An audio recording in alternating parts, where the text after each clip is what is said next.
Good afternoon, everyone. We're going to ask everyone to please find your seats as it is time to begin our regular meeting of the Washoe County School District Board of Trustees. And so to begin, let's have our roll call. Madam Clerk. President Angela Taylor, I'm here. Vice President Andrew Cadell. I'm here. Jacqueline Calvert. Trustee Jeff Church. Trustee Diane Nicolette. Trustee Kirk Thigpen. And student trustee Victoria Gomez. All right, we have a quorum, Madam President. Thank you very much, Madam Clerk. We're going to go with our Pledge of Allegiance. And I forgot to find a volunteer, but since he's standing, we're going to ask Mr. Adam Searcy to be our volunteer to lead us in the Pledge of Allegiance. And please excuse my seat. My knee is elevated for medical reasons. To the flag of the United States of America, and to the republic for which it stands, one nation, under God, indivisible, with liberty and justice for all. It was coming at how long it takes me to get settled once I'm seated, so I didn't want to do it again and be a disruption. So, all right, just before we jump into our action to adopt the agenda, a couple of things. One thing I do want to note is I am absolutely mindful. All of us are that there is a storm, a pretty big one from what all weather reports indicate heading our way. And so I'm just going to ask my colleagues, let's just remain as concise as we can. We certainly want to allow the time to hear from those members of the public who have taken the opportunity to come out to make public comment. And of course, we've had many to send your comments in. But my goal is to get everyone home safely before we get hammered by the snow. And so I'll just ask for your cooperation, colleagues, if you will. And I will also going to ask, I'd like to just make one move on the agenda. We want to move agenda item, I'm going to my number because I forgot to write it down. It is our vaccine report, agenda item 4.13.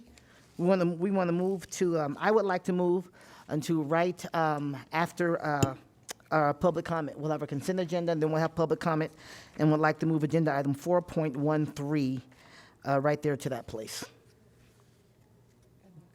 Okay?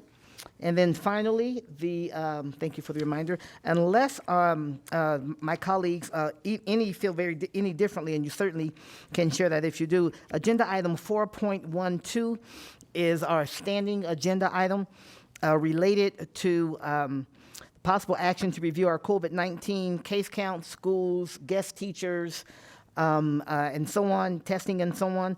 Unless I hear differently from many of my colleagues, and this will be the time to say that, I would like to just remove that from the agenda at this time. It's great to have those reports, but I don't know if there's anything going on locally that would indicate a necessary to change from the discussion that we had 2 weeks ago at a previous meeting. But if so, please indicate that, and I will not remove it from the agenda. Otherwise, it will be pulled. Any concerns on pulling agenda item 4.12? Okay, thank you. That being said, I'll ask for a motion to adopt the agenda as presented, with the exception of pulling agenda item 4.12 and moving up earlier, agenda item 4.13. I'll ask for a motion at this time. Thank you. It's been moved by Clerk Manetto. Is there a second? I'll second. Okay, I also see Trustee Calvert, second by Trustee Calvert. Any discussion? All those in favor, please indicate so by saying aye. Aye. Opposition? All right, the motion carries, and let the record show that it is unanimous. Thank you very much for those adaptations, colleagues. Now we're going to agenda item 2.01. That's the approval of consent agenda items. We have consent agenda items 2.02 through 2.08. These are items, just as a reminder, that are considered routine in nature. And we have all of the information has been provided in our packets. And I'll ask any of my colleagues at this time if anyone would like to move anything from the consent agenda item for discussion. Otherwise, I'll ask for a motion at this time. I'm looking at you. You're like, call on me. Vice President Cottle. I don't see anybody else, so I'll go ahead and Make the motion. I move that the Board of Trustees approves consent agenda items 2.02 through 2.08. Second. Okay, there's a motion by Vice President Carlos, seconded by Dr. Nicolette. Any discussion? All those in favor of approving the consent agenda as submitted, please indicate so by saying aye. Any opposition? All right, the motion is carried, and again, let the record show it is unanimous. Now we'll move forward to agenda item 3.0. This is our public comment agenda item, and we've gotten quite a few via email, and as well, there may be some here that would like to make the couple of public comment. Just going to remind members of the public that there is a limit of 3 minutes per comment, and this agenda item period is a general public comment period that is for items that are not otherwise listed on the agenda. Again, items that are not otherwise listed on the agenda. If you have a challenge, something that makes it where you have to leave or something, please share that with our staff in the back, and they'll make sure that we act accordingly and make room for you. But otherwise, this item is this 3.0 is reserved for items that are not specifically listed on the agenda, and we will take any public comment that we have at this time. So, JJ, if we have any public comment. John Cossain, then Cindy Martinez, then Paul White. Thank you very much for aligning yourselves appropriately. Mr. Hussein, did I say that right? Hoshin. Oh, Ocean with a K. Okay, well, thank you. Thank you for being here, Mr. Koshin. Welcome. You have 3 minutes, sir. And apologies, because this is a later agenda item, but my schedule won't allow me to be here. Good evening, my name is John Koshin, and I am the site lead of the Gifted Institute at Proctor Hug High School, where I've taught for the last 7 years. In this role, I have had the chance to work with every single Institute student from 9th grade registration through graduation.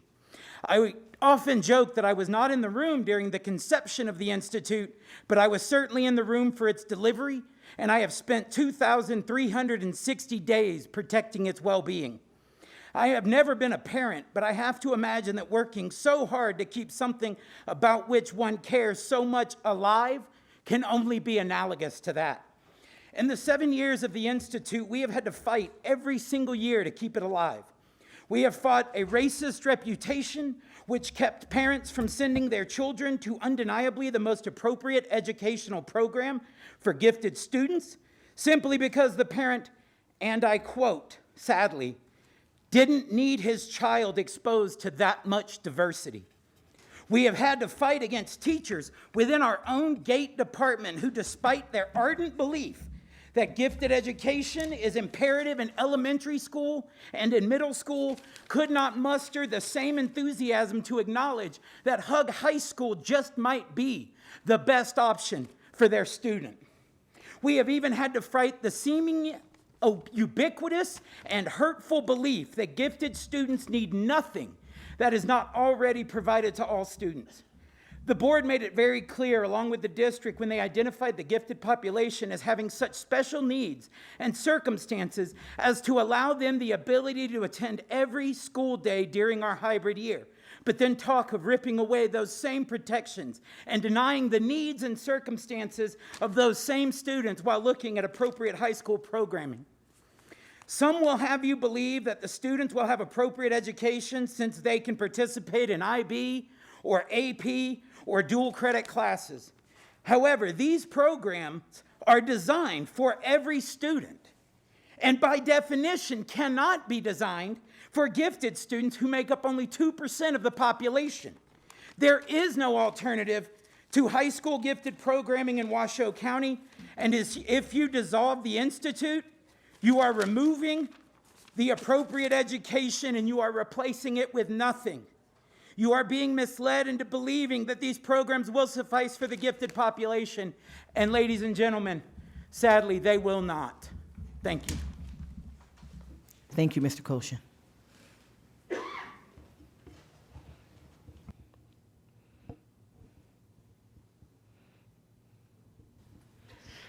Cindy Martinez, Paul White, Keith Roberts. Hold on for a second. We may need to halt the meeting. They're not getting the speakers and the sound on. Okay, Ms. Martinez, thank you for being here. I'm going to pause you for just for a moment. There's a technical issue that in the overflow room, they may not be receiving the sound. and we'd like them to hear your comment as well. So we're going to just put you on pause for a minute, if we may. Thank you so much.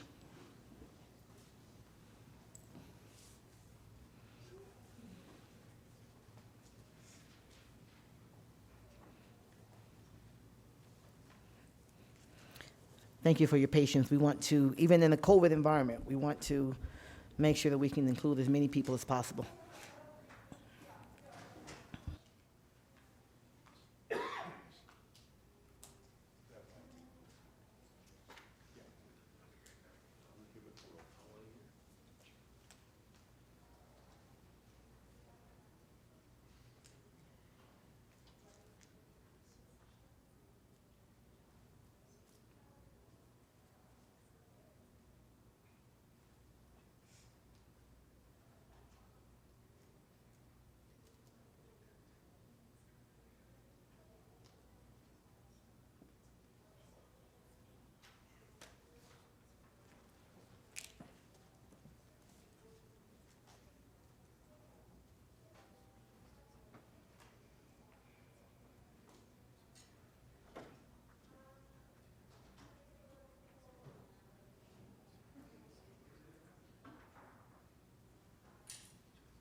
In the meantime, JJ, if you have some names, perhaps you can share with us that have sent in public comment that will fit into this particular area, we can utilize this time there. You bet. The board received emails from Vibeth Atzina, Carol Tyler, Donald Gallimore, Chris Castillo, Krista Rossi, and Sherry War. Thank you. Just for the record, for those that send in public comment, those public comments are made a part of the record and are included in the documents from this meeting that you'll find on file at washowschools.net.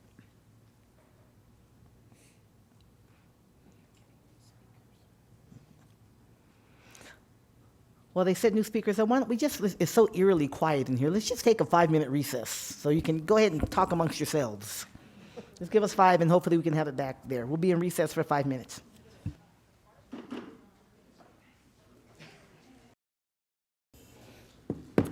Okay, I'll call our meeting back to order. Ms. Martinez, whenever you're ready, we're welcome you once again, and we're ready to receive your public comments. You have 3 minutes, ma'am, as a reminder. Okay, thank you. Thank you. Good afternoon, board.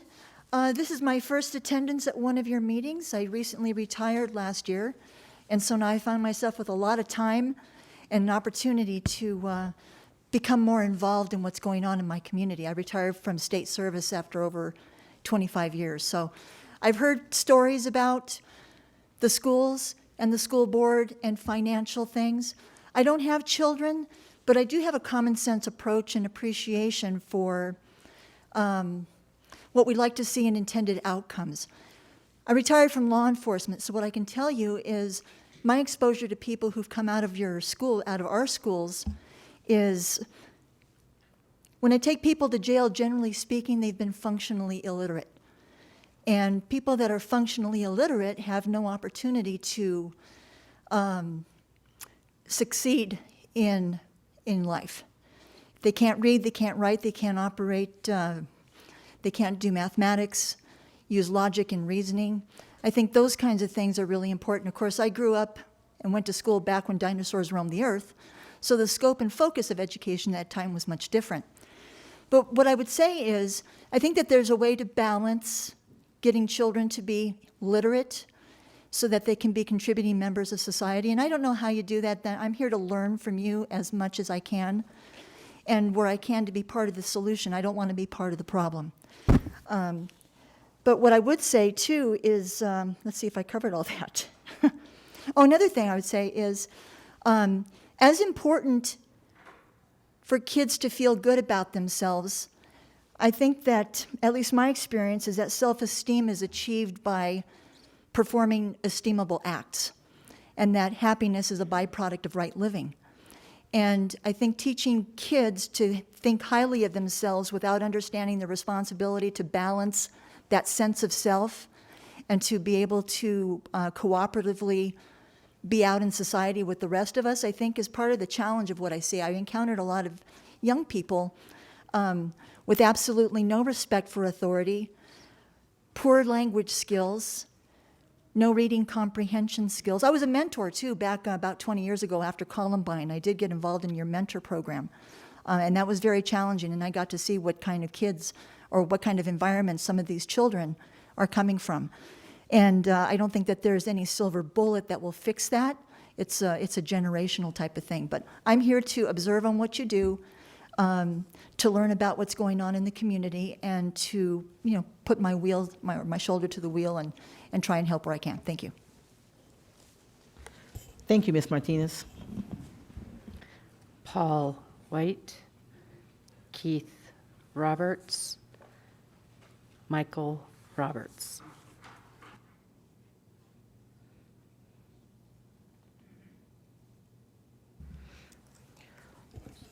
Welcome, Mr. White. You have 3 minutes, sir. Thanks. Paul White, Reno on Record. The annual State of the School speech by the superintendent is this Thursday. Her speech will not mention any of the issues that keep our children ranked worst in the nation for any chance of a successful future. Here's 3 of the school's most urgent issues that the superintendent's speech will not mention. The board, with the heroic exception of Jeff Church, is also too unaware of these issues or too cowardly to confront them. Issue 1. The superintendent's speech will not mention the need to get out of the credit recovery program. For those unfamiliar, credit recovery allows students who do no work and fail an entire semester class to come in after school for 1 week, take multiple guest quizzes on a computer, and get full credit for the class. Students learn nothing with credit recovery, but it enables WCSD to dishonestly raise their graduation rate and pass out more worthless diplomas. Issue 2. The superintendent's talk will complain about not having enough money, but her talk will not mention the 2 most obvious ways to get more that she and the board are ignoring. Privatizing support services would immediately save between $5 and $12 million a year. Over 60% of all school districts use this money-saving practice. Why don't we? Well over another $1 million a year could be saved by reducing our ridiculous overstaffing of administration. With 62,000 students, 3,500 teachers, and 100 schools, our superintendent needs 5 other area superintendents to help her run the worst schools in America. With 10 times that many students, teachers, and schools, Los Angeles Unified, the 2nd largest district on earth, only uses 1 more area superintendent than Washoe County. Issue 3, the superintendent's talk will not mention getting rid of restorative discipline. What is that? Another failed idea from the extreme political left that says when students severely misbehave, including assaulting and abusing teachers, that the starting point for solving these problems is blaming the teacher's behavior instead of holding students accountable for their actions. And we wonder why student behavior is out of control. The things I've mentioned are just the tip of the iceberg. Thank you, Mr. White.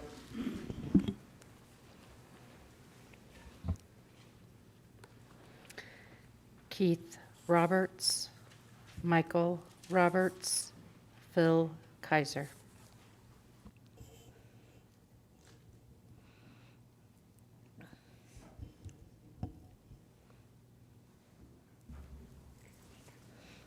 Welcome, Mr. Roberts. You have 3 minutes, sir. Thank you. My name is Keith Roberts. I've been at Hug High School for the last 23 years. And for the last 6 years, I've had some part in working with the Gifted and Talented Institute there. And for only just this school year, I've actually been an allocation of the GATE department. What I want to talk to you about is not all the great things that that institute has accomplished, because I think there are some other people here who will be speaking about that later. And they're the ones who are accomplishing it, so they're in a better position to make you aware. What I want to talk about is the reality we all understand, which is money. I understand that these things cost money. It pays my salary. But what I urge the board is to not be fooled by the hand waving of separate budgets, to not fall under the idea that if one department cuts something from their budget, that saves the district money. If the 100 students in the Gate Institute aren't there, they'll be at other high schools. They'll still need teachers. I teach just as many mainstream HUG students this year as a Gate allocation as I did last year and as I did the year before that. I teach drama classes that have almost exclusively non-institute students in them, and I teach English classes that have a mix of institute students and mainstream students. And all the Gate allocations at HUG do the same. We teach the entire school. Those students will still need teachers. If the Gate allocations are removed from HUG, HUG will need to replace them with HUG allocations in order to teach the students who are still there. If our 100 students go back to McQueen and Reno and Galena and Worcester, they'll need to have more allocations at those schools. Don't fall prey to thinking that just because on paper eliminating a program will cut money out of one budget, that saves the district that money. Those students need to be taught. Please, if we're going to spend the money to teach them, let's teach them in the least restrictive, most appropriate environment for those particular students. Let's do what it takes to make sure those students get the education that they need. Let us keep doing our job the best that we know how to do it. We're getting pretty good at it at this point over the last 7 years. Let us continue. Thank you. Thank you, Mr. Roberts. Michael Roberts, Phil Kaiser, Chelsea Patnowski.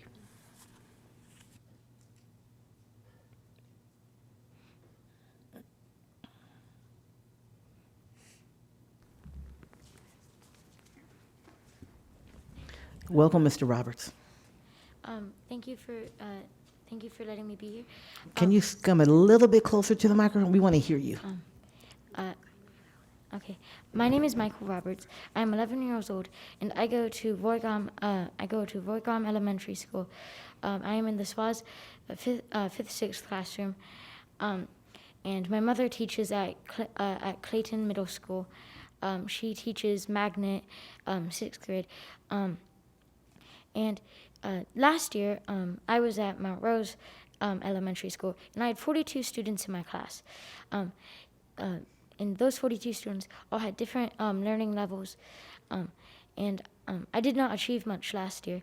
Whereas at Roycom in SWAS, I have achieved much more than I have than I believe I ever would have at Mount Rose. Like my father said, if the board cuts the Clayton magnet, the students will just have to go to other schools, and then they will not get the proper education that they need in the magnet programs. Like how I had 42 students in my class last year. Also, to students, I know a student who has to take a bus for 2 hours to get to Roygam for his education, and I believe that it would be better not to cut Clayton, because then most students would have to take longer bus rides, or their parents would have to take more time out of their day to get their students, to get their children to school. Thank you. Thank you, Mr. Roberts. You did a great job. Phil Kaiser, Chelsea Patnowski, Val Weisenweed.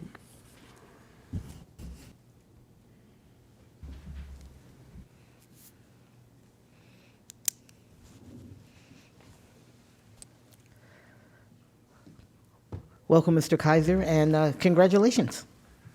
Thank you, thank you.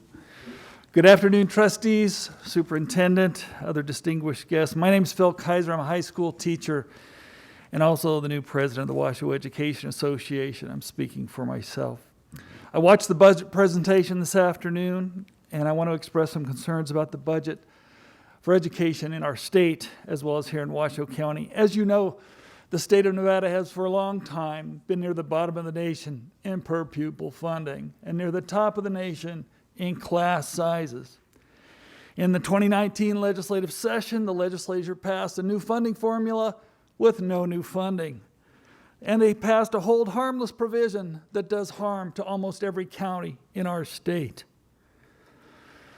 Nevada's education budget has not kept pace with inflation, and this has exacerbated the shortage of educators and substitutes because we've not been able to offer adequate compensation. From textbooks to technology, our students and staff suffer. The governor's budget proposes to phase in the new plan, but the bottom line is the state's fund does not provide adequate dollars.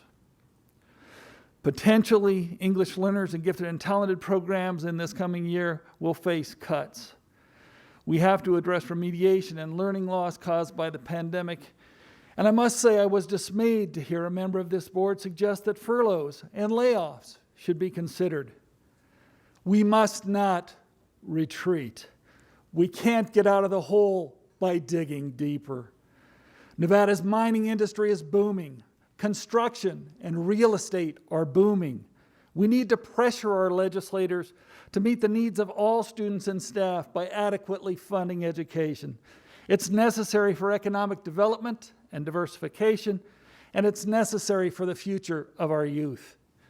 I'm ready and willing to work with you to push our lawmakers in Carson City to address the long-standing needs of our schools without additional cuts, furloughs, etc. Please join with us on February 15th in Carson City to push the legislature to provide adequate funding. Thank you. Thank you, Mr. Kaiser. Chelsea Patnowski, Val Weisenweek, Shelley Buchanan.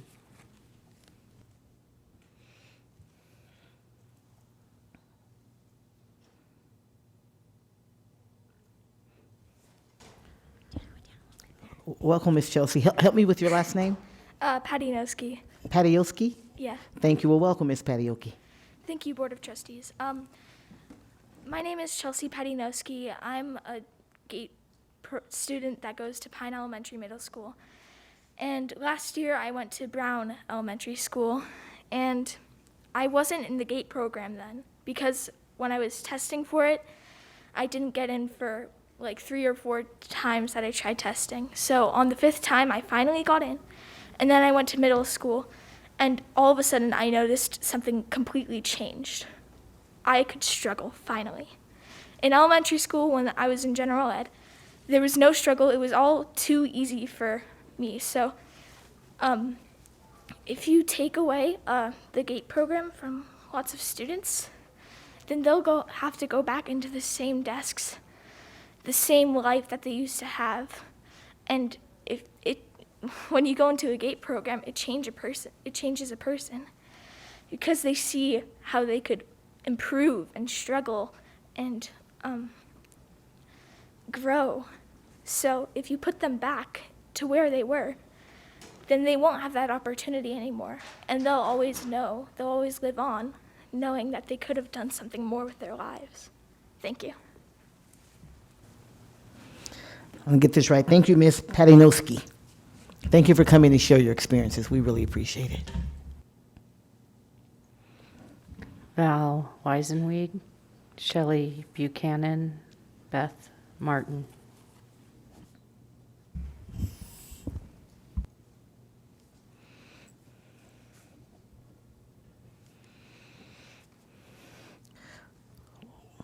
Welcome, Val. I'm going to need some help again. Weinsweig, thank you. Say again? Weinsweig? Weinsweig. It's all right. Okay. Anything's fine. Well, thank you for being here. My name's Val. I'm a senior at the Hug Institute, and it was a teacher at that Hug Institute who told me in my sophomore year that a good argument is comprised of logos, pathos, and ethos. You've already gotten ethos from the teachers here who have testified in favor of keeping the program. You've gotten logos from folks as young as Mr. Roberts, the younger, talking about how we're still going to be here and we're still going to need an education. And I'm here to give you a little bit of pathos. I started being part of the GATE educational system in 4th grade. And prior to that, I had been moved up a grade level from a 1st through 3rd grade class to a 4th through 6th grade class. And despite this, I was still kind of lagging. I wouldn't say that I was amazing and excelling at everything I was good at, because that's just not true. I didn't have as urgent problems as a lot of the other kids that the school had, so it was really easy for me to just sort of skate by and fly under the radar. And I'd spend days on end doing nothing but drawing other students on track. Students who did need that attention, but again, they weren't as pressing a need. I understand that there are students in our programs who struggle with basic literacy, but there's an additional number of students who have that, and given the extra free time, will cause a bit of trouble. Like, I'm a bit ashamed to admit I did. Once I got into the SWAS program, I also had a rough time. It was a complete tailspin. No one had really expected much of me before. But when I came crying to my teacher at the time, Miss Wilson, she was there to tell me, and she was prepared to deal with students like me who were unfamiliar with struggling, that nothing good ever comes without a struggle. I attended the Pine Middle School GATE program, much like my little sister who just testified, and I grew so much from that experience. I was encouraged by teachers who were prepared to deal with classrooms full of students like me, and I was in a cohort who understood me. Obviously, a bit of a stereotype, the sort of outcast nerd, but it's common. There's a reason for that stereotype. Here's the thing.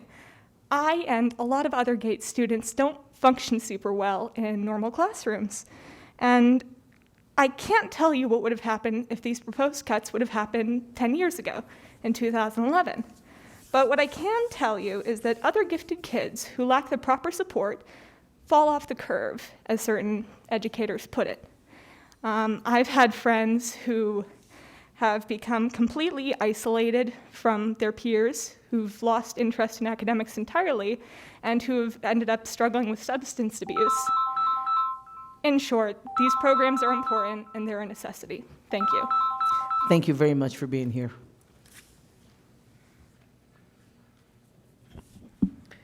Shelley Buchanan, Beth Martin, Hollis Martin.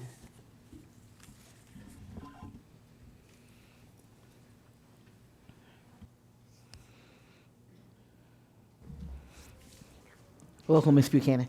Hi there. Thank you for giving me the opportunity to speak. My name is Shelley Buchanan. I'm a former teacher, and I have 2 children that attend schools in the district. I was going to talk about the proposed cuts to the GATE program, but at the last minute I altered my speech a bit. I did send you all emails about the value of the GATE program, and I appreciate the quick responses that I received. Today I'm going to talk about teachers. My mother grew up in a small town in rural Oklahoma. As a child in the 1940s, she went to a school in a one-room schoolhouse where the teacher taught grades 1 through 8. Later in her life, she went on to get her bachelor's and then her master's in elementary education. And she became one of the most intelligent and creative teachers I've ever known, but I'm a little bit biased. What she remembers from her days in that little Oklahoma schoolhouse was how her teacher opened a world of knowledge and passion for learning. Her teacher didn't have expensive new textbooks or cutting-edge technology, but she made all the difference in the world to her students, making it possible for them to go on and achieve more in their lives. So as you address budget cuts and expenditures in your agenda today, I ask that you think about what really makes a difference for students. Are we investing in people or things? Because it's the people that are working with kids every day that truly make the difference. And if we want the district to achieve its mission statement, every child by name and face, by graduation, we need to increase the programs that allow teachers and counselors to connect with kids instead of eliminating them. We need to make sure we make people, not things, the priority in our district. Thank you again for giving me the chance to speak on these matters. Thank you, Ms. Buchanan. Beth Martin, Hollis Martin, Elizabeth Cadigan.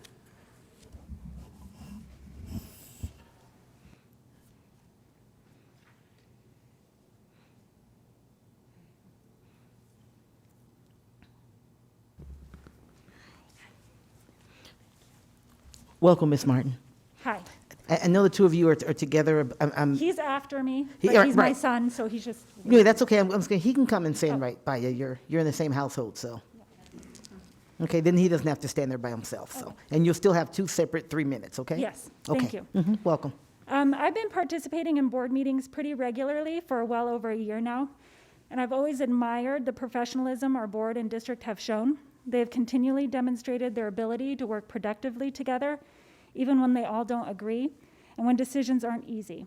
This relationship is critical if we are to ensure the success of our students, employees, and our district.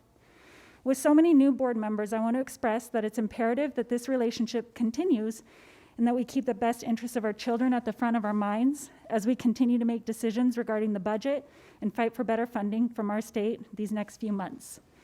Our district is in dire need right now, and the decisions and comments made during these meetings will always impact our children. The meeting at the beginning of the month was one that I have never experienced. It was not comfortable. I didn't feel as if there was mutual respect and understanding of the hard work our board has done, and respect and understanding of what our superintendent does for our students, families, and employees such as myself. It's okay as a new trustee to sit back for a minute, do a temperature check, and just take it all in. There's a lot to learn. Everything takes time, and we never reach our goals by making fast decisions, making unsettling accusations, and not willing to listen to one another. Teams are not successful if there's not mutual respect, understanding, and trust. Please remember that an oath was taken when you joined this board, and you stated that you will faithfully perform all of your duties of the office of school trustee, and one of your duties is to follow board policies. I won't read them all as there isn't enough time, but Board Policy 9051 focuses on individual board member characteristics. When I reviewed this policy, characteristic 3, advocacy, 4, student concern, and 5, solutions, stood out to me because I did find myself questioning intentions of comments at times. Some comments and concerns displayed at the last meeting did not seem to be focused regarding solutions, common interest, varied positions, concern for students, or solutions to improve student learning. Rather, it seemed as if people were being targeted because there were policies in place that weren't agreed upon. Please remember on this board, your intention should be to advocate for students first and foremost so that they can thrive in today's world and lead a productive life, one in which they will succeed while remaining respectful and professional. Thank you. Thank you, Ms. Martin. Hang on, Mr. Martin, we'll get you. Okay. My name is Hollis Morton, and I am in the 3rd grade GT school within a school program at Roygum Elementary. I would like you to keep funding for GT at more than one school because if I'm in a regular class, I won't be able to learn as much. I really like the teacher I have because she's nice and she makes learning fun even though it's harder. And also, I'm sure that a lot of other kids feel that way. And also, if I go to a different class, I'll lose all the friends I've made in GT, and I'll have to go through the work of getting new friends, and I'll have to ride the bus for a long time. Before GT, I would finish my work and have nothing to do in class. I was really bored. I'm learning more things in GT than I did in a regular class, and that helps me be a better person. Thank you for listening to me. Thank you so much for coming out to share. And thank you again, Ms. Martin. Elizabeth Cadigan, Bruce Foster, Bruce Parks.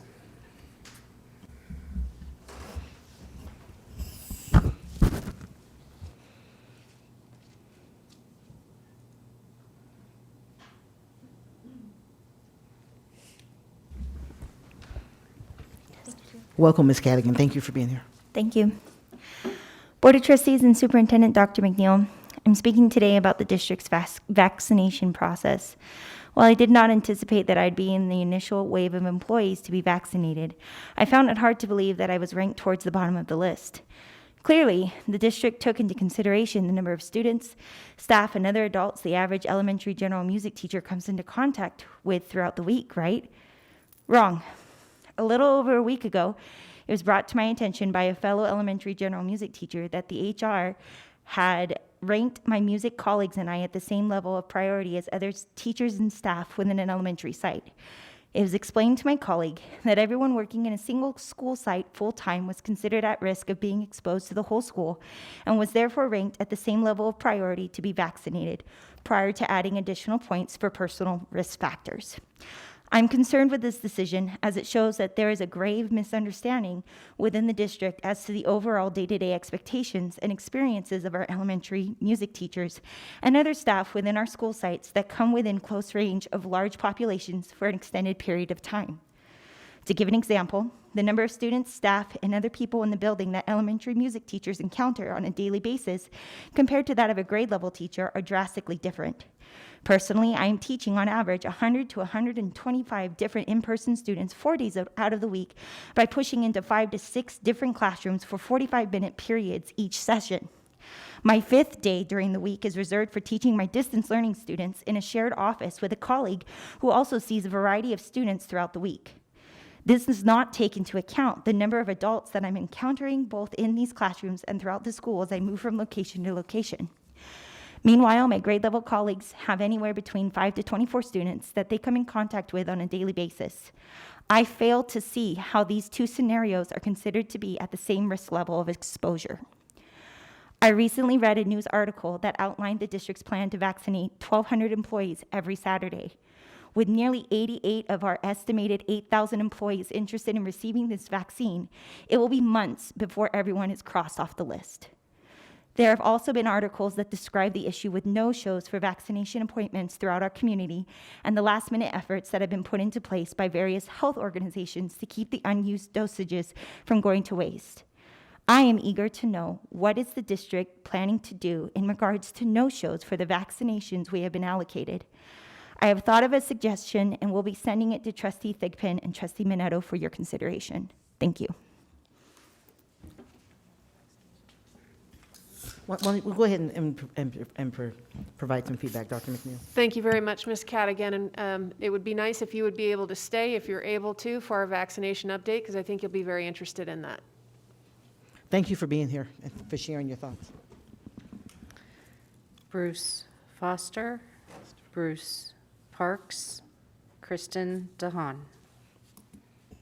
Welcome, Mr. Foster. Thank you for being here. You have 3 minutes, sir. Thank you, ladies and gentlemen. Thank you for giving all of us this opportunity. I am here because I'm a dad and a taxpayer. I'm a dad of 3 daughters and a son. My youngest daughter has special needs. And thankfully, they graduated from the Washoe County School District, TMCC High School Academy of Arts programs over a decade ago, in which I believe and feel that this is after I see that Washoe County School District seem to have become woke. And why do I say that? Well, I'm going to go back to the robocall by Dr. McNeil. And I was just absolutely appalled that she would utilize that position that she's in to pontificate her opinion of what occurred on January 6th. And I think that she was getting a lot of exercise jumping to conclusions of certain individuals that were attending a rally that created this havoc, and now we know that it was pre-planned, and we know what really occurred with different antagonistic groups that were a part of this. But I would like to, because of that wokeness, and I'm concerned, particularly reading through Epoch Times, of the direction that the Washoe County School District is going in regards to social and emotional learning rather than the true academics. And specifically want to key in on the 1776 project and report that was created by the Heritage Foundation. Hopefully that we're all familiar with that. And if not, I'd be happy to email each and every one of you that report. And in review, in summary, the talks about the meaning of the Declaration, Constitution of Principles, and then the challenges of America's principles, which is slavery, progressivism, fascism, communism, racism, and what we see today, particularly in this current, what's going on in Washington, identity politics. And then the thing is that we have to see what the role of the family is. I was involved with Mr. Dupree with 360 Blueprint for several years until everything shut down. And I was at Title I School, Green Bay, and I saw the challenges with family and family issues there, and talking to teachers. But I wish, in summary, that I will send each and every one of you, and it's very detailed. Very good I report. appreciate you being here, Mr. Foster. Thank you so much. Bruce Parks, Kristen DeHaan, Luke Spearman.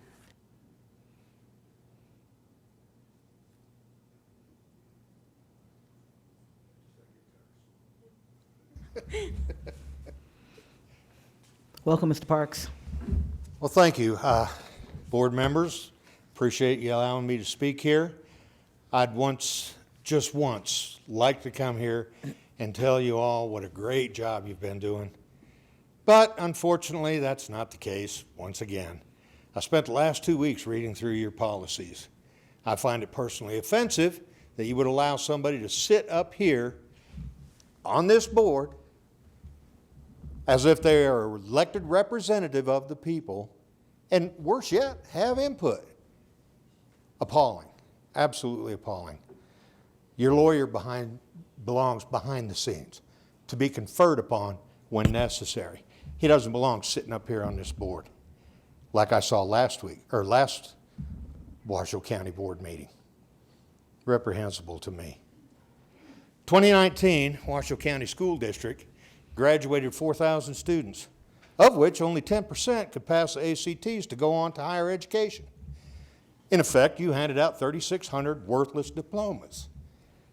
Why? Well, I submit to you, it's because of the fiscal irresponsibility of this body right here. Now, I'm tired, as a taxpayer, of watching my dollars be misspent in the way that they are, not just by this body, but from federal on down, for that matter. But here especially, you people deal with the future of our community and the future of this state and the country. When you look at the makeup of the Washoe County School District, the personnel makeup, you go through over 350 people before you ever get to a teacher. I don't know, I think maybe, just possibly, it's a little top-heavy. Now, the natural response to problems, like us being last in the nation for education, or 49th, I believe it was, is throw more money at it. If you throw enough money at it, it'll go away. What's my money you're throwing away? Now, I don't mind throwing money at the problem if we could fix the problem, but that doesn't seem to be the case. The problem just keeps getting progressively worse, no matter how much money we throw at it. If you're going to raise my taxes to fix a problem, I might be able to bear that burden. But I am sick to death of getting more money taken out of my pocket and being thrown away because of the top-heaviness of this body. Washoe County School District has to learn some fiscal responsibility. I weep for the children of Washoe County. Thank you. Thank you, Mr. Parks. I will ask There are a couple in the audience that are not properly wearing your face coverings. I would ask that you make sure your nose and mouth are completely covered as per the directives from the governor's office. I would ask that you do that for the safety of yourself and for those around you. Thank you so much. JJ? Kristen DeHaan, Luke Spearman, Angel Ocampo.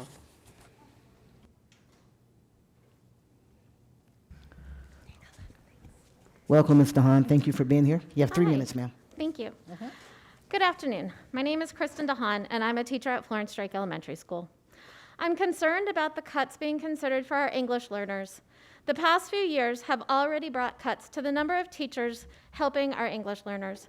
At my school, we went from having a dedicated teacher who worked with each of our English learners on a daily or near daily basis to having an EL coach who must divide their time between multiple schools, which means that each individual student loses valuable time with that coach. I've heard that it is possible for teachers to take on some of the tasks previously done by the EL teachers and coaches. I don't know exactly how that would look in a classroom. Teachers are expected to accomplish more and more every year. This is adding yet another thing for them to do. I fear that by adding more to their plate, students who are among our most vulnerable populations could fall through the cracks. Also, with our gifted and talented education, streamlining and possibly cutting teachers and sites for SWAS and magnet middle schools, along with potentially closing the Gate Institute at Hug High School, you are not making it more equitable. Students in North Valleys and Sparks could be on a bus for well over an hour to get to the potential open schools. If it is like our signature academies, AACT for example, then parents need to figure out how to get their students to that school. Busing is extremely limited. I know it was often a challenge for me to get my children to Mendive when they were in the magnet program there, and then still get to work on time. If they had needed to be driven to Reno, the likelihood of me getting to work on time would have been nearly impossible. Students aren't allowed on campus at 7 o'clock in the morning, but getting them to school at 7:23 would make me late if there were any traffic on my return trip. This doesn't seem equitable.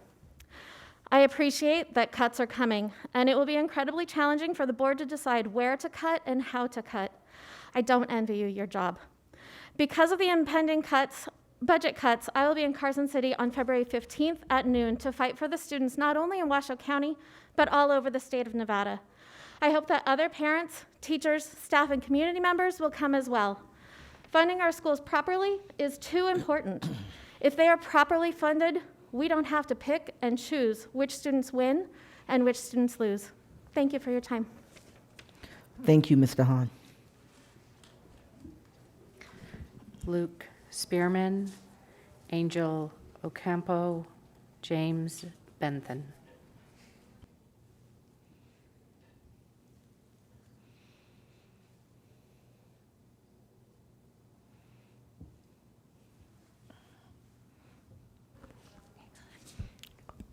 Welcome, Mr. Spearman. You have 3 minutes, sir. Thank you. Good evening. I'm Luke Spearman. I'm a senior at Hug High School and a member of the Gate Institute, and I am here to defend the magnet program as a whole.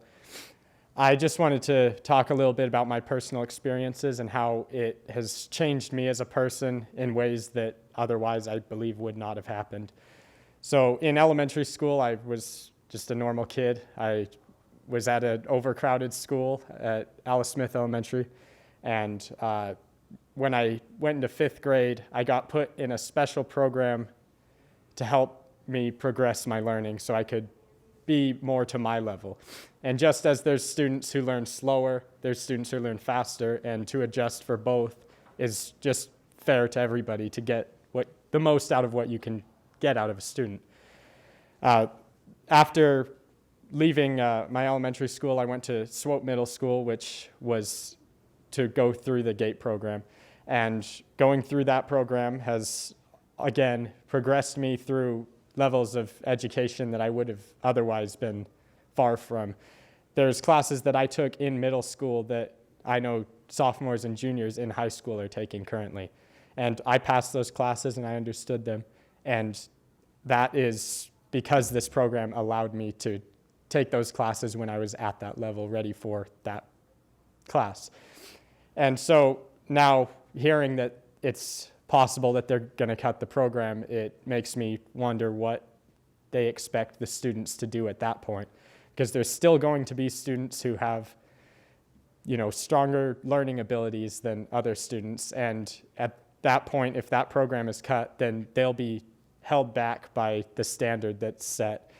And at that point, where are they supposed to go? So I understand that financially, maybe it seems like it could be a good idea, but I believe that the focus of the students and their ability to learn is more important than the money that it could bring. And with the students who are graduating through this program, with the special courses that they're given, the opportunities they're given, I believe that they can make a bigger difference than the money that you might get back from cutting the program. I'm just here to tell you that it's changed me as a person, it's given me new opportunities, and I believe that it can do that for all the students who come after me. Thank you. Thank you, Mr. Spearman. We appreciate you being here tonight. Angel Ocampo, James Bentham, Wimberly Gums.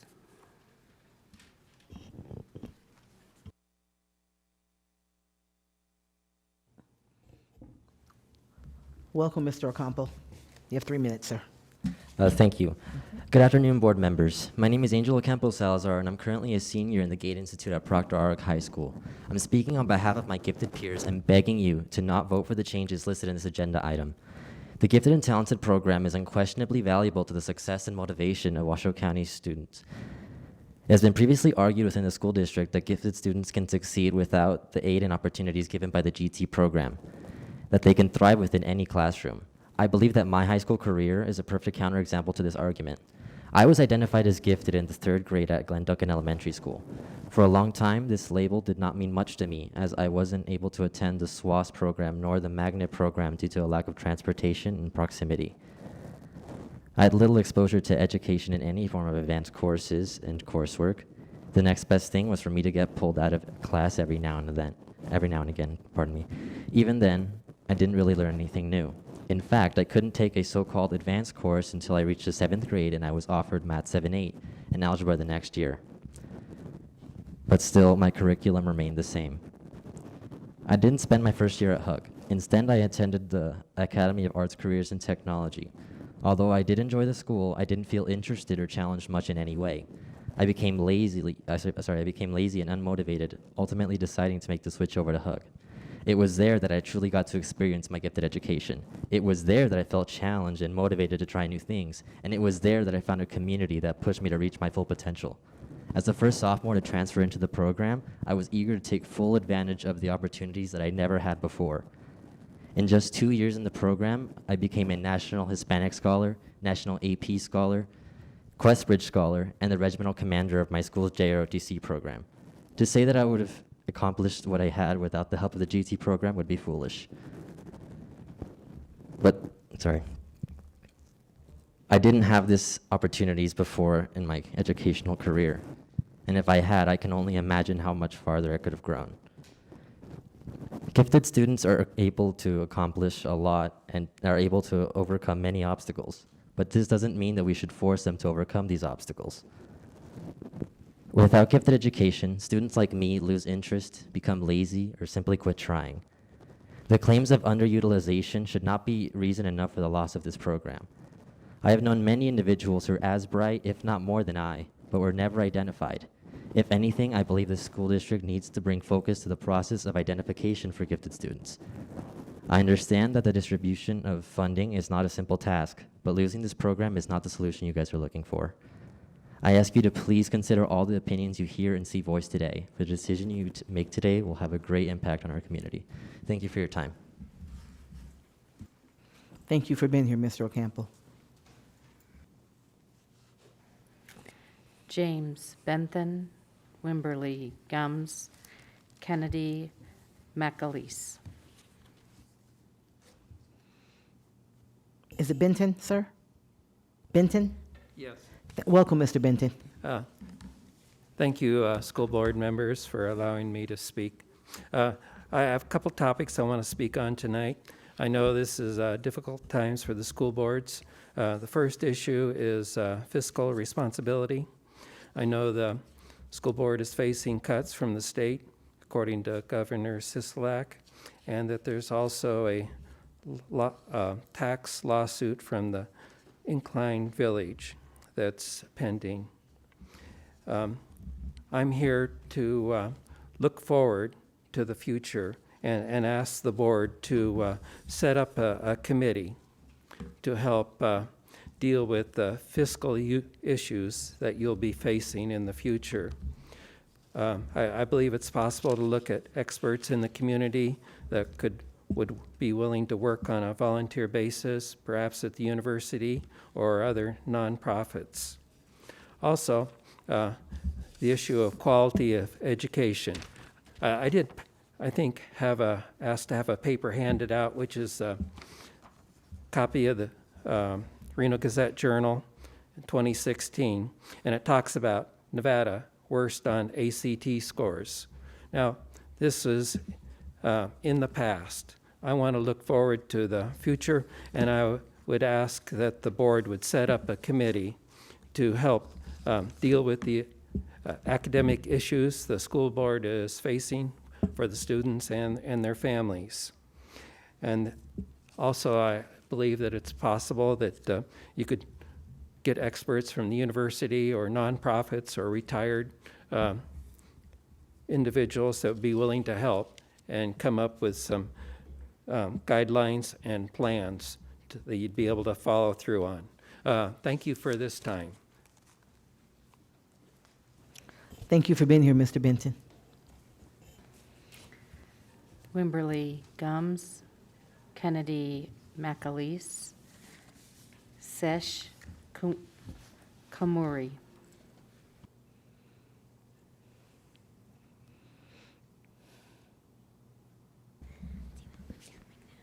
Welcome, Ms. Gums. Thank you for being here. Hi, my name is Wimberly. I am part of the 6th grade magnet program in Clayton Middle School. And I just want to talk about why I think it is the wrong decision to cut the magnet program. First off, I have met amazing friends that understand me because at my old school, I had friends, but they were not in the magnet program, so they did not understand everything that was going on in my head. It's definitely amazing having friends that understand what's going on because they're in the same thing that's going on with you. Another thing is that at my old schools, I would get in trouble because I would talk too much because I was bored because I had already either learned it or I knew what was happening already. But at this school, my teachers, I get enough challenges that it's not as hard to get unfocused. So I have more work to do, I have more time, all that kind of different stuff. And my teachers understand me more, like they understand how to work with me, they understand what my challenges can be.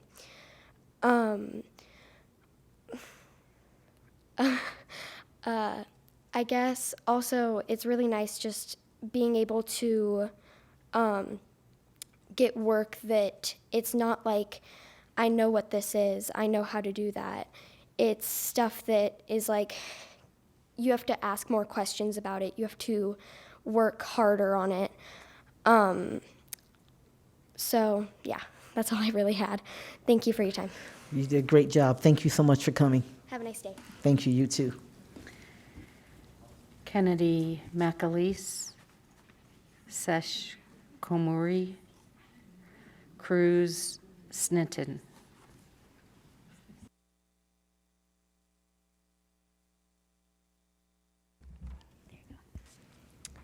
Hi, Welcome, Ms. McAleese. Please go ahead. Hi, my name is Kennedy McAleese. I'm a GT magnet student in 6th grade at Clayton Middle School. Yesterday I found out that you guys were making budget cuts and the GT program may be cut from my school. GT is one of the best things that happened to me when middle school started. In elementary school, I had good friends. None of them were GT. We had some drama in 4th and 5th grade, and I hated every bit of that drama. I got into GT for middle school, and the friends I have now are amazing. They are GT students like me, and we have not had any drama once. If you cut the GT program from my school, Clayton, the kids coming in next year and in future years will not have that opportunity to meet new people. For example, my brother would not be able to see and experience the wonderful GT program. He would never meet the core subjects teacher for 6th grade. Mrs. Roberts, or Mrs., is my 6th grade GT core subjects teacher, and she is one of the best, funniest, and caring teachers I have ever had. She won Teacher of the Year at Hug High School. In GT, we have so much fun. We get to learn things that challenge us in good ways. One project we did was learning about floods, avalanches, and mudslides. I worked with my friend Wimberly. We got to draw a huge map of a town that had all those disasters after researching them. In another project, we learned about volcanoes.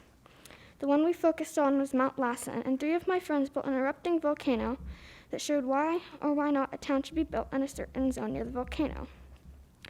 The kids in my class feel comfortable with each other, and we laugh and have fun. If GT is cut, we might be separated.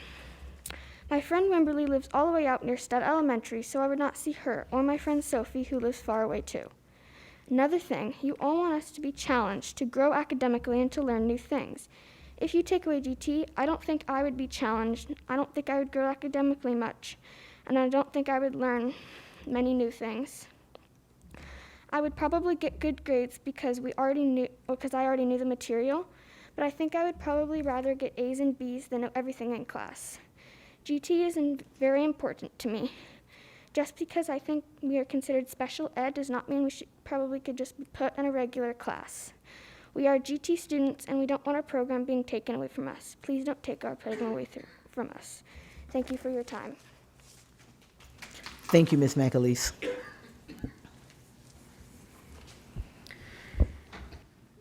Seish, Komuri, Cruz, Smith.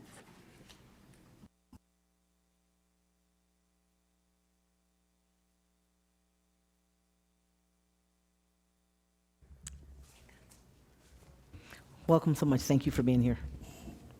Thank you all very much for giving me the opportunity. If you can get a little closer to the mic, I know you're taller than Jen there, so. Can you hear me okay? It's a little better now. Thank you. Okay, thank you. Thank you all for giving me an opportunity to come here and present my views.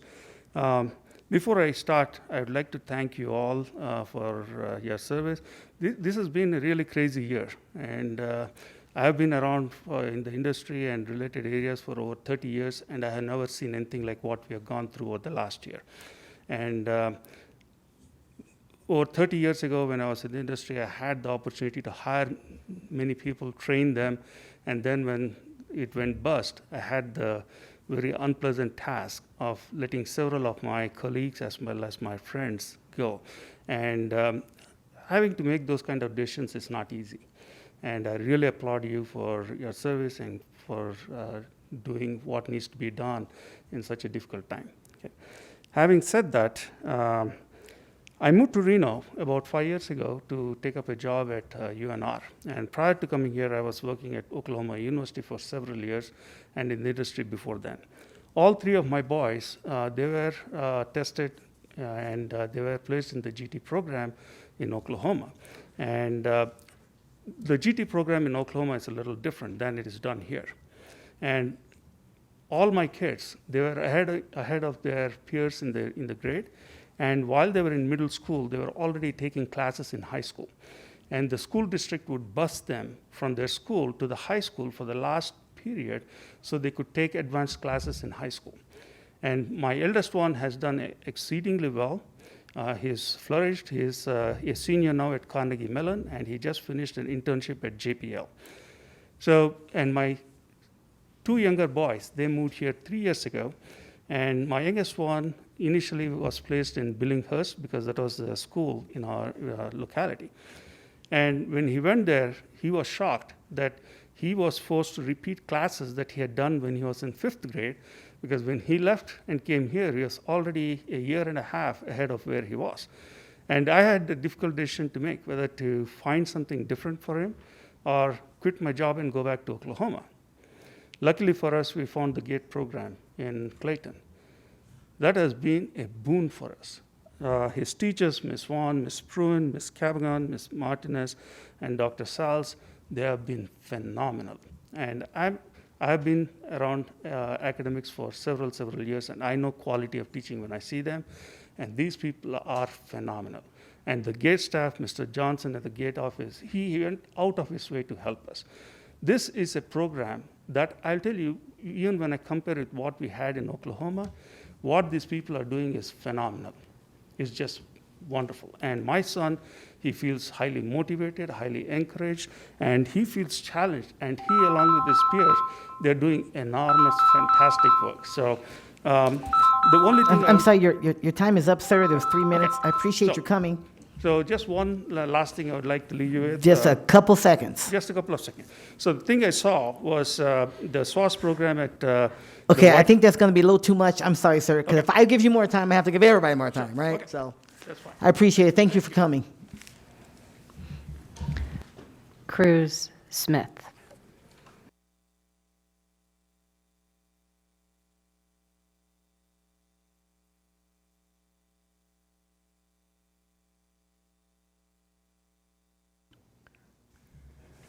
Thank you so much for being here. Thank you. Mm-hmm. I'm Cruz Smith, and I'm an 8th grader in the Clayton Magnet Program.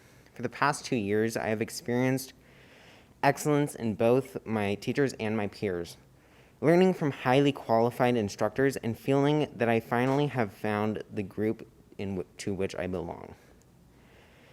The opportunities provided by our program are irreplaceable. As students are guided with best practices daily and consistently encouraged to reach beyond our current boundaries. We're not only taught subject matter, but also academic readiness and life skills that I have yet to find in my 9-year educational journey. This year, I'm a distance learner with GATE. This has immersed me with other magnet students and teachers from around the district with whom I have enjoyed this unprecedented year. My younger brother is in 6th grade in Distance GATE and will attend Clayton next year for the next 2 years. I cannot imagine him missing out on the culture created by the program as well as the intellectual cultivation he will receive. GATE has provided a space for students like me, sometimes labeled geeks or nerds or simply different, to spread our wings and reach our true capacity. Please consider this an essential segment of the special education population. Thank you for your time. Thank you for being here, Mr. Smith. Thank you. That is all I have. Thank you very much to all who came up to share their comments, questions, and concerns during our public comment period. We're going to move on to the agenda now. As we reordered earlier in the agenda, we're going to have agenda item 4.13. We've moved it to the beginning of the presentation section. Agenda item 4.13, which is the agenda item surrounding our COVID vaccine. Turn to that, make sure our presenters, we have our presenters. I see, I didn't know what that said. I didn't. Okay, you're going to get your co-presenter. If you'll come forward, that'd be great.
Okay, as we jump into agenda item 4.14, presentation and update on the Washoe County School District's COVID-19 vaccine distribution plan for Tier 1 and 2 eligible employees.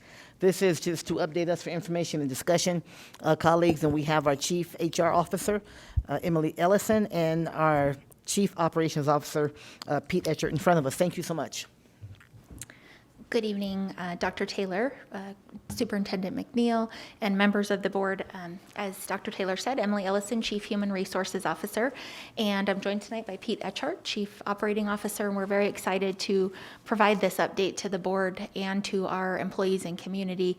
This is an ever-changing situation, and so having the opportunity to get the word out in this way is important to our overall vaccine strategy. So I'm going to jump in, and because it's developing so quickly, we don't have a presentation tonight, but we are showing on screen a visual aid for the community and the viewers that are here that depicts some changes to the state's vaccine playbook. And so I'm going to overview what has occurred since our last meeting. Pete is going to talk a little bit more about what employees should expect moving forward. And then I'm going to wrap it up, just kind of describing what's transpired so far and giving you a feel for what the employee experience looks like as it relates to vaccines so far. So with that said, in accordance with CDC guidance about vaccinating vulnerable Americans, the state of Nevada recently updated its vaccine playbook and moved away from the tier system that we previously discussed and implemented a lane system. And so again, for those that can see the handout, what's depicted is that critical infrastructure workers like educators still receive vaccines, while those most vulnerable to the impacts of COVID who may not work in critical infrastructure are also eligible to receive vaccines. In this model, the focus is on vaccinating educators in K-12 public, private, and charter settings, and those that are working in daycare centers or pre-K programs as a part of essential critical infrastructure, while also some vaccines are being designated to particular channels for Nevadans over the age of 70 to receive vaccines. And so that's kind of where we're at this point in vaccine delivery and the populations that are being served in Northern Nevada. As you are hearing in news reports, Nevada's allocation of vaccines has been less than that of other states, and that's certainly something that at the state level our contacts are working and attempting to advocate at the federal level for a greater number of vaccines to come to our state. And of the total vaccines received in Northern Nevada, some will be allocated again to critical infrastructure lane, and some will be allocated to the vulnerable populations lane. It's important for folks to know that the school district has no control over what percentage of the total allocation goes into each of those lanes. However, we have secured the assurances of the health district that we're the top of the list in the critical infrastructure lane, and available vaccine supplies will be devoted to educators and ensuring that our workforce is vaccinated as quickly as possible. And we're going to talk in just a minute about some of the plans that have come to fruition in the last 24 hours or so. Pete's going to talk about that now. Great. Well, Pete Etchart, Chief Operating Officer. So I'm going to talk a little bit about the schedule. But I want to just say that, like every community in the nation, the logistics of this rollout have been absolutely daunting. And I really want to thank the Washoe County Health District, and the local fire departments for their understanding and flexibility in working with us to schedule our employees as quickly as possible without pulling staff out of the schools and further impacting the economy and the community. As we said at the last board meeting, and Emily just mentioned, this planning endeavor has been very fluid. But I am happy to announce that this afternoon, the plans for the next couple of weeks have been scheduled, and barring any surprises with vaccine delivery. But before I get to the schedule, I just want to say also thank you to our volunteers and staff who have volunteered in such amazing numbers and worked so hard to assist in this effort. And Emily and her staff have just been amazing in their prioritization, scheduling, and coordination of these efforts. It's really been a team effort all the way around on this. So looking at the schedule for the next few weeks, and literally this just kind of came about this afternoon, kind of finalizing these numbers. This weekend is going to be a big weekend. We have 3 events basically going on. About 1,200 doses will be administered. So on Friday, there's an event at Reno Fire Station 11 for about 120 doses. On Saturday, we're going to be having our second pod, as we had last weekend at North Valleys High School. This one will be at Reed High School, and we'll be working with the Sparks Fire Department. We'll have about 400 doses that day. And then also on Saturday, the Washoe County Health District will be administering vaccines at the Livestock Center, about 700 doses, so a total of about 1,200 this weekend. Really excited to say, and we going into this, I wasn't sure we'd be able to announce this, but now we can, is the following weekend. So it'll be February 5th and 6th. On that Friday, the Washoe County Health District will be doing 1,200 doses on that Friday afternoon and evening to adjust to our schedule for our teachers and staff. And the following day, on Saturday, February 6th, they'll also be doing about 1,400 doses at the Washoe County Health District at the Livestock Event Center site. So that brings the total to about 6,700 invitations that will be sent out by February 6th. Now, those invitations are actually going out. I believe you're going to probably cover that today. So it's really exciting. Already 2,858 have approximately gone out. So that'll put us up around 6,700 by the following weekend. And with that, I'll turn it back over to Emily. So from an employee perspective, I thought it'd be worthwhile to cover some information about what this experience looks like. As you know, we covered at the last meeting, we did implement a plan based on position-specific factors and personal risk factors, knowing that we would never have an opportunity to vaccinate everyone in one day. Even if the supplies allowed for it, we just have too many people, so the logistics would be impossible. We knew early on that we would need to create a line, if you will. And so we use those position-based and personal risk factors to assign people to groups. And with the information that Pete just shared, we feel really confident about getting through group 2I by next Saturday. That will capture that group. We have groups through K, so 2J and 2K will receive information probably next week related to additional vaccine events beyond that. And that will put us in a very good position to have most, if not all of our staff done, again, barring vaccine supply chain issues. So we feel very confident about the information that Pete just shared, and we've gotten assurances from the health district. And so one of the things that employees do need to keep in mind is that we are working to secure vaccines through as many channels as possible. We are not a healthcare institution, right? We're an educational institution, so we cannot just order vaccines. We have to go through agencies that are approved to do so and who also have qualified injectors. And so there are potentially 3 channels through which an employee might obtain a vaccine. The first is what Pete described that will be happening on Friday, and that's in conjunction with the Reno Fire Department. They will be operating, so they are a vaccine provider. They can order vaccine, they can give it. They will be operating a pod in conjunction with the health district for some over 70 populations and some emergency medical services personnel. But they've also allocated 120 doses or spots in their schedule for us to send employees. And so some employees will get that information. Other employees will go through district-hosted pods, and pod stands for point of distribution. So that's like what we did at North Valleys last weekend. That's where we gather up the volunteers, and then the pod is sponsored, if you will, by the fire department. We're working with Reno Fire, Sparks Fire, and Truckee Meadows Fire. And so they bring the vaccine, they bring some injectors. We provide additional injectors, again, thanks to our nursing staff and all of our employees that have been so tremendous in volunteering. But those are district pods located at district schools. Other people might get invitations to go through the health district channel. And so those would be a pod operated at the Livestock Event Center. And that's the drive-through location that the health district is doing their larger point of distribution through. So employees receive, let me back up.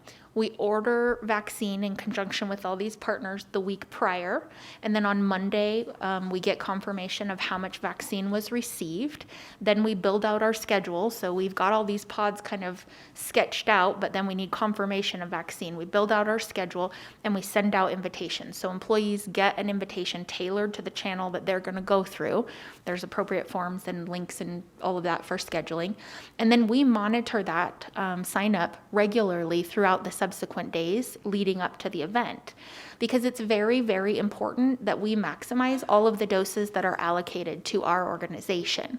Once the vaccine is thawed or mixed, it cannot be used longer than I think like 6 hours. And so if we have no-shows, which have been a problem in this community, that's a huge problem for us. We cannot have vaccine being destroyed given the shortages that we're having.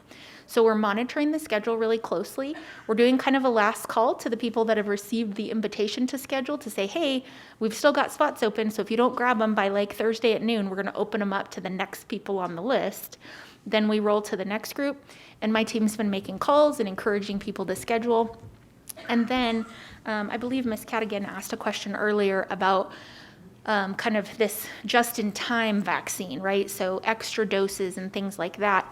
So if you think about a vial of a vaccine, it doesn't produce one vaccine, right? It produces vaccines and then a fraction of, and then when you add up all the fractions at the end of the day, you get extra vaccine. So we are developing standby lists. So if you think about, we send out invitations today, the people remaining on the list we would contact to say, are you interested in being on a standby list?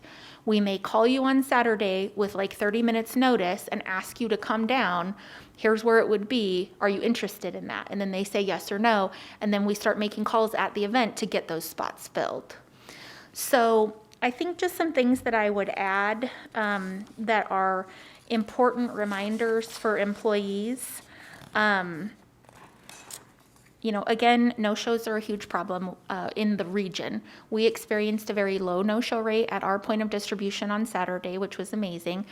And we understand that things happen, right? Maybe you have an accident, God forbid, on the way to the site, or child is sick, or you're sick, or you got excluded the day before. So if you can't come, that's okay. We just need to hear from you so we can figure out how to get you a vaccine in the future, and so that we can maximize that wait list possibility. If we know earlier in the day that you're not going to make it, we know we have a spot, we can start making calls.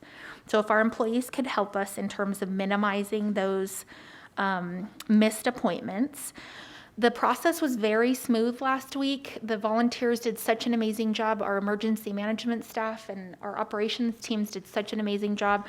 But please keep in mind that we're not professional vaccinators. So if anything takes a little longer than expected at a vaccine pod, just please bear with us. We're all learning how to do this and experiencing a pandemic for the first time together. And then finally, we'd like to ask our employees to please remember that when you receive a link to schedule, it should not be shared with others. The groupings were determined based on exposure and personal risk factors, and employees utilizing someone else's link to schedule make future planning very challenging, and you may be taking a vaccine from someone identified at greater risk. We understand that employees are anxious to receive the vaccine, and if the plans that we've laid out remain in place, we expect that most, if not all, employees will receive their first dose by mid to late February, which is a huge win. And then finally, if you're not scheduled for a vaccine, please don't come to the vaccine clinic. Our current plans take into consideration social distancing requirements for the people that we know will be there. And so having people nearby, we can't account for that in terms of space. And any remaining vaccine that's unused at the end of the event will be given to the folks on the wait list so that we're consistent with our plan versus just grabbing people who may be lingering nearby. Certain employees should not make a vaccine appointment when offered if they are excluded because of symptoms or a positive test, if they are excluded because of close contact with a positive case. Anyone who has received the shingles vaccine or booster within 14 days of their scheduled COVID vaccine cannot receive the COVID vaccine. You got to wait beyond 14 days. And then employees who've been prescribed a course of antibiotics or steroids to treat a particular thing should wait until they're done with that in order to receive a vaccine. That's the other thing that causes some of those spots to open up during the day. If somebody comes to one of our pods and they work with one of our nurses to, say, for example, they have a question about shingle shots and the nurse identifies that they aren't eligible for the vaccine, that could open up a spot in the schedule as well. And then we would call from the wait list. And Employees who have questions should absolutely reach out to Human Resources. We appreciate everyone that has. We're trying to get back to everyone as quickly as possible. We know that it's not a perfect system in terms of how employees were grouped, but we really did try to remain consistent with what the state's approach was to planning for Nevadans in general, and then tried to take into consideration the complexities of individuals' positions and also their personal risk factors. And so, again, while it's not a perfect system, it's a pretty good one for the circumstances, and we're very excited about the commitment from the health district to get our employees vaccinated very, very soon. So with that, I'll stop talking and open for questions. I would just like to add that we got some feedback. I don't know if it was just me or all of us. We got a lot of emails this week.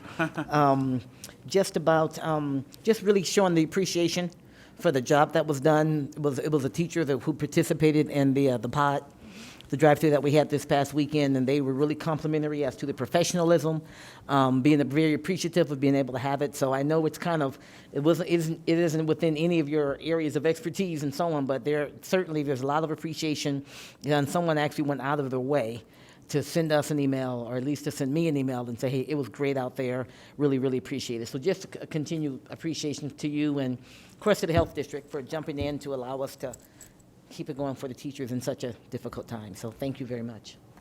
Dr. Diane? Thank you for sharing that. Mm-hmm. If I may, thank you. I spent about, yeah, I want you to hear this. I spent about 3 hours at North Valleys on Saturday, and I will have to say, without doubt, there were two things that are worth hearing. There's many things, but two for sure. Number one, it ran so smoothly. I was so impressed by everyone, those receiving the vaccine, those participating, the nurses, the firefighters from Truckee Meadows, the volunteers. It was as if you had done it before. But really what was most heartwarming to me was people getting together, and there were so many times when I saw, oh, hi, Emily, it's been so long since I've seen you. Oh, Pete, what you been doing? It was like Superintendent said, it was like a reunion. It was really lovely. People were so joyous to see each other, and I saw some worry and I saw some joy, and it was a wonderfully organized event. Thank you. Thank you, Trustee Nicolette. Trustee Thigpen? Yes, thank you both for the efforts that you've done on this. I mean, I'm really impressed by all the things that you've laid out here, and I know that people like to complain about wait times and things like that, but this is an enormous effort for an educational institute to put together when, like you said, we don't do vaccines, right? I do have a quick question just to kind of close the loop on, like what Ms. Cadigan had brought up earlier. So for the wait list, I just want to clarify the process. You just kind of go to the next group or whoever's next and say, hey, like, if you want to come down today, that's how that works? Mostly. So there's actually two wait lists that we're managing right now. So one is the wait list of people who are signed up for Saturday, but the health district is doing pods on Thursday and Friday that are not specific to us. And they said, we would like to have some wait list folks from you guys so that if we have cancellations or people have to be turned away or whatever, we can pull in folks into this pod on Thursday and Friday. So in that scenario, people who are scheduled on Saturday may get it earlier. That would open up spots on Saturday for folks from the list that are still waiting. Then the flip side of that is folks who haven't been invited to a vaccine would be on the wait list for the day of the pod to say, hey, we've got extra spots, come on in. That's great, and I think that'll help with the counties. As we've seen reported, they're the ones that are having the issues with no-shows, so that's great. And then question quick for Pete, can you tell me what was the date that we'll have 6,700 invites by? That would be by February 6th. We will have approximately 6,700 invitations out, completed. And one thing I'll mention, kind of what President Taylor and Dr. Nicolette said, is that you know, it did run really smoothly last weekend. I thought it ran fantastic, you know, for our first experience of this. But the team put together about 2 pages of, you know, items that we can do better. Just kind of, we did what they call a hot wash. And Roy Anderson and Michael Perry, you know, really kind of took those together. So I think this weekend's will even run better because, I mean, you continually improve on those. And I thought it was a fantastic last weekend, but there's always things to improve on.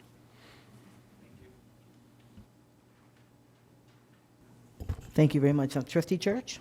Thank you very much. I'll try and be brief. I know storm's coming. I just want to paraphrase what I think I heard last week, and then you can correct me if I'm wrong. As much as we may disagree, the CDC basically sets the guidelines. So when people get mad at us, they really might want to get mad at the CDC, or I think then the governor sets certain guidelines that we're obligated to follow. So I think that's important that people know. And I understand we're not getting as many vaccines as we want. I want to defend the CDC a little bit. I'm in that 65 to 74 age group. I'll give you that hint, but I'm not 75. I don't want to go ahead of somebody in Arizona that's 75. If Arizona has more seniors, if Florida has more seniors, which they do, they deserve to get more of the vaccine. So, you know, I'll wait my turn, you know, to get it, and we'll get our fair share. So as long as the government's following the CDC guidelines, I think it's important for us as a state and to know that, you know, we need to be fair to those other states. So thank you very much. Correct me if I'm wrong on any of that. Thank you for your comments. I don't know that I'm prepared to speak from a federal level about how the allocations are happening, but I think the sort of common sense approach that you described makes sense to me. With respect to whether or not the CDC and governor's directives informed our planning or the system that we used in order to organize employees, absolutely. I should make one correction. I think when I misspoke a little bit when we were talking about the number of invitations going out, those invitations are actually going out today. So you will have basically 6,700 invitations going out today, and hopefully by February 6th, we'll have 6,700 inoculations done. Well, that's a great clarification. Thank you. Thank you. Dr. McNeil, were you going to say something to wrap this up? No, I appreciate that. And, you know, we just got finished with a budget work session, you know, earlier today. And so I can't say enough, you know, on our team and the amount of efforts and the amount of really pushing and advocacy in order to get this done. I mean, we have gone to the mat. We have gone to the mat with the county. We've gone to the mat with the health district. And those two organizations have truly, truly stepped up, as well as our fire partners. Our fire partners, I'll tell you, we talk about angels with wings, and our fire department has really stepped up to help us. But internally, you know, I want to talk about Pete and Emily and the team and Roy Anderson and all of our chiefs that have put this program together. We have not hired additional staff. There's no additional staff to do this work. So the work that Pete is doing, the work that Emily is doing, the work that Emily's team is doing, the work that Pete's team is doing, the work that Roy Anderson and emergency management and school police are doing, the work that our leadership team is doing, that's in addition to their regular jobs. And I think it's really important for our public and our employees to know that we are pushing hard for this, and by gosh, we are going to get 8,000 employees vaccinated, but it is a push every day, and it is all for the right reason, so that we can have 62,000 students and 8,000 employees do what they do every day, and that's to serve and make sure that we are safe and that we're doing right by our students and by our families and staff. So I just want to put that on the record, that this has not been an easy lift, but we are going to get it done. Thank you. I appreciate that, Dr. McNeil, and many of us around the table have been involved in conversations and seen reports at meetings that really just a tribute to the work that's being done to make our schools and our buildings as safe as possible for those that are interested in getting the vaccine. Okay. Well, thank you very much. Seeing no other questions, we appreciate it, and certainly, I think I speak for all of us as you hear, we appreciate your work, support you in any way that we can, and I know many of us have signed up to volunteer and to go and show support and all of that, so thank you so much. And you're welcome for being moved up on the agenda. That was a request of the superintendent. We know you're getting people vaccinated. That's important. We're going to move on to agenda item 4.02. Yeah, skip one. That's right. 4.01. This is my agenda item.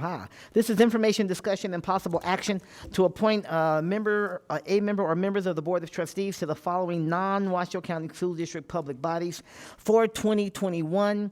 And these were decisions that myself and the leadership team, in particular, Vice President Cottle, made in some cases as interest and participation continue on, and others based upon our backgrounds and so on.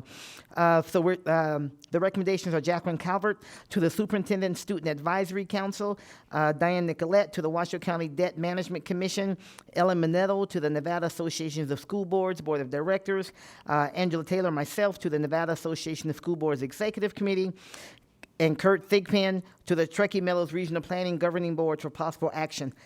We didn't put Trustee Caldwell. He will be on February 9th. He's on February 9th, right, exactly. So just for the record, Trustee Caldwell will also be nominated to join the Nevada Interscholastic Activities and Athletics Association, taking my spot on that board. Anyway, so if there, I certainly can take any questions. I've spoken with many of you about this. Many have asked questions and wanted to serve, and these are great opportunities for us to be involved in our committees, in our community, as well as in our district. Otherwise, we're looking for a motion, Vice President Cottle, and then we'll go. I was going to make my first motion. Oh, well, then let's make a motion then. We'll make room for that, Trustee Church.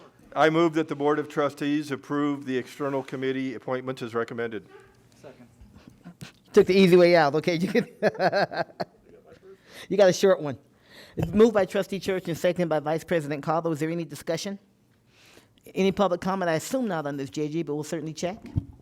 Not on this item. Not at all. All those in favor, please indicate so by saying aye. Any opposition? Right, the motion is carried. Let the record show it is unanimous, and it is Trustee Church's first motion. All right, on to agenda item 4.02. We're going to take 4.02, 4.03, 4.04, and 4.05 together because they're all pertaining to the project of the, I don't know, renovation is not even enough of a word. The rebuilding, replacement, I like that word better, of O'Brien Middle School, a very large project, a very much needed project, and we're excited to have it. So all of those agenda items, I can do it that way, right, General Counsel? Consider them all open, 4.02 through 4.05. In fact, this one may be lengthy. Why don't we take a quick little personal privilege relief? We usually take it at 6 o'clock, but this one's going to be a minute. I'm sorry, Adam, just kidding. Well, we'll take a 15-minute break. Let's make this one 15. How far away is the food room? Do we need 20? We're going to take a 20-minute break. Hey, I'm limping. It's going to take me a minute to get there. Okay, well, we're going to take a 20-minute break anyway and start. That means it won't be 22. It'll be 20, and we'll start 20 minutes from now. We will stand in recess. Thank you.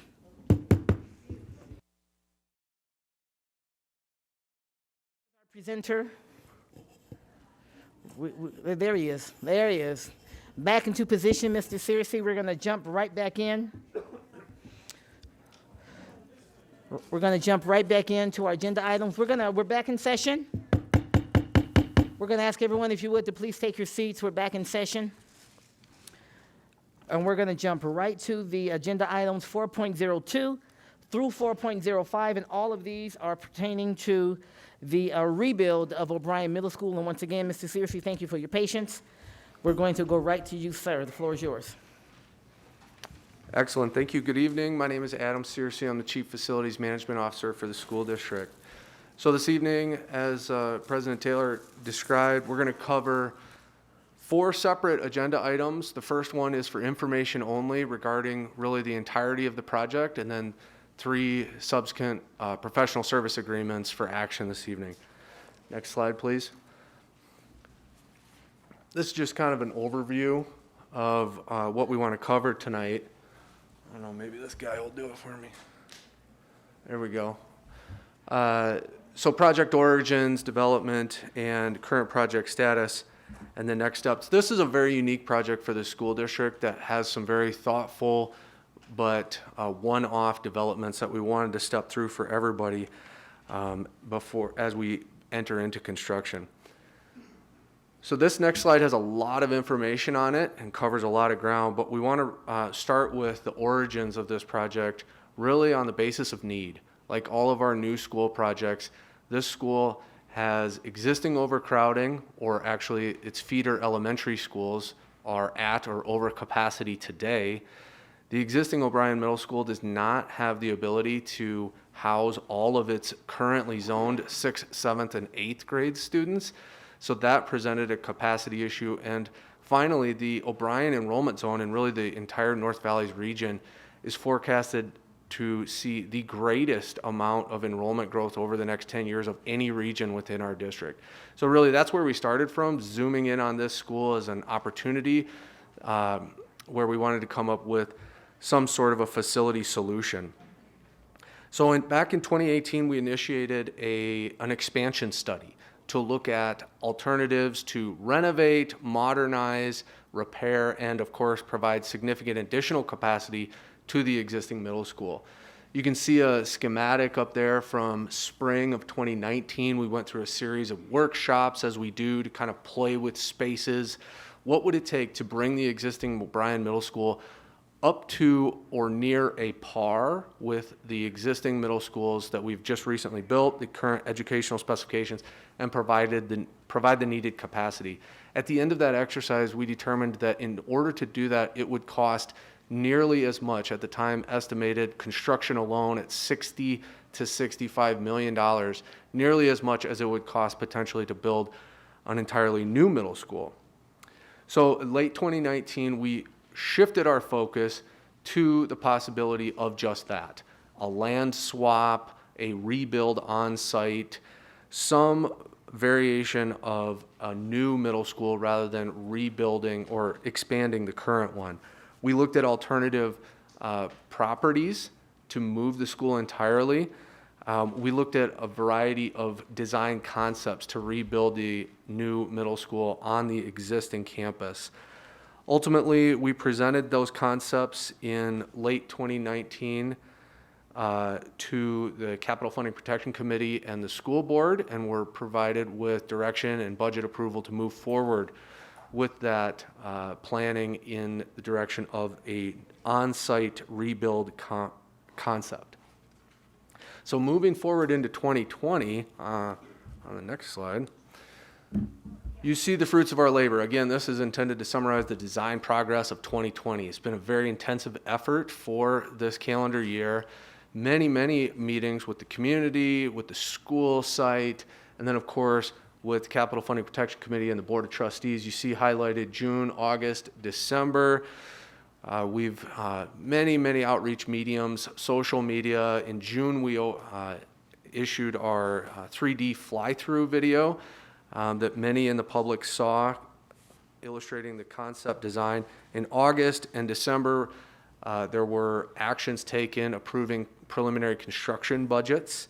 And here on this slide are just a couple of quantitative snippets from our December presentation, illustrating that, as you'll see later, this is a new middle school design, which is a 3-story building rather than 2. It's a more compact footprint overall, but it still contains the same number of classrooms and the same types of spaces that are in our most recent middle schools. So spatially and educationally, it's equivalent, but it's able to be constructed more cost effectively, an estimated 13% reduction from the cost per square foot that we've seen on our 3 most recent new middle schools to what our budget projection is for this new middle school design. Also throughout 2020, we've engaged intensively with the neighborhood, the community, both through the school and the children that go to O'Brien and Stead Elementary currently, but also with the adjacent homeowners association. Not only because they very much are our next door neighbors and will continue to be, but because a big part of this project was intended to improve student safety and accessibility. The school, as you know it today, is frontaged on Stead Boulevard, 5-lane, busy arterial, growing busier every year. Moving the school itself to the rear of the campus really looked to be an opportunity to improve the safety for everyone involved. Others on Stead Boulevard, of course the users of O'Brien Middle School, et cetera. In order to do that, we have an existing easement to the north to what's called Silver Lake Road. But in order to enhance that and make it our primary access point for the school, we needed to acquire the property outright. In order to do that, from the HOA, by their bylaws, they're required a vote of their membership. So I wanted to play this video really quick. It's 60 seconds long. I'm not sure if you can see it or not, but it has some great voiceover that's important to tell the story about where we're at with this vote. John is not a robot. He's smarter than a robot.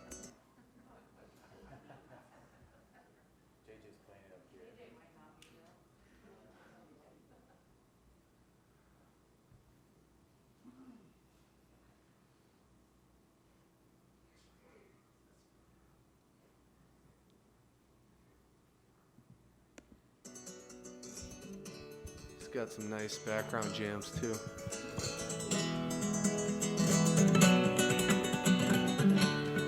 WCSD is building a new O'Brien STEM Academy on the same site. We want to improve traffic and access to the school. Here's how traffic works at the school now. It's a mess. Here's the improved traffic plan we'd like to make. To do that, WCSD wants to buy this undeveloped land from the Sky Vista HOA. This land cannot be developed into housing or other uses, but right now has to be maintained by the HOA. Here's what we'll do if we can't buy the Sky Vista HOA property. This traffic plan is not ideal. WCSD is offering the Sky Vista HOA $240,000 for the land. This money can be used by the Sky Vista HOA to prevent HOA dues from going up. Also, WCSD would take over the cost to maintain the improved landscaping in the area. To find out more, visit www.washoeschools.net/O'Brien Project. So this really is a win-win. I wanted to highlight it this evening because we are not yet at a threshold of affirmative votes that will allow this transaction to occur. We've been steadily progressing on those votes. We are at approximately 1,000 affirmative votes with 1,116 total required. We've received tremendous participation, cooperation from the HOA board, the students and staff who live in the HOA and go to our schools. We've knocked on doors, sent emails, sent mailers. That particular video on our Facebook page has been viewed over 40,000 times. But I'm using this opportunity this evening to redouble awareness that we need approximately 100 additional votes. At the pace we've been at, will likely achieve that inside of 2 weeks, but it is still a thing that's very important to the project. Again, core to the project to improve that safety and connectivity to the neighborhood and remove much of that traffic from Stead Boulevard. We still need the community's help a bit more with that.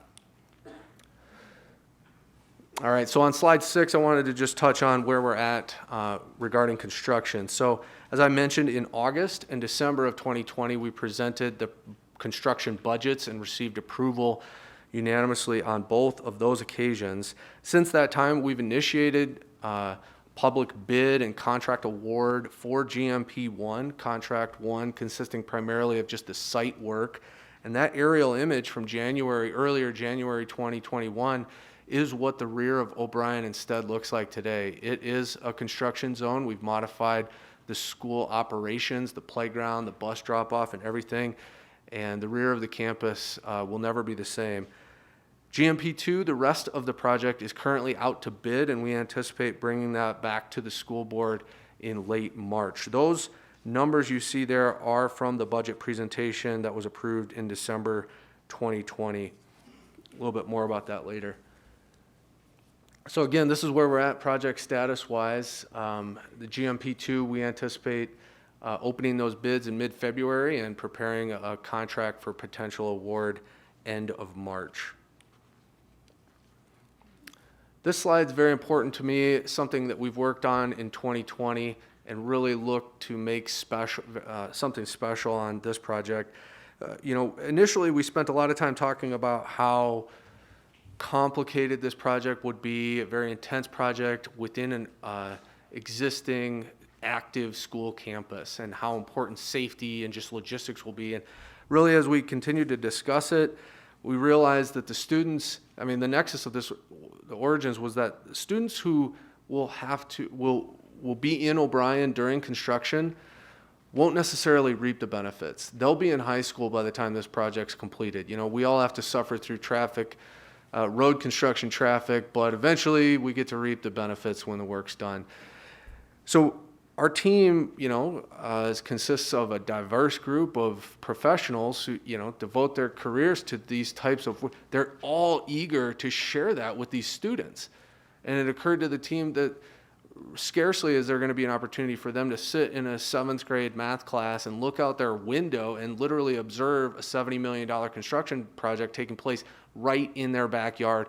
And everybody on the team has volunteered to participate in that. We are taking this spring semester in partnership with the principal of O'Brien and of course Stead. Melinda Baker, I want to mention, has been very engaged in the design process, very, very proactive and helpful. It's really creating value and a sense of community. I mean, we're not like, you know, some school that these kids are going to get rezoned to in a couple of years. I mean, we're not even their neighbor. We're like their roommate right now. So we're up in their family, and the superintendent, the, you know, construction superintendent's out there this week and last week waving and shaking hands at pickup and drop off because, hey, we need to build that relationship and we need to make sure that their modified operations are going smoothly. But really the plan is to develop a curriculum in conjunction with the school teachers that works for them, which resonates for them. It's kind of a blank canvas. Like, what do you kids want to learn about? We're doing all sorts of neat stuff.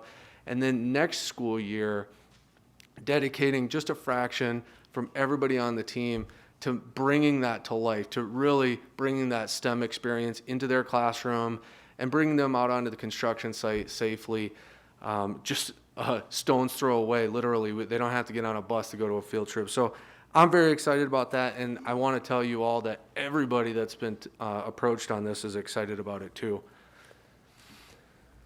So that's the look ahead. That's where we are now. This is kind of the look ahead, right? We've begun construction out there. We anticipate awarding the remainder of the construction scope by the end of March. You'll see exceptional activity building this summer and crescendoing at the end of 2021 in anticipation of opening this new school to students in the fall of 2022. Now this unique, you know, once the old school is unoccupied, we've got tremendous work to demolish and remove that building, and then that restoration or the construction of those new ball fields on that site will continue throughout the end of 2022 into 2023 before the entirety of the project is completed. But August 2022, along with Swope Middle School and the new Hug High School, will all see some very exciting first days of school. So that's what the content I have for the recap and the overview on O'Brien. We can pause for some questions and discussions or move into the 3 professional service action items for tonight. Thank you, Mr. Searcy. Trustee Caldwell, Vice President Caldwell. Thank you, Madam President. Thank you, Adam. I just want to clarify, so you feel really optimistic we'll be able to get the votes from the HOA. We won't have to hopefully not abandon that part of the project, or the HOA tries to go the NRS route? I do. I can say that we have been on a pace of 30 to 50 affirmative votes every week. The outreach has not relented. I'm confident we'll take this across the finish line within the next several weeks and be able to construct a project that's best for the community.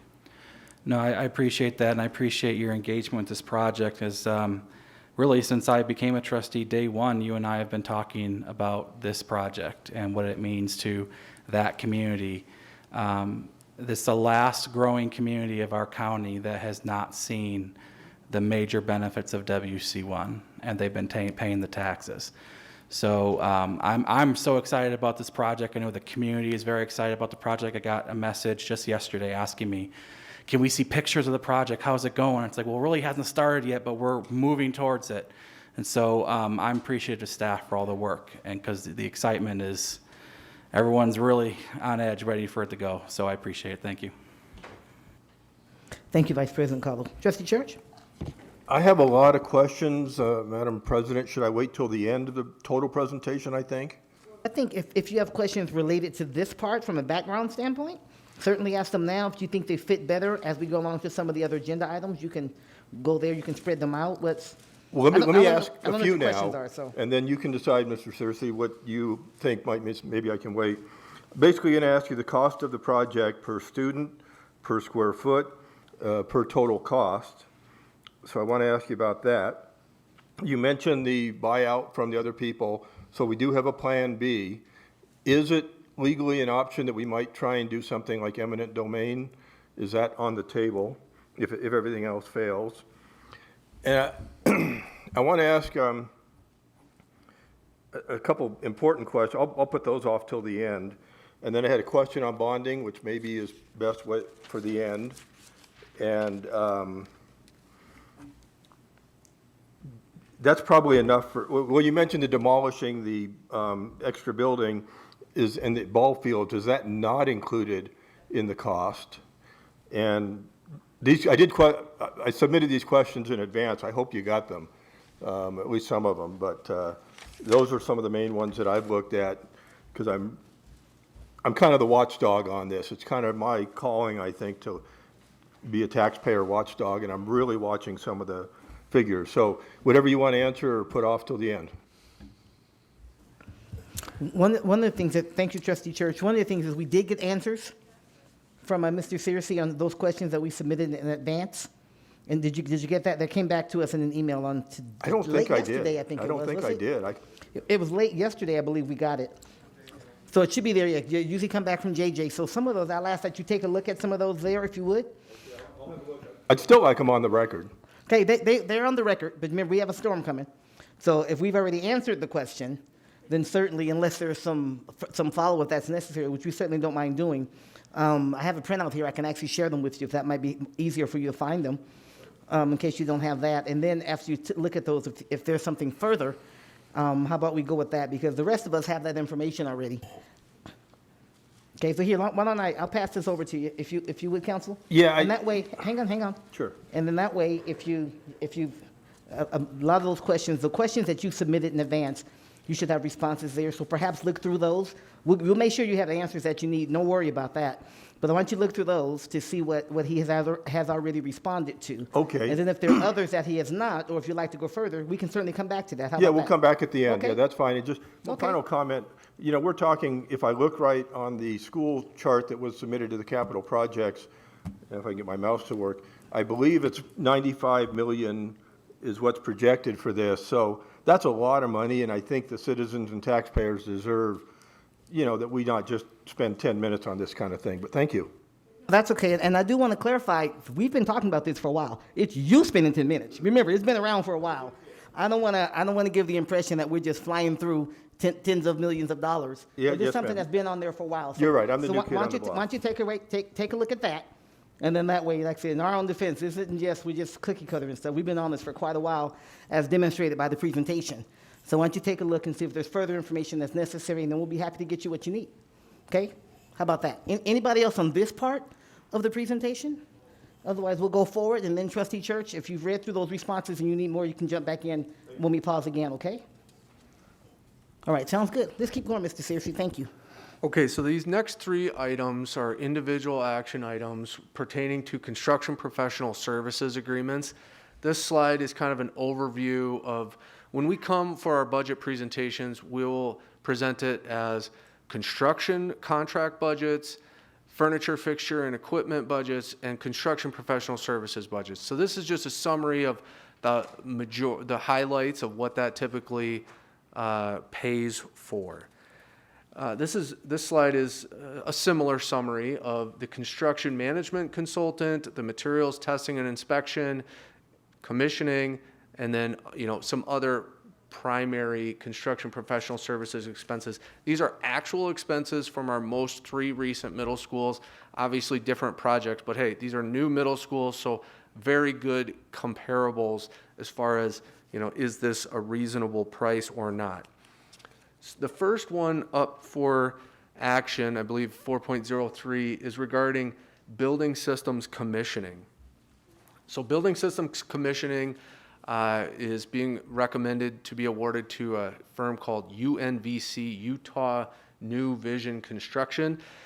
They were selected from a competitive request for proposals that was administered by the purchasing department on behalf of facilities.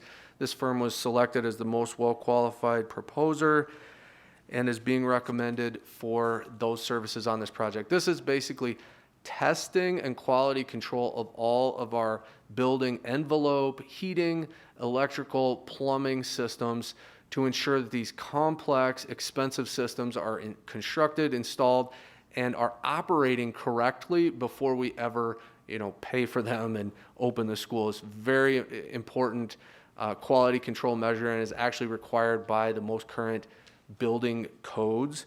So ultimately, they absolutely pay for themselves and save the district money in the long run. We have done this on all of our new schools and worked with UNVC repeatedly. So that's the introduction for the item 4.03. I'll kind of pause for questions or discussion on this if you guys want to take the action as they come on these. Or I can continue. I don't see any questions on this. It seems like it's seems to be pretty clear, pretty straightforward. And we can certainly, we've opened all the items, we've gone through 4.02. We can certainly take the motion on 4.03 and go, is that what your preference is? That's what you recommend, Mr. Searcy? It's certainly your pleasure, but I don't see any reason why not to. I was going to say, why don't we take it as we go, so that we can just go at, we don't have to remember and jump back to it, if we will. So if it's a pleasure of the board, I might take a motion on 4.03, and I see you, Vice President Cottle. Thank you, Madam President. I'll go ahead and make that motion. I move the Board of Trustees approves the agreement to provide professional consulting services with Utah New Vision Construction, UNVC, for the general building systems and building envelope commissioning services associated with the William O'Brien Middle School replacement school project in the amount of $413,665. Second. Thank you very much. We have a motion by Vice President Cottle, a second by Trustee Thigpen. Is there any discussion? Yes, I'm sorry. Yes, there is. Okay, that's okay. That's all right. Trustee Church, go right ahead. Well, this all ties in to the general questions. Mm-hmm. If we go ahead with any one motion, we might as well go ahead with all the motions, because, how can you do one without the other? So I'm a little uneasy. I'm a little off balance here as far as how we are going to do this. If we couldn't approve a $400,000 consulting and not approve the $1 million one that's coming later. That's why I wanted to hold my questions to the end, so maybe you can give me some guidance. So is it your preference in that we go through all of them and then approve them? Is that what you would prefer to do? At the end, yes. That's okay. Because, That's no problem. yes. Why don't we keep going then? Sounds great. Okay, we have a motion and the floor. Wait, we have a motion and a second on the floor. Okay, so do we need to withdraw the motion? Or it's really up to the motioner and the seconder. I mean, you can go forward if you like. It's totally up to you. I would not like to withdraw. I want to take a vote. Okay, want to keep it going? Okay. Then the motion is on the floor, and again, that motion is for the trustees to approve the agreement to provide professional consulting services with Utah New Vision Construction, UNVC, for general building systems and building envelope commissioning services associated with the William O'Brien Middle School replacement school project in the amount of $413,665. There was a second. We did have, I don't see any further discussion. Is there any public comment, JJ? There is not. There is none. That being said, all those in favor of the motion, please signify by saying aye. Aye. Any opposition? Respectfully, nay. Okay, the motion passes 6-1. 6-1. All right, we'll go right, keep it moving, Mr. Searcy. Okay, the next item, I believe 4.04 on the agenda is regarding a professional services agreement with Cumming Management Group. Cumming Management Group Incorporated is a large-scale construction project management and construction management company. They have been shortlisted or listed on a school district WCSD RFQ, a list of qualified firms from which they've been selected numerous times by the school district for various services on new school projects over many years, including most recently work on Marcy Hers Middle School and Swope Middle School for cost estimating services, extensive resumes with Tahoe Truckee Unified School District, LA Unified School District, et cetera. We've selected them for their knowledge and expertise. We negotiated a fee agreement separately that is well within our budget and actually compares very favorably with similar professional services agreements we've executed on similar new school projects. So this scope essentially is an augmentation of our daily project management. There's a tremendous amount of proactive planning and analysis, required submittals, reviews. There's roles that the architects play in this. There's roles that the materials testing and field oversight folks play in this. But this is essentially staff augmentation for very detailed and intensive administration on behalf of the owner.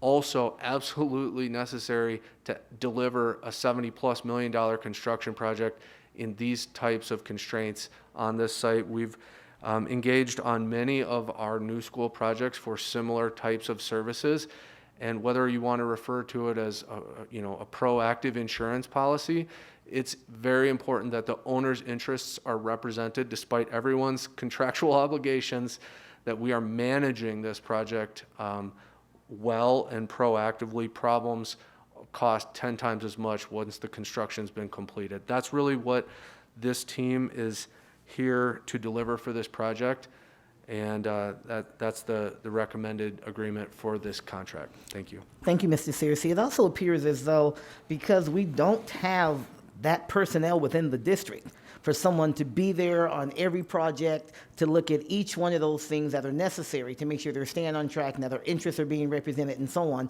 that's the kind of thing that we contract outside for. And do I have that correct? Absolutely. This is a short lifespan project. We have exceptional professionals in our construction division who are delivering dozens of major projects in our schools on a weekly basis. This is a perfect opportunity to outsource that skill set for a limited period of time. That's what this is about. Right. Absolutely. And this certainly, that wasn't, my statement was no indictment on what we have. It's just a matter of our people can only do so much, right? And then so as needed, we don't always have a construction project that's $70 million going on. So we don't need this as a full-time person within the district. Okay, that's comments. Any feedback, questions? Trustee Church. And I'll go rather use Dr. Nicolette. Trustee Church. Oh, thank you. Okay. Is this a local company? They do have a local presence. I'm not certain of their headquarters. Two primary employees will be staffing the project full-time on the job. So again, they've worked for the school district in one capacity or another for many years. Thank you, Dr. Nicolette. That was the end of your question? Okay, Trustee Church? Sure, thank you. A few more questions, and I'm going to incorporate 4.02, which we haven't voted on yet, into my questions, so we don't run into another situation here where they don't get answered. If I may correct you, Yes, Trustee Church, 4.02 was for discussion. It was not. It was just discretion. It was just to update the board on the. You said we haven't voted on it yet. Oh, I'm sorry. You're correct. Thank you. And I just want to make sure you know we aren't going to be voting. No, you're right. Okay. You're right. All right. Again, second meeting. Okay. So the December 3rd Capital Project Committee meeting shows the cost of this project estimated at $95.7 million. I just want to make sure that's accurate. That number represents the total budget that has been approved for this project, inclusive of all design, professional services, and construction scope, all scope associated with this project, budgetary only. Yes. That's not indicative of the total amount that we will spend or the total cost of this construction project. It's also FF&E, am I correct? Yep, yeah. FF&E, professional services, design services, yes, thank you. All work associated with this project. And from that same line item, the exact same thing that you just mentioned, I just want to note that Sun Valley, so this is 95.7, Sun Valley came in at 78 million, 78.7. Arrow Creek came in at 86.7. And amazingly, Spanish Springs came in at 74.3, and this one's projected maybe at 95.7. So again, I just want to express on my record, and I'm going to ask a question here in a second, my concern about the rising costs and why, et cetera. And then I just want to make reference to, and again, correct me, I'll make statements and you can correct me if I'm wrong, but our CAFIR that just came out in June, which is before we suffered a number of cuts in enrollment, lists Stead Elementary at 93% capacity. So they're not listed at over. There are some that are over 100%, but I want to at least put that on the record, assuming we can believe our own CAFIR, or CAFIR, however they pronounce it. So first question, do we have a cost per square foot of O'Brien? Cost per student of O'Brien? Yeah, so the estimated cost for construction of the building at $73.6 million. Let me rephrase that.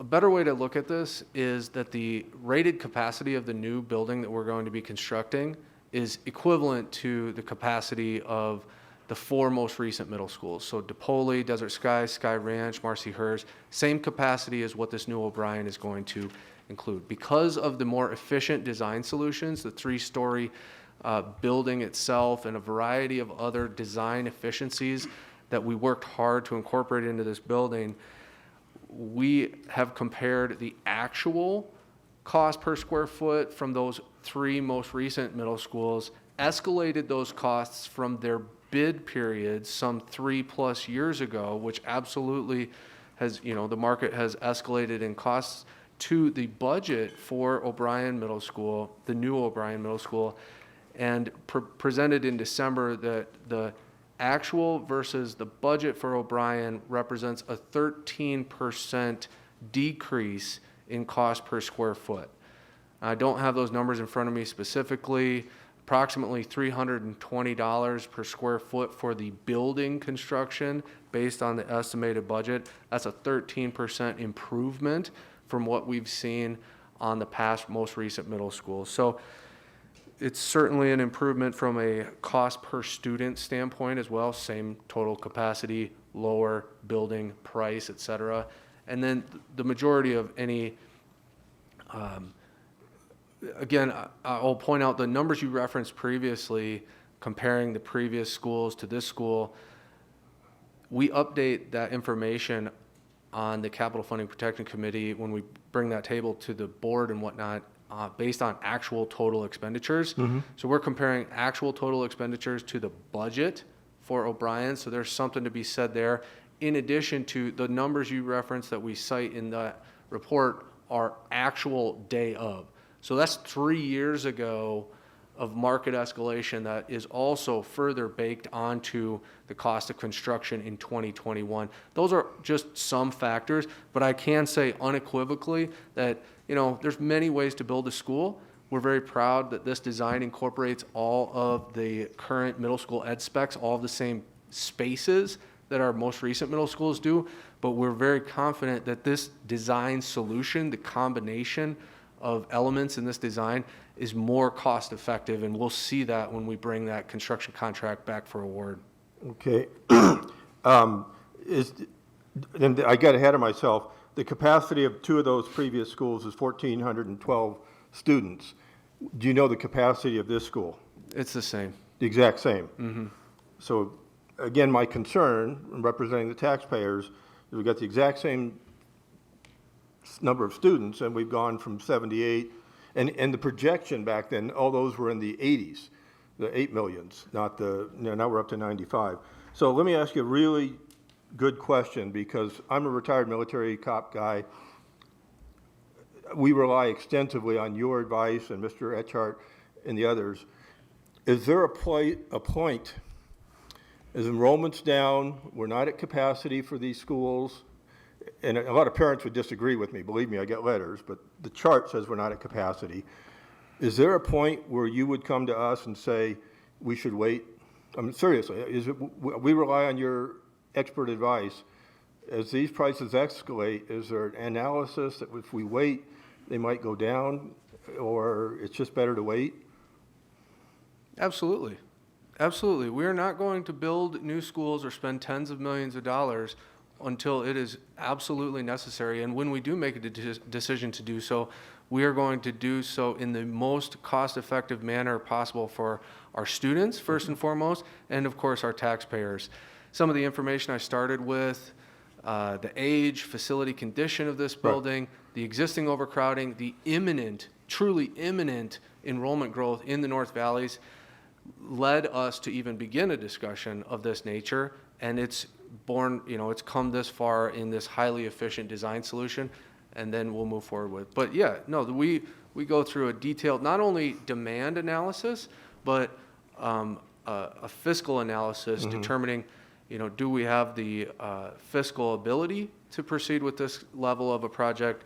Absolutely, we go through that before we even bring topics like this to the school board. And let me actually agree with you, just so people know I'm not a total naysayer. Some of these schools were built in the 50s, this was built in the 70s. There's the asbestos question. So One of the things I may do, if I may, I'm going to ask you to not ask questions that you've already asked and gotten responses for in writing, and that was already provided. Okay. Okay, if you would, because we've already done that, Sure. and we're taking up a lot of board time Sure. for information we already have. One If more you would, one more question thank on you. this. Does that include, I didn't hear an answer, the cost of the demolition of the ball fields? It does. All the remaining construction scope is included in the budgets. And just also a statement, and then I'll wrap it up. I understand there's a February 8th capital projects meeting for myself and possibly the other new trustees where we're going to be able to ask the hard questions and go into detail without taking up a lot of time on a storm night, which is just another reason to say wait, a week or something, or a couple till the next meeting on this. But thank you very much. I know I took a lot of time, but it is $95 million, and I really appreciate it. It's only my second meeting, but I appreciate it, Ms. President. No, that's quite all right. Again, I just don't want, storm or no storm, we don't want to continue to ask the same questions and get staff to give us the same answer. That's just, we want to be respectful of everybody's time in that regard. So I appreciate that. And if there are other questions that you have, just send them on there, and we'll make sure you get answers. That's important. And if you hand me my questions back, I'd appreciate that. All right, Vice President Caldo, I see your light on, sir. Thank you, Madam President. I just want to first say that trustees don't influence our committees. So the February 8th Capital Projects Committee is a separate committee that we are not a part of. They advise us and we take those actions. So that's not something that we're a part of. And I do want to correct the record that the elementary schools in this area are extremely overcrowded. So much so that Stead Elementary will be relieving their 6th graders to O'Brien a year early. They figured out how to make it work in the old building because they are projected to be at 107% next year. I believe that's the number from our previous meetings. And speaking as someone who represents that area, the taxpayers of that area, they want this school. They've been paying taxes for WC1. This school is important to them. O'Brien received one of the worst scores, if not the worst score in our district for building quality. The schools are overcrowded. They can't handle their 6th graders. And so I feel very comfortable with this as the individual who represents them. So I move that the Board of Trustees approves the agreement to provide the professional consultant services to Cumming Management Group Incorporated for construction management services for the William O'Brien Middle School Replacement School Project Phase 2 GMP2 in the amount of $1,068,955. Second. Okay, we have a motion and a second on the floor. We'll give this one to Clerk Manetto. With motion on the floor, and then there has been a second. Is there any more discussion? Do we have any public comment, JJ? One minor discussion. Hang on just a sec, hang on. Do we have any public comment, JJ? We do not. Okay, we do. Okay, yes, discussion, Trustee Church? Very minor discussion. I'm going to vote no, but I respect my fellow trustees. I respect everything they say, and I know when this is over, we move on, and no more criticism on that. What's the price? I mean, again, just make it very clear. Questions are okay. And so there's certainly going to be, it isn't criticism, it's questions, but we want to make sure that when we ask the questions and we get the information, we come ready with it, right? Especially on a storm night. All right, that being said, all those in favor of the motion, please indicate so by saying aye. Opposition? Respectfully, nay. Okay, the motion is carried 6-1. 6-1. Thank you very much, and we will continue moving on. 4.05, Mr. Searcy.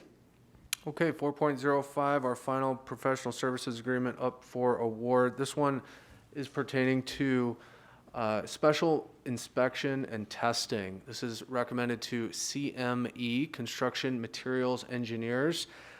This firm, again, is selected from a list of qualified engineering service providers stemming from a competitive RFQ, request for qualifications, that was administered by the school district's purchasing department. CME is a local firm, has a longstanding presence and resume with the Washoe County School District, also in the same exact capacity on Marcy Hers Middle School and currently Swope Middle School as well.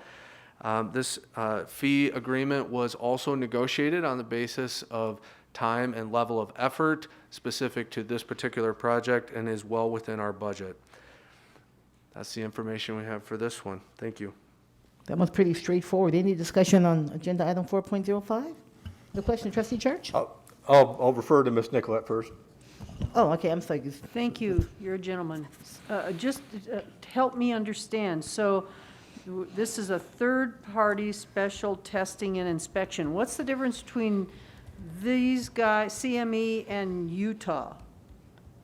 What would their roles, I guess? That's a great question. That's a great question. So this service provider provides specialized material testing on primarily structural elements of the building. It's required by a different chapter in the building code, whether it's the compacted soils, the backfill of the underground work, the quality of the concrete, the steel, the structural integrity. The majority of the structural elements of the building were required by law to have these third-party laboratories who have been certified and have certain qualifications, certifications, and regularly renew their certifications, provide tests and certify that these structural materials have been constructed and installed correctly.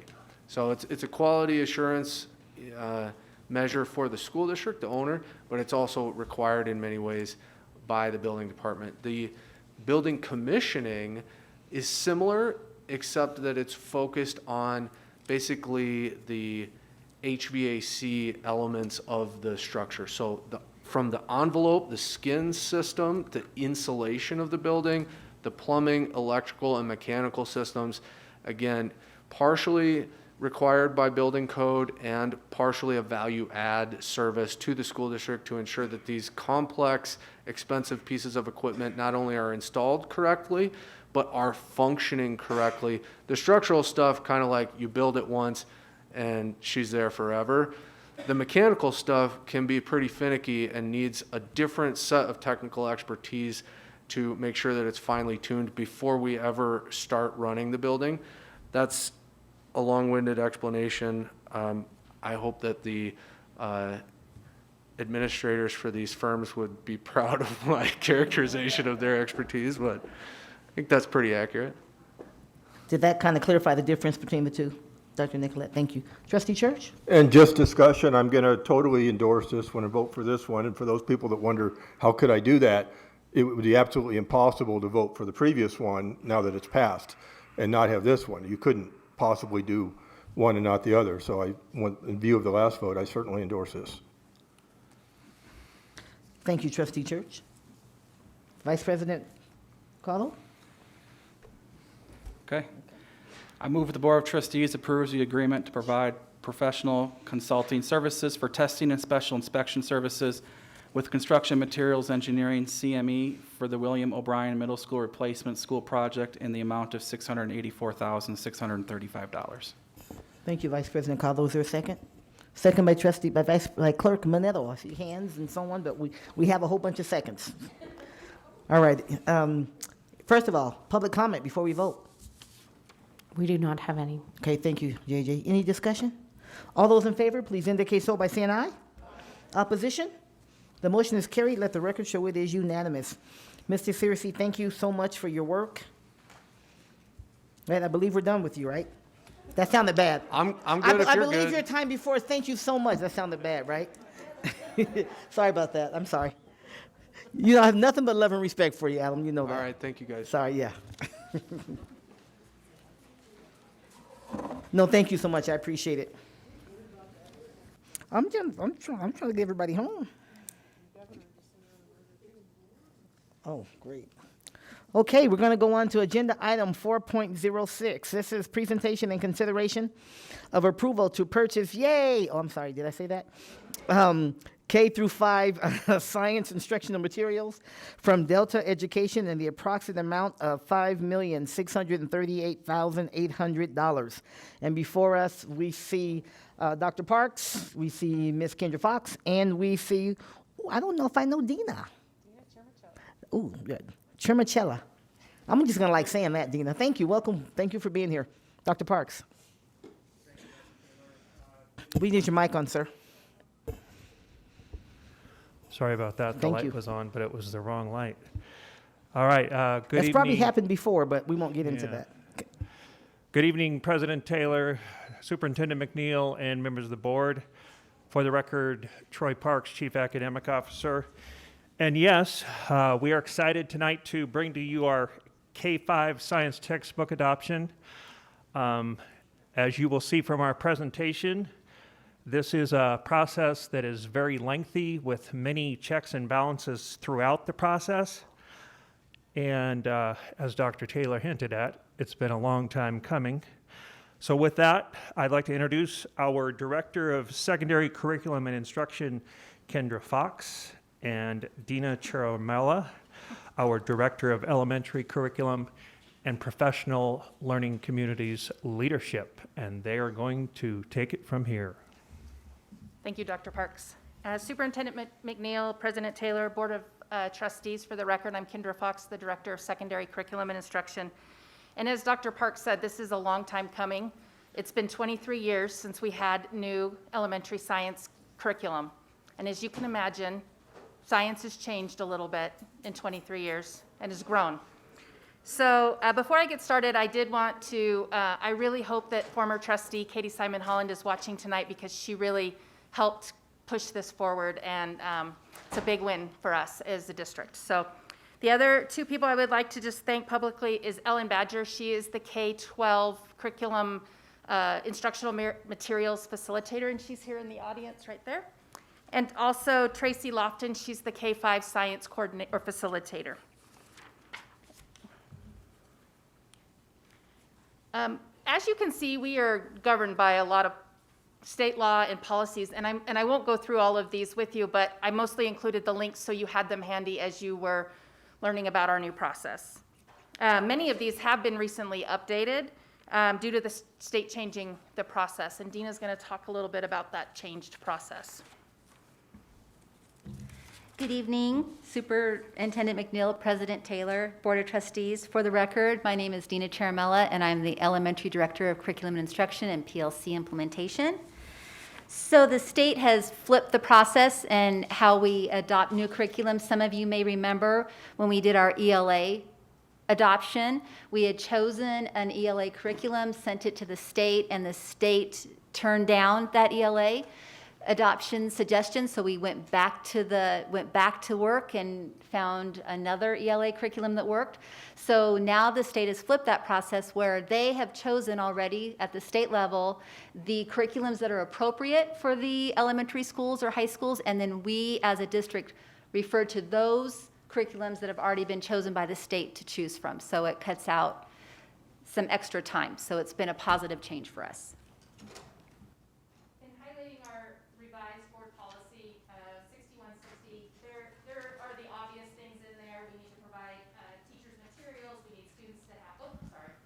Thank you.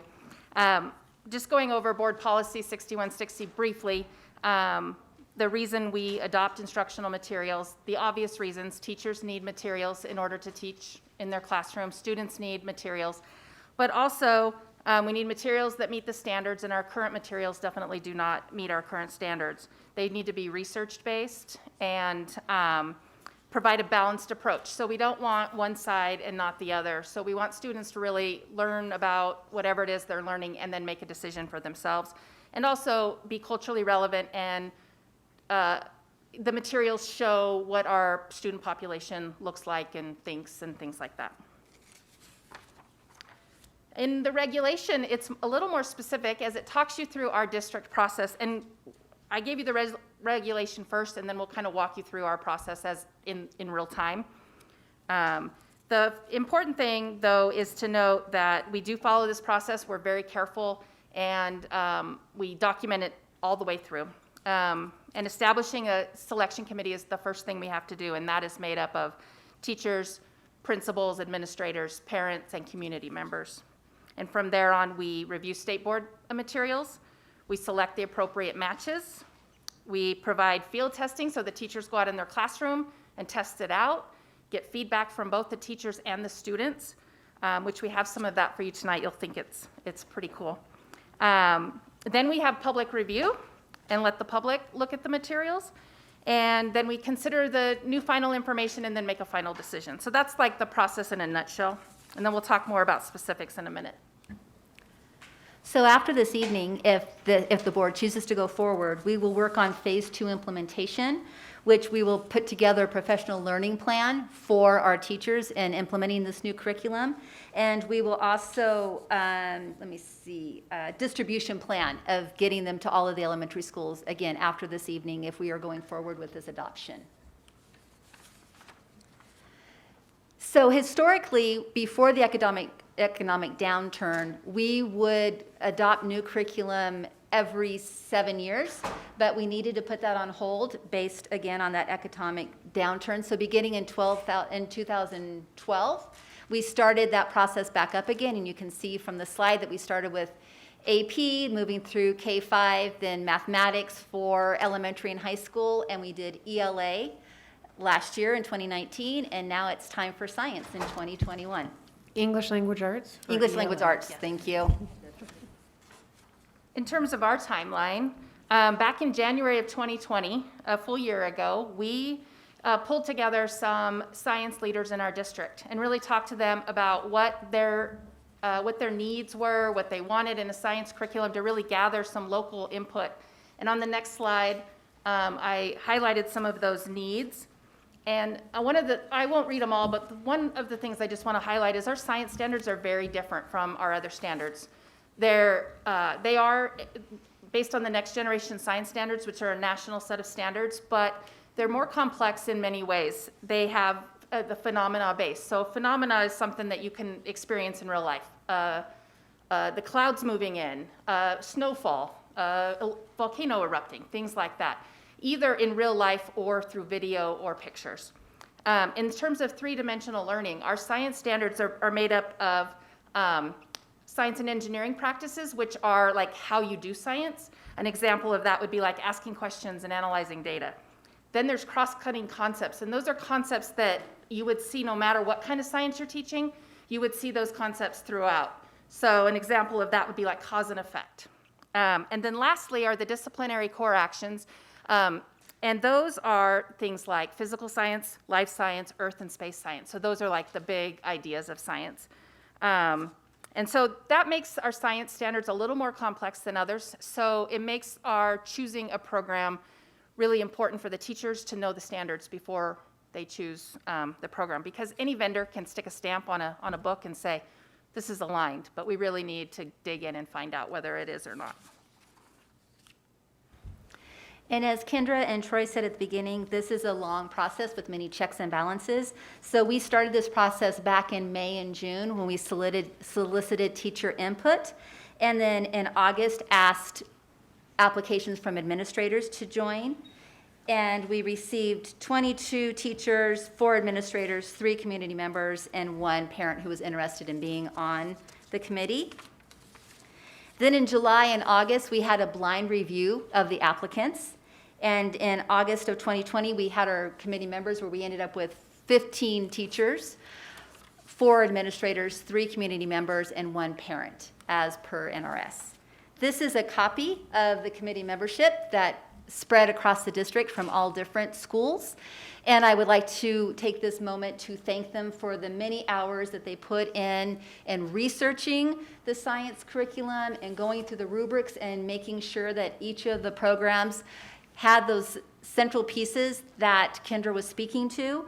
I would also like to take a moment that Tiffany Young from the Equity and Diversity Department was a member of the committee, but her whole entire staff participated in the conversations with teachers as well as community members and those conversations when we were talking about equity, diversity, and making sure that we are representing all students within our district. So thank you to the committee membership. Then the timeline continues. So due to COVID, this was the very first time that we ever tried this process virtually. We learned a lot, as you guys could probably guess. So, and there's some things that actually worked pretty well virtually, and other things we would really like to go back to face-to-face. So in September, we had training for committee members. Again, we did that virtually over Teams or Zoom in the evening. Normally, we sub the teachers out for a full day and really dig into the content this way we did after school hours, and had them learn that way. Then from September to October, the committee spent, I think I put over 800 hours collectively reviewing the three sets of materials that the publisher put in. Those, we allowed most of the committee members reviewed the materials virtually, but we did allow them to come into the warehouse one at a time to look at the materials, because science, you got to touch and feel it, and all of these materials came with kits, so they came with dirt and water and beakers and things, and so we really needed them to look at the whole package before they made the decision. And the three programs that we reviewed were Amplify Science, Bring Science Alive, and FOSS by Delta Education. And then on October 2020, the committee came together after all of that review and made a recommendation for a semifinalist. In the past, where we've had the other process, we would often have more than one semifinalist because we had more programs to choose from. This time we only had 3 programs to choose from, so it was the need to create a semifinalist just wasn't there. But we still followed the process because it's important to follow. So we did have the semifinalist of FOSS, and then from there, we did the field testing. You want me to? There we go. So again, when choosing a curriculum, we want to make sure that we know exactly what it is we are looking for. We don't just look at something and they slap the standards on it, or they say that it's a standards-based science curriculum and we say, okay. A rubric was established that teachers went through this rubric and checked off each of the bullet points when reviewing the curriculum to make sure it met the needs of what we wanted for our students in Washoe County. The rubric was created with our TOSA, our science TOSA, Tracy Lofton, and the other teachers that were involved in the committee to make sure that we had a quality curriculum for all students. At this time, we did get some feedback from students and teachers, and I'd like to just take a couple minutes to read a couple of the feedback pieces that we got. From a teacher, we had several. We just highlighted a couple because we have a storm coming, so we want to make sure we get out of here. My class was so excited using the materials and talking to their peers of what they were noticing. One student couldn't wait to show me that the wire was bendy, and then he used the word flexible. Other students heard the word flexible and started using the word too in 2nd grade. The teacher's manual was very thorough and provided step-by-step directions. Assessments, teaching notes, and sense-making discussions were explicitly described. The physical materials are a great quality and will hold up for multiple uses. The student science resource books were colorful and included bolded vocabulary words. 3rd grade teacher. For students, I think the reading and hands-on projects help me learn the most because I find out new things in the hands-on projects. So then I get curious about what happened and I'm more motivated to read and find out. I do think that FOSS Web has made me smarter because of the hands-on activities. I really like the FOSS Web website and the little experiments that you do. My favorite experiment online was separating mixtures. I think the FOSS Web is very helpful because of the visual learning. Overall, I like the hands-on experiments in the classroom, the best because I never got to actually see something in person with science in the past. The experiments really make you think, and they are fun. I love learning something when I can see the thing I'm learning about, and FOSS Web was really helpful for that, and I feel so much smarter. I love science even more now because of FOSS. And then 2 teachers that did this work in a virtual situation. So one Casey Edgington was in kindergarten. She did the field testing with distance learning students in kindergarten and successfully engaged the students with active investigations, reading, writing, and graphing. And then Brianna Gant is a 4th grade teacher at Spanish Springs Elementary. She had her class excluded partway through the field testing, and she had to switch to distance last minute and found that the online visual investigations, tutorials, and videos helped with this transition. And I just want everybody to know I read that with foggy glasses, so thank you. So then after we had the teachers field test it, per state law and board policy, we put out the program for public comment and review. In the past, we have people come into the warehouse and look at the materials, but this year, because of COVID, we actually did it online. And interestingly enough, we had more participants online than we've had in the past. So we typically have between 20 and 25 people come in. Majority of those people are teachers, but we do have some community members and parents. This year we had 28 come in, and 25 of them were teachers, and the others were community members or parents. So it felt like it was an okay way to do public comment. I think we were able to give them the information that they needed to understand what the program was all about. And one of the things we did that we normally do, we had a social media campaign from the district communication office. We had a press release. I did a KOH interview. We sent something in the Principal Weekly. And then we emailed all the K-5 teachers in the district directly to see what was available on this website. And I gave you the link, so if you want, the information's still there if you want to take a look at some of the videos that the publisher created for us. Then on December 10th, we had the committee reconvene, and they considered all of this information. So the feedback from the teachers, the public comment, and really had great discussions about the materials, and then voted to push the FOSS materials to you for adoption. So here we are tonight at January 26th for your consideration. We do have a couple more slides to talk about. Tonight, if the board chooses to take action, the next parts of the timeline are that we will use focus groups of teachers to help us inform what that professional learning should look like when we begin that in the summer. We will, after the board approval on this, we will look at FOSS financing, purchase and delivery of the text. We're going to meet, Tracy and I are going to meet with every elementary principal this spring in months of February and March, sit down and explain the process and the curriculum to them and what they need to expect and how to plan for that in their master schedules for their teachers. And then we're going to have a professional development day. Typically at the beginning of the school year, there's 2 professional development days for teachers that happen on Tuesday and Wednesday. Whenever there's an adoption year, we trade out one of those days with the teachers so that they could take that training earlier in the summer on their own time, because we just don't have the capacity to train all of our teachers at the same time for the FOSS. So that will be a trade out day where they will do that training during the summer. There will still be the option for teachers to do that training on that Tuesday before school starts, and then we'll do a professional development day in the building. Then the last slide is about the financing of textbooks. And back in November, you voted to authorize staff to proceed with the bond, with the medium-term bond. And so now the financing department, the business department, will work from here. And if you have any specific questions about that, I will defer to Mr. Mathers, because this is a little beyond my understanding. I just want the money to be able to buy the books. Right. Mm-hmm. And then last slide, any questions?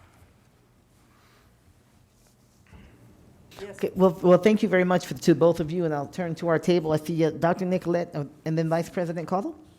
Thank you. First, I want to say I have served on curriculum and textbook adoption work groups. This is arduous work. It's mind-bending, at least it was for me. And I, too, want to thank the community members and the teachers who serve, because this is, it's a lot of work, and you squeeze it into, free time, and you do it for a passion and because you know it's important, and I want to thank them for that. On this slide where it says timeline, the following Washoe County School District Board of Trustees approval, that second bullet, what does that mean? Plan to work with 2 students from Washoe County School District for change to ensure that highlighted scientists in FOSS are diverse. Thank you for that question, Trustee Nicolette. Again, Kendra Fox for the record. So as you've probably heard from the Washoe County Students for Change group during public comment, as some of their public comment has happened, I've been listening and really thinking about how we can engage students in our various processes. So we did invite 2 of the students to participate in the committee and offer feedback. They weren't voting members, but they did participate in all of them in the later half of the meetings with the teachers. And they both offered to work with Tracy Lofton, our facilitator, to really look at the kind of scientists that are highlighted in the text to see if there's something missing. Maybe there's a scientist of color or of a different nationality that maybe we want to highlight in the materials, so we could then add that to the curriculum documents as we proceed. Thank you, Kendra. And FOSS, F-O-S-S, another acronym that I have to ask about. Yes, it is full option, I should know this, sorry. It's in the full option science system, I think. It's in the full option science system. It was a program that's created out of the Lawrence Hall of Science at Berkeley. It's been around for quite some time, and they're groundbreaking in terms of creating hands-on science materials. And maybe JJ can add that to the, 6 or 7 page list of acronyms she gave us. It was wonderful. Thank you, Trustee Nicolette. Vice President Caldwell and then Trustee Thigpen. Thank you, Madam President, and thank you for the presentation. I was doing the math in my head. I was in 4th grade the last time we did this here. That's not good. I would have been I would have gone through the curriculum. So I'm glad we're doing this. I'm really glad that we got student feedback and we actually put them through lessons. I think that's really valuable so that we can see how it works and what their feedback is in live time. I don't know if I was having deja vu about the textbooks not arriving when they were supposed to based on something with the state. I don't know if I'm just thinking about it. I feel like that's happened before. How are we going to make sure that we get everything ready in time to debut this this fall? That's part of the reason we're here tonight and not next month, because as tomorrow, if you approve this, we will start ordering tomorrow or start planning to get the orders. We've already been talking to the vendor about this is how many we think we need at this point, and we're already working on that order right now. So great, thank you. Thank you, Vice President Caldwell. Trustee Thigpen. Yes, I just want to thank you all for the work that you've done on this, and very grateful that the Diversity and Equity Department was included on these conversations. As we know, the curriculum around science is going to affect everybody, all the students we serve, so it's important to have that lens when looking at these things. And how do we anticipate, I know science is always changing, do we anticipate when we might have to then upgrade this curriculum later on? Do we have a process in place that's kind of going to keep that in track so that we're not 20 years down the line trying to get more textbooks or whatever that's going to look like in the future? that's a good question, Trustee Thigpen. We're really trying to get back on track from when we stopped adopting. And so we're working with our business and finance department to talk about how we can do that, because we used to adopt every 7 years. And so we started a little slow out of the gate, but now we're trying to get on track. So hopefully in another 7 years, I don't know that I will be sitting here, but someone will, to run this by the trustees. Thank you, Trustee Thigpen. I see Dr. Nicolette, and then we'll go to Superintendent McNeil. Just very quickly, so 6th through 12th science curriculum, has that been recently updated, or is that on the docket? That's a good question too. So that is a little newer, but still pretty old. We, as a district, will have to talk with district leadership to see where we want to go next, because we went from K-5 English Language Arts to K-5 Science, which we don't normally do because it's a lot of new curriculum for teachers in 1 year. We usually go K-5, then 6-8, or then 6-12, K-5, then 6-12. And so we just have to figure out what is the most important program to try next. So we have to talk about that next. Thank you very much, and thank you, Kendra. Dr. McNeil? Yeah, a couple of things. Just thank you all very, very much for this. It's super exciting. I mean, this has done, when I was a principal, right, we had the FOSS kits, right? And that's what we did during the summer. We would go in and we would fill the FOSS kits.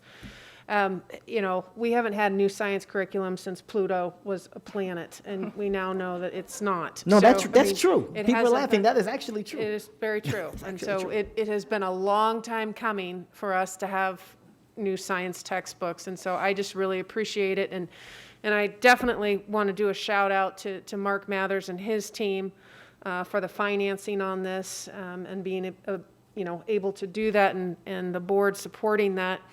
And just a reminder, it was in the last session that we were able to get the minimum expenditure requirement issue resolved, so we don't have that anymore, to your point. So that was a great thing, that we don't have MER allowability anymore. So. And actually, and in large, that was thanks to the work of Mark Mather, as he helped to navigate, create some opportunities for us. See, Ms. Fox, are you just ready to go in case? Oh, I'm good. Okay. Yeah. Is there any public comment on this item, JJ? I do not have any. We don't have any. Okay, that being said, we have the presentation before us, and I see Dr. Nicolette already turned her light on, so I will go to you for a motion. Thank you. I am ready. I move that the Board of Trustees approves the purchase of K-5 science instructional materials from Delta Education for approximately $5,638,800, with funding coming from medium-term bonds. Second. All right, there is a motion, and has been motioned by Dr. Nicolette and seconded by Trustee Thigpen. Any more discussion? All right, seeing none, all those in favor, please signify by saying aye. Opposition? All right, the motion carries, and let the record show it is unanimous, and we are very, very excited about this much needed, much delayed, but certainly much needed step. And thank you for all your work. Thank you. Right, send a text right now. You're right, yeah, not in the car. Okay, we're going to go over to agenda item 4.0. Actually, you know what we're going to do? It is 7:30, and I want to make sure we have a lot of time. Excuse me. We know that a lot of people have come to share their thoughts, ask questions and concerns and stuff on gifted and talented. So I'm going to take President's privilege for May Council. I know you'll make sure I don't get out of line. And I'm just going to remove agenda item 4.07. And we can have that report. Very, very important for us to continue the work on the district strategic plan for technology. Certainly very important, but I think I want to make sure before people start panicking and the roads get too scary, that we take care of those things that really are much more timely and have gotten much more interest at this time. So we're gonna jump right down to our families. 4.08. 4.08, presentation and discussion of the findings from the Family School Reopening Survey conducted in November and December.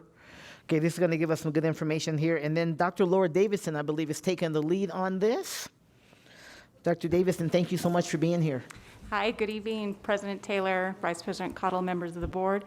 For the record, my name is Laura Davidson. I'm the Director of Research and Evaluation for the school district, and I am here to present the results of the Family School Reopening Survey that was administered in fall of this year. So there's a lot of content in this slide deck. I'm not going to go through all of it. I know there is a storm coming, so I'm going to skip through a little bit, but I do want to present a little bit of background about this survey.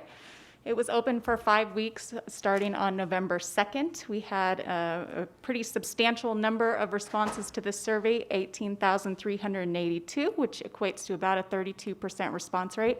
That's much higher than we typically get in most years, but families have really been coming out for surveys this year.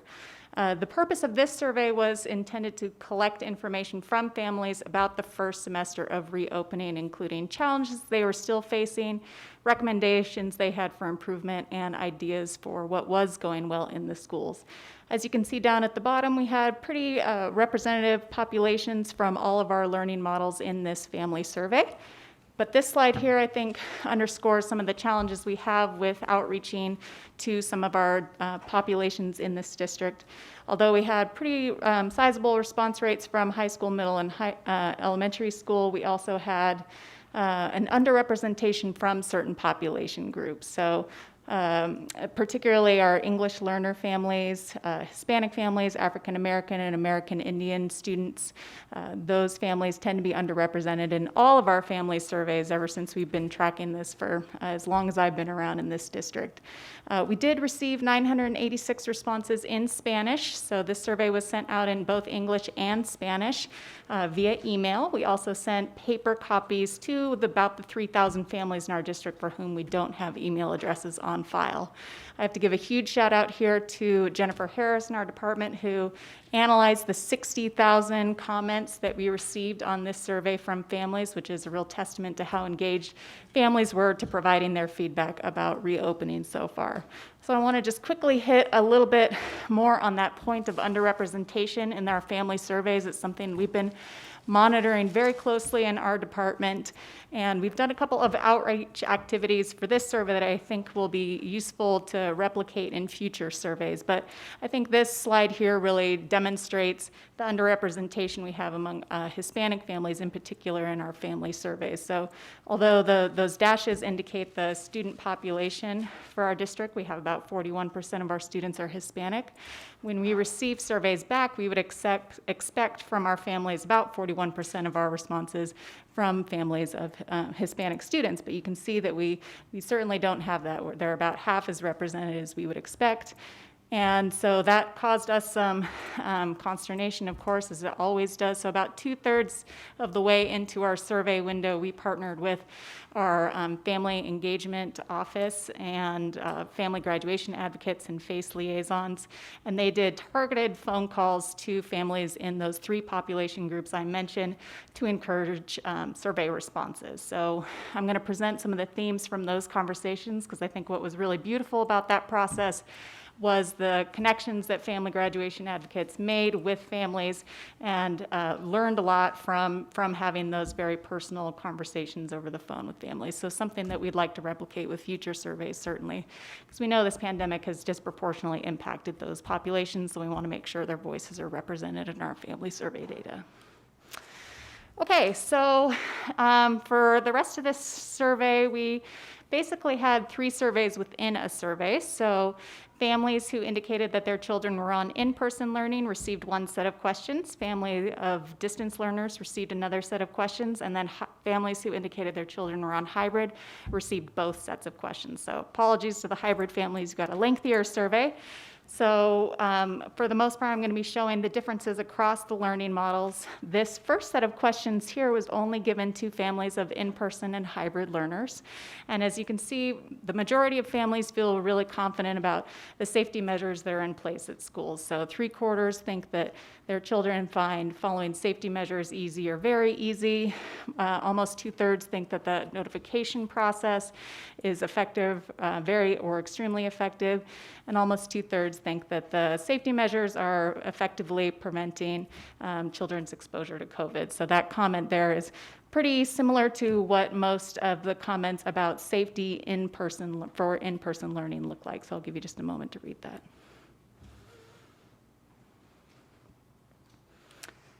Okay, so this next set of slides, you're going to start seeing the differences in how families are perceiving learning across the different learning models. And these patterns hold up basically across all the questions that we ask about.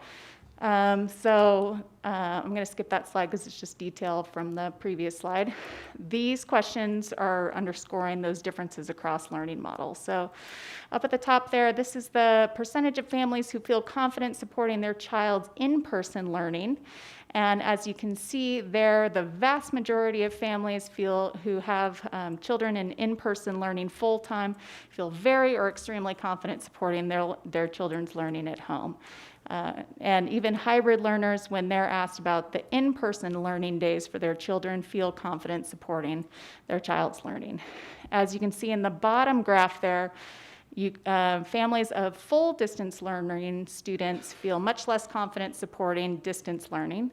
And hybrid learning families in particular who are experiencing those distance days report much less confidence supporting distance learning. This is a pattern you're going to see over and over again. So families of in-person learners are generally very satisfied with learning. Distance learning families a little bit less. And then our families who are on the hybrid model are really the ones who are struggling the most. So when we ask about whether families feel that their child is engaged in in-person learning, again, almost 90% of our families of in-person learners say that their children are very or extremely engaged. Again, very high for our hybrid learning families for the in-person component of the learning, but it goes down to about 23% for hybrid learners when they're reflecting on the engagement of distance learning days. Same when we see, when we're asking about the overall approach to in-person learning and its effectiveness. Vast majority of families of in-person learning say that it's overall very effective, but it really, I think, is striking when we're looking at our hybrid learners and whether they think the approach to distance learning on those off days is effective. Only 13% are saying that it's very or extremely effective. So you can see there are some pretty striking differences across the learning models. We asked specifically about different aspects of distance learning and whether families thought those were easy or very easy for them. And as you can see, again, there's that big difference between hybrid learning families and full distance learning families. Down at the bottom there, some of the largest challenges our families are facing is knowing who to contact for help with technology, motivating their child to participate, accessing child's distance learning activities, managing household obligations, and then navigating multiple technology platforms and applications. And those are all things that you'll see again when we talk about our theme analysis from the open-ended comments. So when we asked about family concerns, this is the percentage of families, and this is all learning models, whether they feel concerned about different aspects of their child's learning. You can see on the far left there, families are most concerned about their child's academic growth, and they're least concerned about their child's behavior. But again, you see those really striking differences among the different learning models, with 65% of our hybrid families feeling very or extremely concerned about their child's academic growth. Those were questions that we also asked in the spring when we administered the distance learning survey shortly after the pandemic began. This slide here is just showing the difference from when we asked that question in the spring versus now. And you can see for the most part, families are feeling more concerned about their children's academic growth now than they did in the spring. And that was particularly prevalent for certain population groups that are highlighted there. And this is mental health, similar pattern. We also asked about family-school relationships, and again, same thing. Hybrid families are feeling that teachers at their child's school are not necessarily asking them for ideas, concerns, or feedback, and they're also feeling sort of the least likely to know who to contact at their school for questions or support. So that brings me to the open-ended comment data. So this, we had 4 open-ended comment questions in our survey, and they were placed at the beginning of the survey. So that's why we had such a high response rate on these questions. So the first question we asked, what is the most pressing challenge you're experiencing with your child's education right now? We had almost 17,000 comments for that question.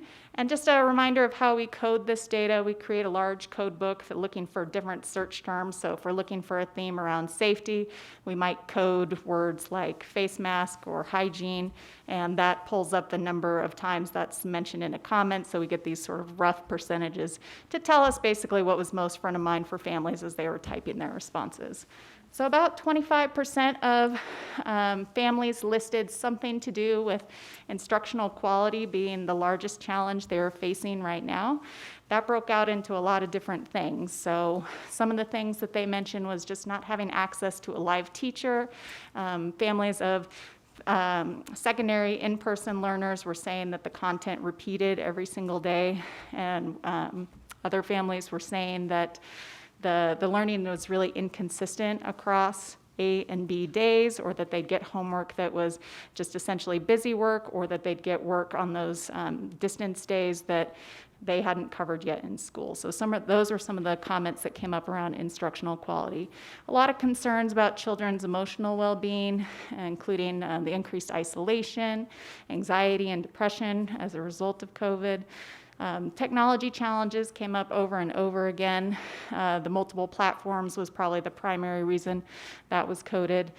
Inconsistent practices from teacher to teacher, some of the safety measures being burdensome, competing home demands, that kind of thing. So this is a pretty typical comment that we received from that type of analysis. And there's going to be a lengthier report from these analyses on our website. So we also asked, how might you recommend fixing the challenge you describe? By and large, families asked for more instructional time with a live teacher, more synchronous learning. They also wanted more consistent instruction for in-person and distance, so no repetition on the A and B days, and more timely feedback from their teachers. They also, about 16% asked just to open schools full-time to improve learning and social emotional well-being for their children, streamline platforms and increase access to technology. And then families were about 50-50 split on whether they wanted to do away with the safety measures for in-person learning or they wanted better adherence to those safety measures. So this is a nice example of what some of those comments look like. We also asked what is working well within your child's learning right now. About 14% said academic and emotional growth was going really well on the current model. A lot of great shout outs to schools for all the support that their teacher and principal were providing, a lot of caring teachers and school staff. 10%, and I kind of love these comments, were about, the families felt a lot closer as a result of some of these having to be home with each other all the time, that children were learning new things about themselves, including being able to self-manage their homework, and that there were some great family supports for learning in place. Some just absolutely love distance learning and would love to continue on with it in the future. So this is a nice example of what some of those comments look like. So I want to circle back just to that effort that we did with our family graduation advocates and FACE liaisons, where they did that targeted outreach to families that we know are typically underrepresented in our surveys. So they called 2,420 Spanish-speaking Black or African-American, American Indian, or Alaska Native families to encourage them to complete the survey, and often help them complete the survey online. And through that process, 332 ended up completing the survey, but again, it was really the richness of those conversations that I think was most important. So families just really appreciated having that personal phone call home and being heard. Some of the things that they brought up to their FACE liaison or the FGA specialist was that they weren't confident assuming a teaching role at home, and that they did want more communication from teachers. Many of them mentioned that school information was not translated into Spanish, so they had a language barrier. And many expressed that they were surprised to learn that their children were failing or had been absent because they hadn't received any communication that had been a problem, and really asked for teachers to contact them at the first sign of struggle. So I think we wouldn't have received that information if we hadn't done those personalized phone calls, and something that I think is always going to be valuable as we move forward with surveys in the future. So with that, I just want to give a big thank you to all the family members and liaison and district staff who gave their time and insights into this survey. And again, happy to answer any questions if you have them. Thank you, Dr. Davidson. I guess I will start, and then I'll go to my colleague, Trustee Thigpen. It seems like a lot of rich data, as you said, was gathered from this, and this is there are no best practices, not until now, I guess, on how you do school in a global pandemic. So we're kind of creating them as we go. So some of the information that we got, as you said, some of the richness of the data. Now, how will we use that? Right, just going forward, where there are more families, decide to stay on distance because they're still uncomfortable, or maybe their student thrived on it. We've heard from some parents like that over the months and so on. I know you have your data research hat on, but just it's great to have data. This is wonderful. I'm a data person, but it means nothing if we don't do anything with it. Absolutely. So I forgot to mention that schools received their school level reports from families, including all of the open-ended comments. So that was received by all our principals last week, so they now have access to drillable online reports, and they can see how all their families responded, including that very rich open-ended comment data. So that's one way. It's certainly much more useful at the school level than it is at the district level. From here on out, we're working on a much more large-scale theme analysis that we're going to be sharing with departments. And just like we did with the staff survey, now that we have all that data coded, we can share it with different departments. We're not going to give a department 20,000 comments, but we're going to give them a random sample of what some of the comments represented, so that it's in the hands of the folks who are most likely to be able to do something about it. Awesome. Thank you very much. Thank you very much. Trustee Thigpen? Yes, thank you very much for this, for all of the data. I think I always like to say I like to have more data than I know what to do with, because you don't know when you're going to need it later. So this is fantastic.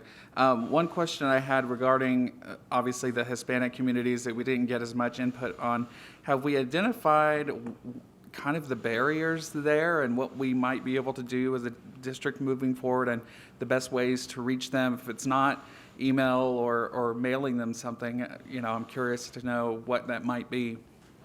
Yeah, I don't think we have a silver bullet on that. We've tried many different methods, and we heard from families, our family graduation advocates. We asked them that question when they did their outreach, and a lot of them just said that they didn't necessarily know what to do with the emails, or they hadn't seen the emails, or they didn't feel like they needed to provide feedback. I think there's lots of reasons, and it's not a problem just here locally. It's a national problem. It's something that I'd love to devote more research time to understanding, putting together some focus groups with families to better understand why they tend to be underrepresented in our survey population. I think would be a great area for us to pursue, but certainly something that we've been looking into some of the research to try to find a better understanding of why it is. And there are surveys and national findings like this, but I think we really need to know from our families locally what some of the challenges are. So I'd love to kind of pursue a research agenda around that.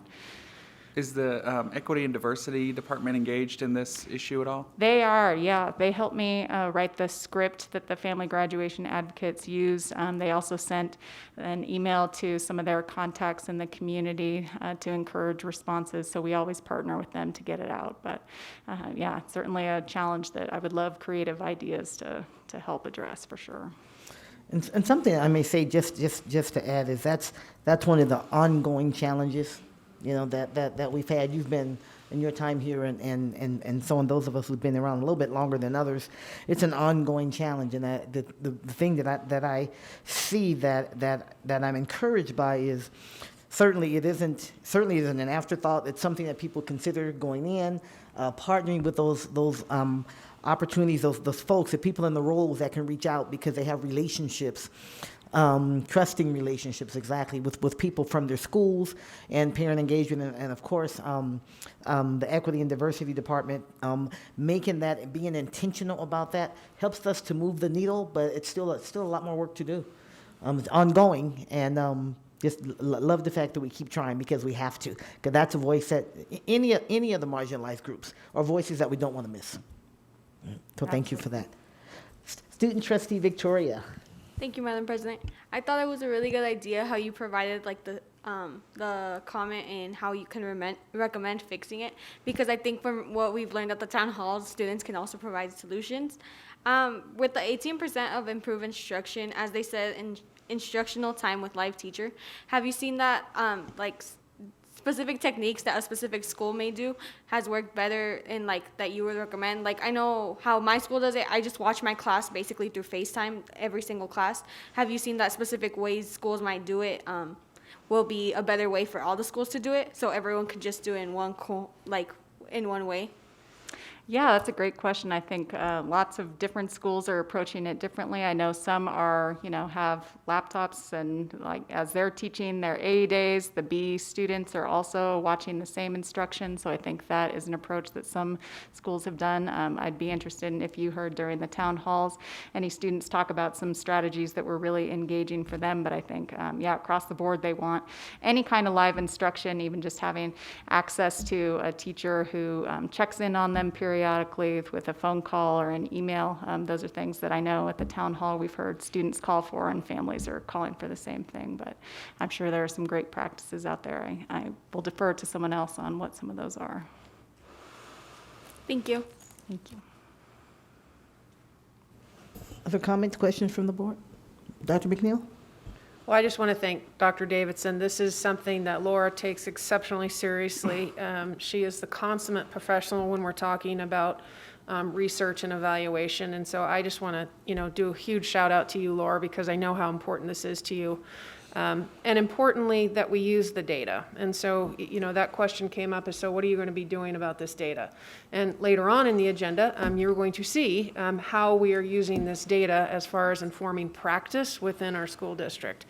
And also, I want to do a shout out to our FACE liaisons, AKA, also known as our PIFs, Parent Involvement Facilitators. They did a huge lift on answering the surveys, or not answering the surveys, but helping families answer the surveys.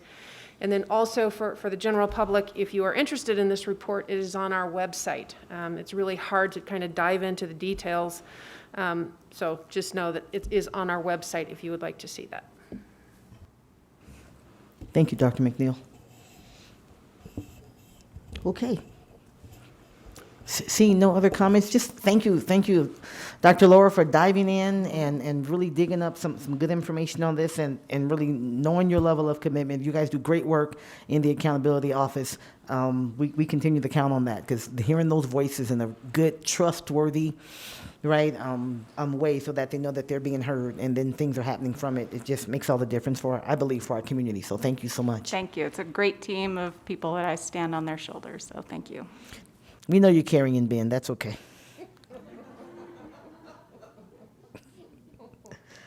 Thank you. Okay, we'll keep pushing on the agenda. Agenda item 4.09. 4.09, this is presentation and discussion to review second semester learning models, which you just referred to, how we're using some of that data, including enrollment data for each learning model, updates to special education programming, updates to student attendance procedures, and rationale for requesting families to commit to one learning model for the second semester. All of these have come up in questions and conversations and emails. Additionally, the proposed expansion of the distance learning model for the 2021-22 school year for North Star Online will be presented for discussion and consideration by the Board of Trustees. This is for possible action. I'm just going to turn it over to Deputy Superintendent Deborah Beiersdorf and team. I'm looking up to see if Dr. McNeil wanted to kick it off. Are you starting? Are you kicking? She might. I will kick it off. We have a full cast here tonight, and I don't want to belabor the point, but this is a huge presentation, and just as we had heard from our survey data, this is exactly the reason why we do those surveys, to get input from our families as well as our staff as well too. So with that, Deputy Superintendent. Great. Thank you, Dr. McNeil. President Taylor, Superintendent McNeil, trustees, thank you very much. Deborah Beiersdorf, Deputy Superintendent. And I'm joined by Gina Curtis, our amazing area superintendent for Area 2. And then I'm going to ask them to wave, because in the audience, and they're going to take turns coming up to the podium, we have Dr. Troy Parks, our Chief Academic Officer, Jennifer Van Tress, Area 5 Superintendent, Dr. Bryn LaPenta, our Senior Director for Student Accounting, and Rochelle Murillo, our Director of our amazing Intervention Department. So this presentation is kind of two parts, but we're going to make it fit nicely here. We wanted to bring forward to our trustees updates, key updates and changes that have been made heading into second semester, and we're kind of well into second semester right now. So we're going to walk you through those changes, information that we think you will find helpful, information I think that you will find exciting where changes were made, and then we are going to talk to you about the proposed distance learning plan for the 2021-2022 school year. So I am going to do the clicker here. And just as a reminder, back in July, our trustees approved 3 different learning models for our school district. And you'll see each of those models: in-person, hybrid, and distance. In-person was put in place and has been kept in place for the school year so far for our elementary students. And then also We have students in what we have called vulnerable populations that also have the option or the choice to attend school 5 days a week at our middle and high schools, and those are listed there. And then as of January 5th, which was actually the second day of the semester, we had approximately 24,400 students that were attending in person. Our hybrid model, you heard Laura talk about it just a little bit, is present in our middle and high schools, and that's the rotating schedule, AB, AB, AB, and we keep picking it up after we finish the other day. And then on January 5th, we had approximately 19,800 students attending hybrid in our middle and high schools. And then finally, distance learning or full distance learning, which is available as an option for our families at all levels. Approximately 17,000 students, again, as of January the 5th. Took a quick peek at those numbers not too long ago, and they've remained very stable. So with that, I am going to turn it over to Gina to talk through some key updates and changes that have been made second semester. Good evening, Gina Curtis for the record. Can you hear me? All right. Okay, so at the end of December, we had a survey go out to our families asking them to choose one learning platform for the second semester. And the reason behind that is for consistency, continuity of learning, building relationships with teachers, and just overall making it consistent for the teachers and the families. Also in our middle and high schools, there were some changes that we were able to make on the master schedule. So for example, there were some classes that were deleted, there were some classes that were added, their focus on social emotional learning lessons were added, and overall there were more changes to support students and staff. After having one semester down, I think that we all learned a lot and were able to, over the winter break, make some changes for middle school and high school. And then finally, Edgenuity. Had some updates with that. The high schools are able to scaffold full-time online learning. So for example, scaffolding would be they would take 2 classes for a 6 weeks period, then another 2 classes, and then another 2 classes, instead of having all 6 at once and having the anxiety and the pressure of getting it all done. So we came up with the scaffolding option. Curriculum and Instruction made some course changes for shortened and updated courses for second semester. Also, students who received an incomplete first semester are able to retake their test or do extra work for the first 6 weeks of this semester. So we're giving them an opportunity to do makeup work and have that option of passing the class. And then finally, Edgenuity is able to keep the student's course on the dashboard to allow students to go back at the end of the semester to either complete the course or make up tests, but they have an extra time that we didn't have first semester. So those are some of the changes and improvements that we've had starting this month. Thanks, Gina. I'm going to turn it over to Jen Van Tress. Good evening, Jennifer Van Tress for the Record Area Superintendent for Area 5 in Special Education. Just to touch base on some of our vulnerable population updates. For special education, our students continue to have the opportunity to be in person 5 days a week, follow the hybrid program, or distance learning. These are decisions made by the family to best meet their needs under the current circumstances.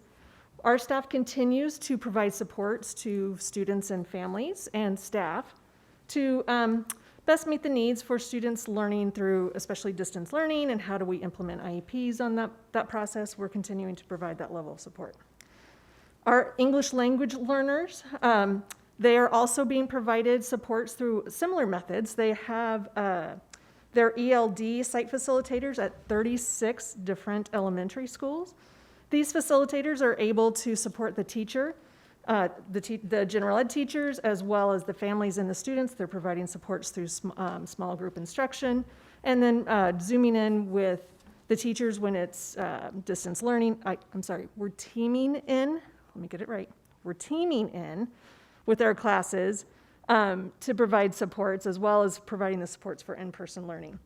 Our family liaison continues to support all of our newcomers and our refugee families who are new to our area and our district. Next slide, please. Our gifted and talented, we have approximately 3,000 students who are identified as gifted and talented. They also have the opportunity to attend 5 days per week, hybrid or distance learning through SWAS programs, magnet programs, the HUG program, as well as we have our itinerant staff that provide support for our GT population, as well as our schools that have duly certified teachers who are providing the GT services in their gen ed class. Sorry, it's hard to breathe, right? We were talking about this earlier. And I'm standing this time. I normally don't stand when I present to you guys, sorry. Our children in transition are students that are experiencing homelessness. So with those students, we always make sure that they have access to computers and hotspots. Thank you to our IT department for working on that. They also have the opportunity to attend 5 days a week, in person or through distance learning, and same for middle high school hybrid, in person and distance. What's new this semester is the work we're doing with our students with 504s. 504s are students that may be identified with a disability or some type of condition that impacts their lifelong condition. And those students now have the opportunity to come back to school 5 days a week. Schools are working with the families to help provide that level of support. And so we're getting them back as the teams, as the parents feel it's needed. Great, thank you, Jen. Now I think we've got Dr. LaPinta joining us.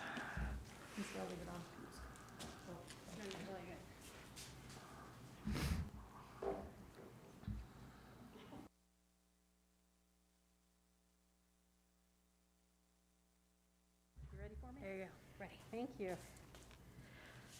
Hello, everyone. For student accounting, we took a big shift from the March to June to the August way of doing distance learning, and so it required as well a shift in our attendance taking. We found out quite early on it was difficult to take attendance. There were a lot of clicks that you had to do in Edgenuity, so we had to come up with a different way, and I'm glad to say that we've gotten all of those issues resolved. The Department of Education did a really good job with 2 memos in particular where they outlined our changes that we needed to make to attendance. And one of those was talking about contact, the idea of contact as part of attendance.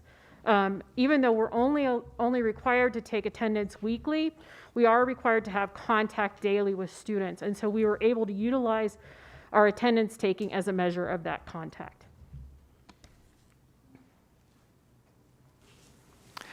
Thank you, Bryn. Okay. You can come back. Now we've got Rochelle Murillo from our intervention department. Can we just say thank you to Jen, who's just been doing yeoman's job, keeping everybody safe and things clean over there. Jen, thank you so much. Thank you. We appreciate you, girl. Good evening. My name is Rochelle Murray. I'm the director of the intervention department.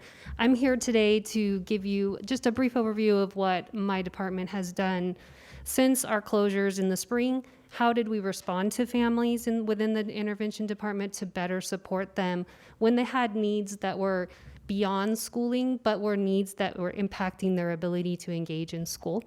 For those of you who are not familiar with the intervention department, we have 4 initiatives that we lead. One is Children in Transition, where we provide support to students who are experiencing homelessness or living in foster care. Our second is truancy and chronic absenteeism interventions. So we work with schools to help provide support when students are experiencing chronic absenteeism or truancy issues. Re-engagement, where we work with students who have left the district and we're bringing them back in and welcoming them back again and supporting them. And our family resource centers. And so that's what I want to talk to you about first. Our overall mission statement in intervention department is ensuring student success by removing barriers and building resiliency with families and children. So we look at the whole family unit. How are they doing? Do they have access to basic needs? How can we better support them so they can better support their child's education and engage fully? We have 3 family resource centers. The family resource centers are some of the only family resource centers in Nevada. They're under the umbrella of Washoe County the school district. And we've been in the school district for, Dr. McNeil, 26 years, right? 26 years. So we've been doing a lot of good work in providing support to families over these many, many years. What we do is we assess for needs when families come in, and we provide assistance. Sometimes those are direct resources and referrals, and sometimes the referrals out when we don't have direct services. So what ended up happening right away once we did school closures, we started to see that people were losing their jobs and people were becoming unemployed. And the access to food, housing issues, those kinds of things were becoming very, very prevalent. So right away, food was a big, big thing for us. And so we partnered with Nutrition Services, we partnered with the Transportation Department, and we did a bunch of home visits so that we could provide food when families were not able to come to some of the distribution sites. As of July 1st of this year, we have served over 1,180 families in our school district. Of those families, there were 1,497 students in our district. We have provided food, rental assistance to over 70 families, and power assistance and utility assistance to 910 families in our school district. Because, yes, things have been deferred, but now they're coming due. And so families have backed up utility bills that have been quite costly and are impacting our families that have been unemployed for a significant amount of time. We work really closely with school counselors, safe school professionals, school administrators, and also community agencies like Human Services Agency to help us identify when families need assistance and make sure that we're meeting their individual needs. Children in transition. We typically serve and identify about 2,900 students that are homeless in our district every year. Once our school closures occurred, identifying students became much more difficult for us because they were no longer in the schools and we were unaware of what their housing situation was. So we've done a lot of partnering with schools again. We have partnered with family shelters, the Eddy House, again, Human Services Agency, to try to really make sure that we're identifying students and making sure that they know that they can attend 5 days a week and that we're here to provide any supports individually that they might need to be successful. We also want to highlight that we had a really fantastic collaboration with the Big Reno Coat Drive this year, and we were able to distribute 2,100 coats to our students across the district, which was really great. As well as our chronic absenteeism re-engagement work. We did a lot of work this spring trying to reach out to students when we weren't able to get in contact with them. We did over 2,000 home visits this spring to try to find families to make sure they had information in how they contact their schools. We dropped off laptops, hotspots, food. We did home visits just to connect with them to make sure that they felt supported and they knew that there was somebody that was checking in on them that cared for them. So, and that's our efforts. That's a brief overview of what we've done over the last several months. Thank you, Rochelle. And we're going to ask Dr. Parks to come forward.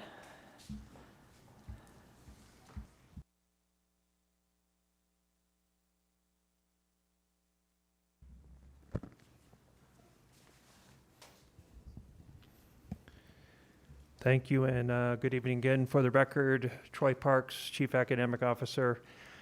Some key updates second semester that we have made. If you recall back to November, we gave a presentation with our new Director of Distance and Blended Learning, Jenny Anderson.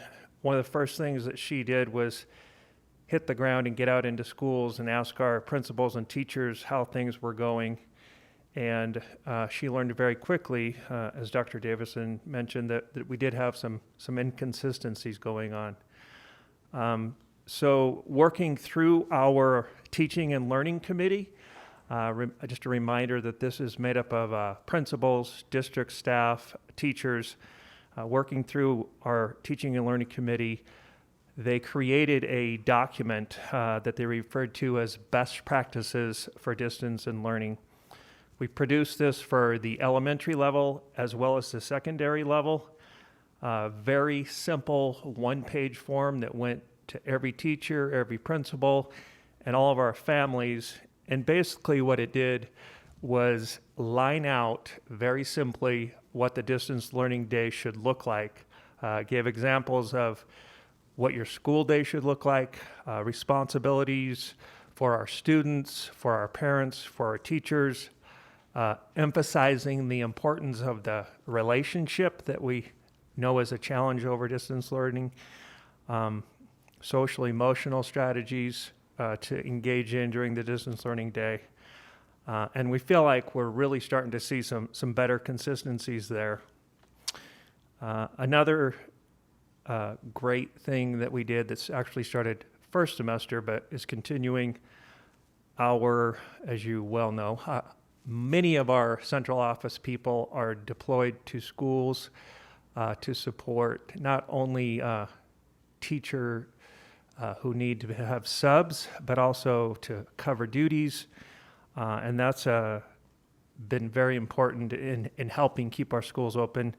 And we also, through the leadership of Rick Harris, established the strike force team who is out helping schools track incidences of COVID. In summary, I think you've heard a lot tonight about some inconsistencies we had in the first semester.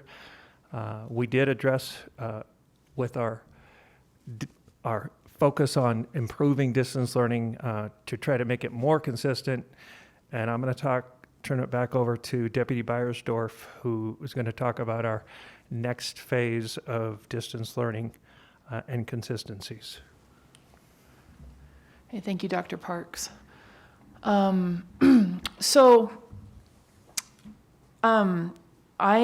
often think of first semester, we were flying the plane and building it at the same time and learning so much and being as responsive as we could and changing plans as much as we could. And I think many of our trustees know that because you were right there beside us, helping us and making a lot of those decisions.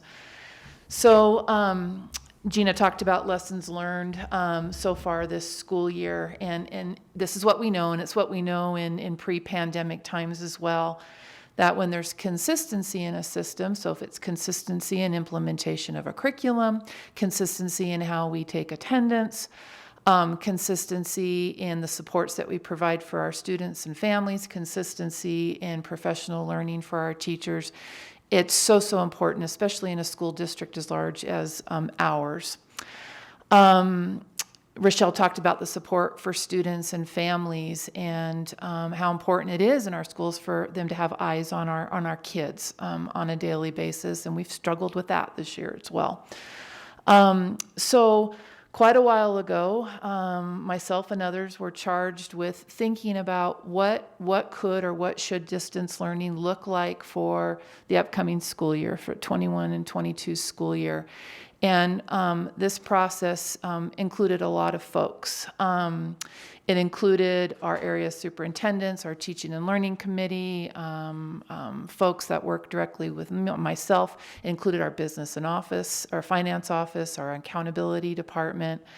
So many people to think about what would be in the best interests of our students and families and schools and our teachers moving forward next school year. So what Gina and I are going to walk you through in these next few slides is the proposal that we are bringing forward to you all for distance learning for the upcoming school year. And then I want to say that very last bullet there, we also recognize that it's very important, not knowing what things may look like come August. We all know what we would like it to look like, but what the reality may be, we want to have a great choice for our families. So with that, I am going to turn it back to Gina. Thank you, Debbie. Okay, so our proposal for the 21-22 school year is to expand our North Star online school. And a little bit about North Star. It's a very, very successful program, and it's very well known in our community. They were recognized for their great success and their graduation rate and their just the ability to make connections with the kids on an online platform. At the beginning of the year, North Star expanded from 250 students to, they peaked at, I think, 1,500 at one point, and now they're down to about 760 students. So North Star had a lot of changes. The staff and administration were amazing. They've worked so hard to sustain the online platform. All teachers are from the Washoe County School District, which is an important piece because of the platform. They do offer other teachers from their Pearson program, but we keep it with our own Washoe County School District teachers. The curriculum is aligned with the academic content standards. And with that, the North Star school provides consistency to the families, and they partner with the families, which is a key component of success for an online platform. So they're very involved with that, with the parents. They include, they have enrichment, they have interventions, they do SEL lessons, they do field trips, tutoring. So everything that you could have at a school, but unfortunately it's online, right? So you're not going to be in the classroom. Also, athletics and activities at North Star. Each teacher is involved in a program or a club. And if students who are in high school or middle school want to participate in athletics, they are allowed to go back to participate in their home zone school. So for example, if a Reno High School student is online at North Star, he is able to participate in athletics through Reno High School. And that seems to be a question that comes up a lot. And so how this works is students will unenroll, withdraw from their home school, and enroll at North Star. And we're in the planning stages right now, and what we're looking at, the North Star is housed on Riggins. I don't know if all of you have been there, but that's where it is housed right now, which is a small area. So we're looking at possibly having regional hubs around the community so that they can access teachers and tech support closer to home than just at Riggins. So we're still looking at which areas we're going to have that access. But we would have administrators and teachers on site to help the students if they need to come in or tutoring or want to talk, that will be available. We also have supports for students. They do have a special ed teacher, a resource teacher right now at North Star, and we would provide support for our English language learners, gifted and talented, and our special ed students as well. Establishing the enrollment deadline is something that is very crucial in online learning. So we're looking at having this process done this semester as soon as we can so we can get our numbers figured out and allocations and support for North Star as they expand. And so our goal is by June, we'll know who would be going to distance learning on North Star, and schools will be able to adjust and get their allocations and supports and build their master schedule for their in-person learning.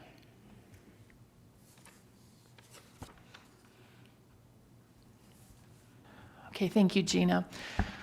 So diving in a little deeper on the plans that we've put together so far for an expansion of North Star Online School, we've landed on a projected enrollment of 2,000 students, and North Star serves students in grades kindergarten through 12.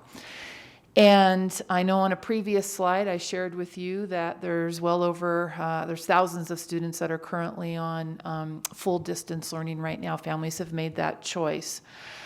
So why the 2,000 number?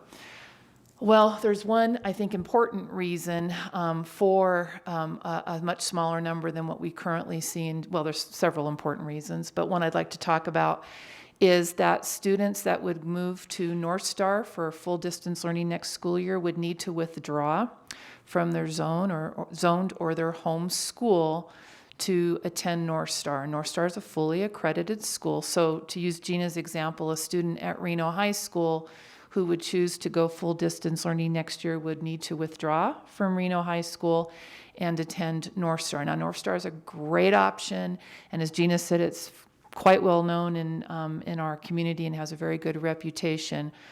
But we also believe that families and students may very well want to stay at Reno High School, stay at their zoned home school for a variety of reasons.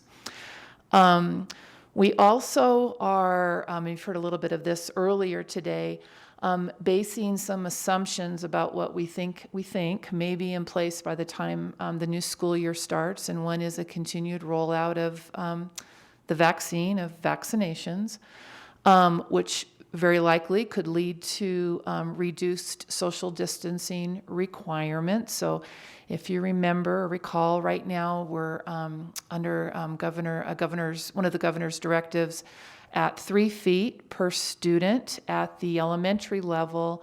That's in place at the high school level at 6 feet between students, and then our trustees decided to put the 6 feet between middle school social distancing requirement for middle school students as well. So that 6 feet did not allow us to bring our secondary students back full-time. We just didn't have the space. So with the assumption that the vaccine is out in the community and we're continuing to see drops in infection rates for the virus, that we would be able to get more and more students back into their schools full-time, which again connects back to the survey results that we heard from Dr. Davidson. We think people, a lot of families and students would choose to stay in their home school. However, that may not be the case. We may have folks, we've got students that I think have found a home in distance learning, are thriving, they're doing very well for a variety of reasons, and may choose to go with North Star. So an important factor in establishing a deadline to enrollment, really wanting families to make a choice, as Gina said, by early June, would allow us to track that enrollment number super carefully, because those students are coming from someplace. So if they're coming from Reno High or Huffacre Elementary School, then enrollment numbers are dropping at those schools as well. So we would need to be working very closely with our business and finance office, other departments as well, to make sure that we're closely tracking that enrollment. A question that's come forward to me at least is what happens if it goes to 4,000, 5,000, 6,000 students. I think that goes back a bit to what Gina talked about, the regional or hub model, where we would be able to better serve students throughout the community so they didn't have to come over to the Riggins-Court location. But our system would need to scale up to be able to support the needs of the school. The needs would be centered around professional learning for teachers, the hiring of teachers, additional administrators, educational support, ESP folks, counselors, et cetera, to make sure that we were supporting these students. So, we would closely, again, monitor enrollment and impact to other schools. And a few other things I wanted to point out on this slide, that right now we have set ratios, so that's students to teacher ratios of 35:1 in grades kindergarten through 3, and 45:1 in grades 4 through 12. Now those are higher than we would see in our brick and mortar buildings. But distance learning or online learning is different than having students in a classroom. And then I just wanted to point out that NRS 388.700 allows for exceptions to some of those staffing rules that are held at the state level. We believe very much so that North Star is situated to provide real solid and rigorous but well-supported distance learning programming, which would then allow our schools to focus on students being in person, continuing with blended learning. We think would be a real nice complement to the work that would be happening in our brick and mortar schools.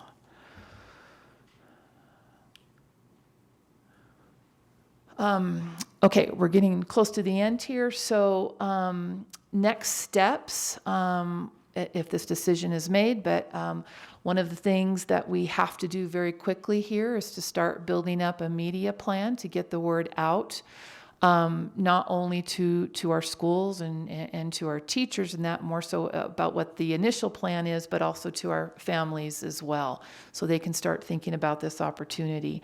I also want to point out too that a large part of this planning, and that's going to fall to the leadership of Gina and Principal Katie Hadley, is working very closely with the staff at North Star as well. As Gina pointed out, they saw tremendous growth going from 300 to nearly 1,500, I believe it was. So we're looking again at a 2.0, I guess, expansion here and making sure that they are supported. Nice thing about this timeline is we have more time than we had coming into this school year, where the decision was made kind of mid-July. And then I've talked about professional learning, the identifying regional locations. We've kind of started that a little bit, identifying schools that would be able to house our North Star teachers and other staff. And then I think, as Dr. Parks talked about as well, engaging district departments for support, our gifted and talented, our English language development, our special education, 21st century. I mean, the list goes on and on. Counseling, making sure that we've got good support from our team members. And that brings us to our superintendent's recommendation.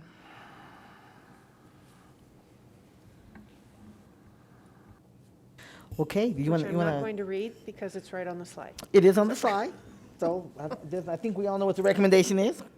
All right, okay, good, and we have plenty of people waiting to participate in the next agenda item, so we don't need to read if we don't need to. So we'll just go straight to Trustee Thigpen. I'll try to be. Wait, first of all, thank you. Yeah. Thank you for that, for the whole team that came out and really gave us the comprehensive look at North Star and how it's changed and what you propose for the future to be, so we do appreciate that. Yes, Trustee Thigpen, and then Student Trustee Victoria. Thank you, Madam President.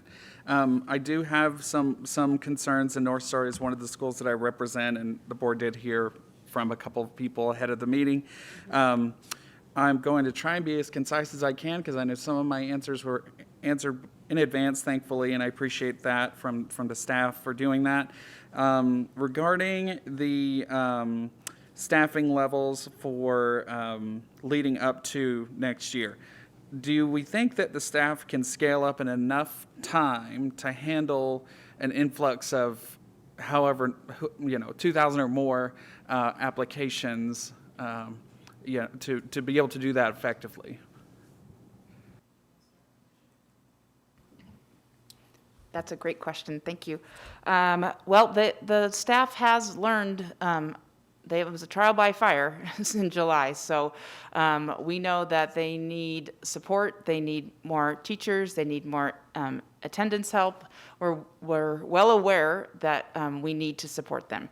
And when I talked to the staff this week, I listened to them and I assured them that we would provide the right supports so they can be successful. So it's going to be a heavy lift, yes. It's going to be challenging, yes.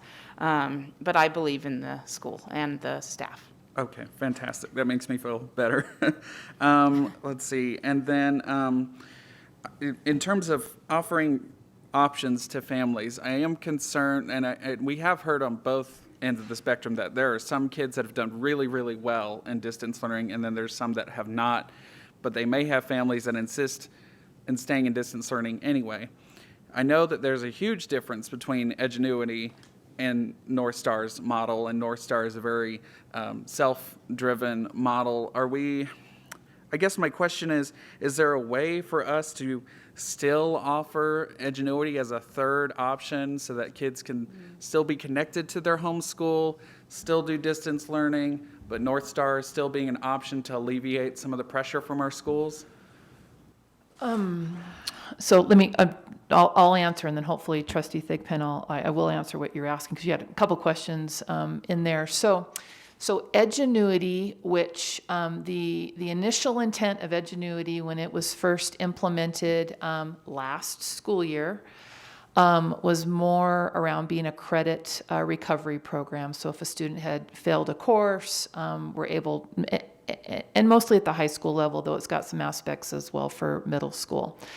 So Edgenuity was stretched in a way that initially it wasn't intended to, but little did we know what we were going to be heading into. So I would very much see that Edgenuity would have a place at a comprehensive high school, for example, for not only credit recovery, but credit accrual. So students taking that class for the first time and wanting some options. Edgenuity's got great options. And then I also think, too, a silver lining of all of this is that we have a lot more teachers and counselors and other school staff that are really have real good knowledge now about Edgenuity and what it can do. There are some courses, I believe, at North Star, right, that are tied to Edgenuity. Isn't there some options for students there as well that I think Pearson and Edgenuity kind of work together as well?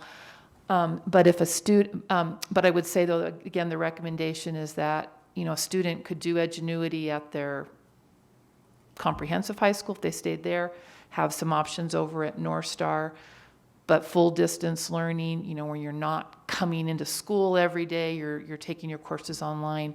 The recommendation would be that would be housed or led by North Star Online School.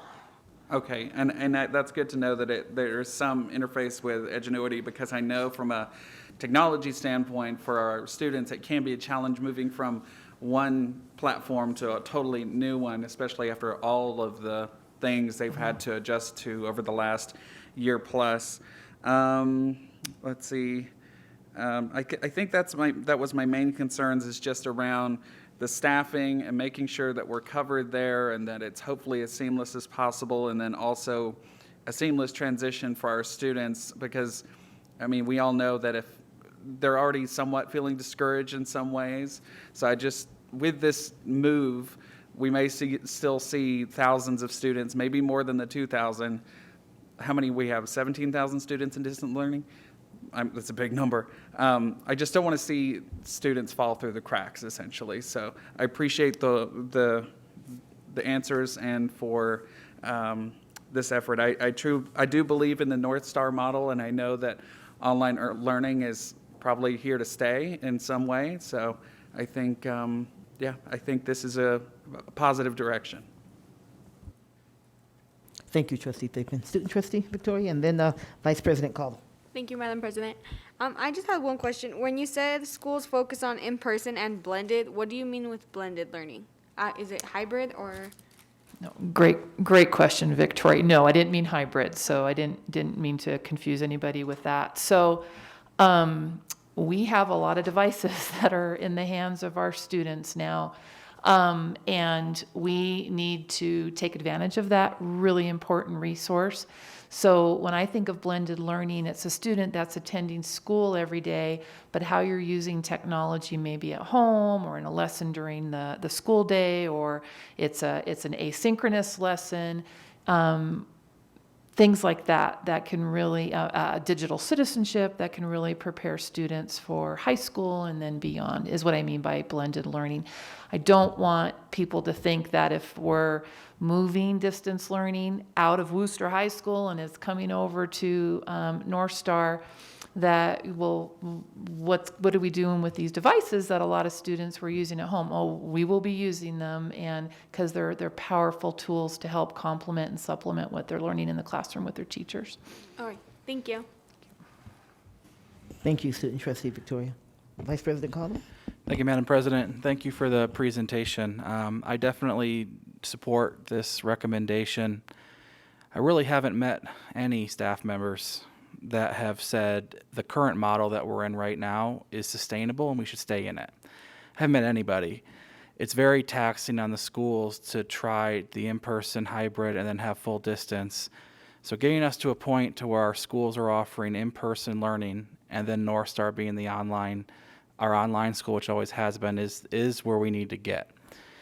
How we get there, I think there's some things that we should continue to talk with staff about to iron out. I would recommend we are very clear about expectations with distance learning, because I think this school year, with the way distance learning was rolled out, it was different in so many places.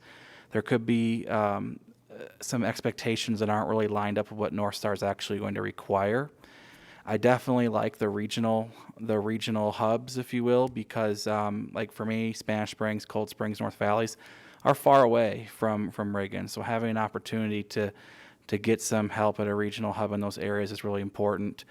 I would also recommend that we take a look on how we're going to support students that live in Incline, Wadsworth, Gerlach, that are going to do distance learning through North Star, or they're not going to drive to Reno in most cases.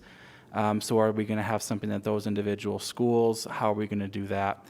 But I do think getting us to a point to where our brick and mortar schools get back to full in-person learning, and then moving all of our full distance to North Star is where we want to eventually get, and hopefully that's in August. So I appreciate the information. I do think this is the best way forward, and we just have to continue to iron out the details as we get closer. So thank you. Thank you, Vice President Cole. Dr. Nicolette? Thank you.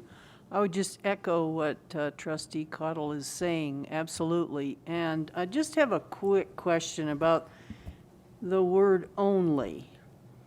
What is the intention of saying the district's only distance learning school?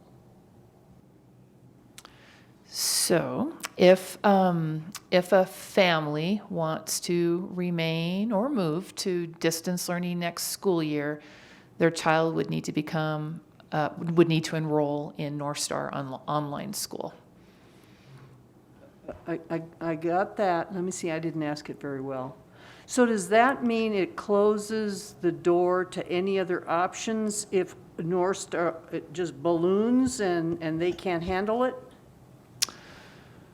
Well, again, the assumption is that's not going to happen, and that's why we're going to have to track it so closely. But the North Star model and the platform, the program that they use are good, high quality, that we can scale up, but we'll need the support and the people to help make that happen. So we, again, would have to be watching it very, very, very closely. So that's what we're proposing. Thank you. I know that's a nitty-gritty question, and I almost didn't want to ask it. So will there be an application process?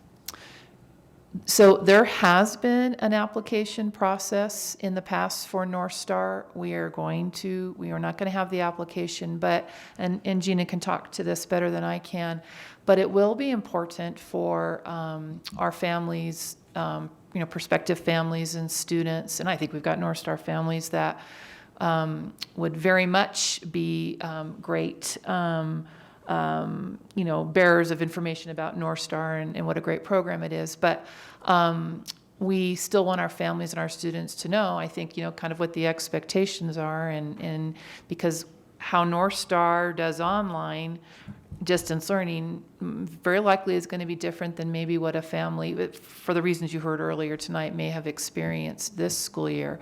So do you want to talk a little bit about the attributes document and how we would use that as part of the information? So, do you mean about the support and family? I forgot what that was. Yes, so there is we call it the attributes of an online learner. So as you know, they obviously have to be self-motivated. They have to be good readers because they're going to be reading their curriculum. They have to have, and I think North Star calls it like a coach. So there's someone in their family that's helping them.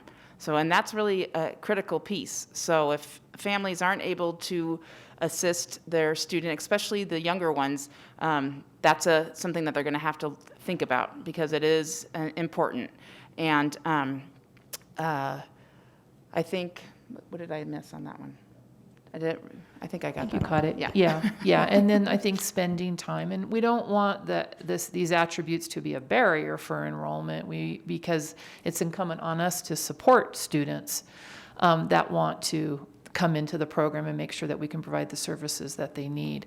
So that's going to be part of the expansion as well, not just the sheer enrollment increase, but maybe service model looks a little bit different too for some new students coming in. Thank you, Dr. Nicolette. I see a couple of, okay, Oh, we'll go to Trustee Thigpen, and then we go back to Vice President Caldwell, and then I'll have some comments as well. Well, I'm ready to make a motion at any point, so if there's more questions. I do have a couple comments. Go ahead, Vice President Caldwell. Thank you. I just wanted to I forgot to mention this earlier. One of the points of contention we had last summer in this discussion was when we elected to offer full distance at each school was because families were reluctant to want to move schools. Distance was a temporary offering. They wanted to stay with the people they knew so that when we got out of COVID, they would slide back into what they had been doing. I do think we have to be very clear and upfront so that there's no confusion that it is a separate school. You will have to de-enroll, because I do think that this current school year, that is something families did not want to do. So we went with the full distance at all of our schools, K-12. I think we have to make that abundantly clear so expectations are clear. I think that's our biggest hurdle in this. If we aren't clear with expectations on the front end, it's going to cause more problems on the back end for us. So just something that I would just recommend as we go forward. Thank you, Vice President Caldwell. Very good point. Trustee Church? A few clarifications, if I might, because, feeding a lot, I want to make sure I heard it right. Some input we had via letters. The principal was Ms. Hadley, and you reached out to Ms. Hadley and staff, and they're supportive of this program? Yes, we did a Zoom meeting, or a Teams meeting, I should say, and the comments in the chat were very positive. It's a compliment to their staff and the hard work that they've done, but they're also, anxious, wondering how we're going to do this. And so I told them that we would work together. And as soon as we have approval, I will be meeting with the principal and the staff to move forward. So. Awesome. And then I think Trustee Cadell asked, but I'm not sure if I heard, what's the review process? Is there a timeline where we go back and say, how do we tweak this, or it's all working? Well, so Gina and I work very closely together. She'll be working very, very closely with Principal Hadley and with the staff as well. So my job is going to be also meeting and working with other departments in the district, whether it's communication, student accounting, our Infinite Campus folks on online registration, how we can beef that up. And then again, working very closely with our business and finance office just to watch that enrollment. I think we pretty much work with them on a weekly basis, and I've kind of joked with Gina, it's going to probably almost be a daily or every other day basis just to closely watch that process. And then it would be brought back either to the board or to the superintendent, depending on the nature of the tweak? I'll take that. Superintendent, yeah. So depending on the action of the board, typically what we would do, what that action is then, I would provide updates, whether that's in our one-to-one meetings or the superintendent's highlights. But if you provide the direction tonight, then we go forth with that direction, and then we put the plan together, and then provide the board updates, as we move down the road. May I make just one super quick comment, because I think it's something Trustee Cottle, you said as well. This decision is about this recommendation is about bringing stability and, moving forward. And again, the assumptions and the things that we've talked about.